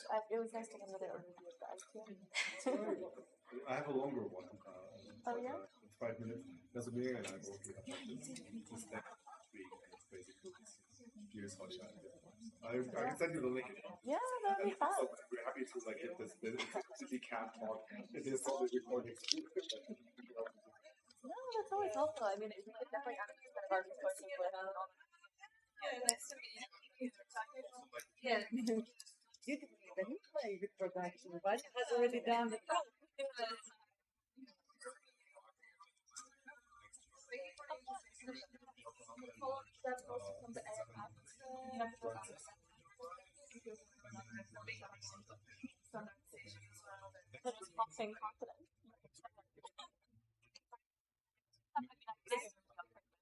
Make this Europe, Africa, Asia. So roughly, it doesn't quite work in sort of. We're trying to. I had to check with Chantal if we have funding. I forget if we have staff funding to go to those, but I'll definitely let you know if I'm there. That would be fun. It just started, yes. Yeah, it just. This year's good. Spring meeting next year will be extremely good. I can't tell you where it is though, but if you have the ability to go in the northern spring, then Okay. I'll keep that in mind. and then I think we have announced some of the other ones. For 2024? Probably. Okay. I'll definitely look into it because I think the main implementation will be 2023 through 2024. Well, that'll be, I'll keep that in mind. Okay. But otherwise, in Prague is always fun. But yes.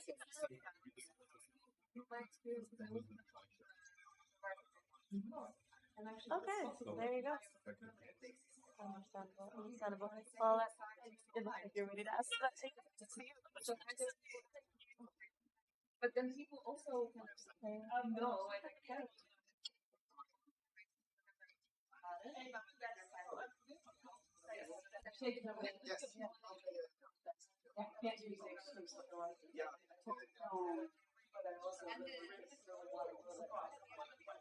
So were we. So we, there was this whole and then that was not the and also like I talked to really good partners and also you guys have been advertising that we they all knew that we had that meeting. And so I think this sort of hopefully set a trend of more and I mentioned that we gotta find a forum where we can have these kind of conversations in a more ongoing way. Not only with citizens, but also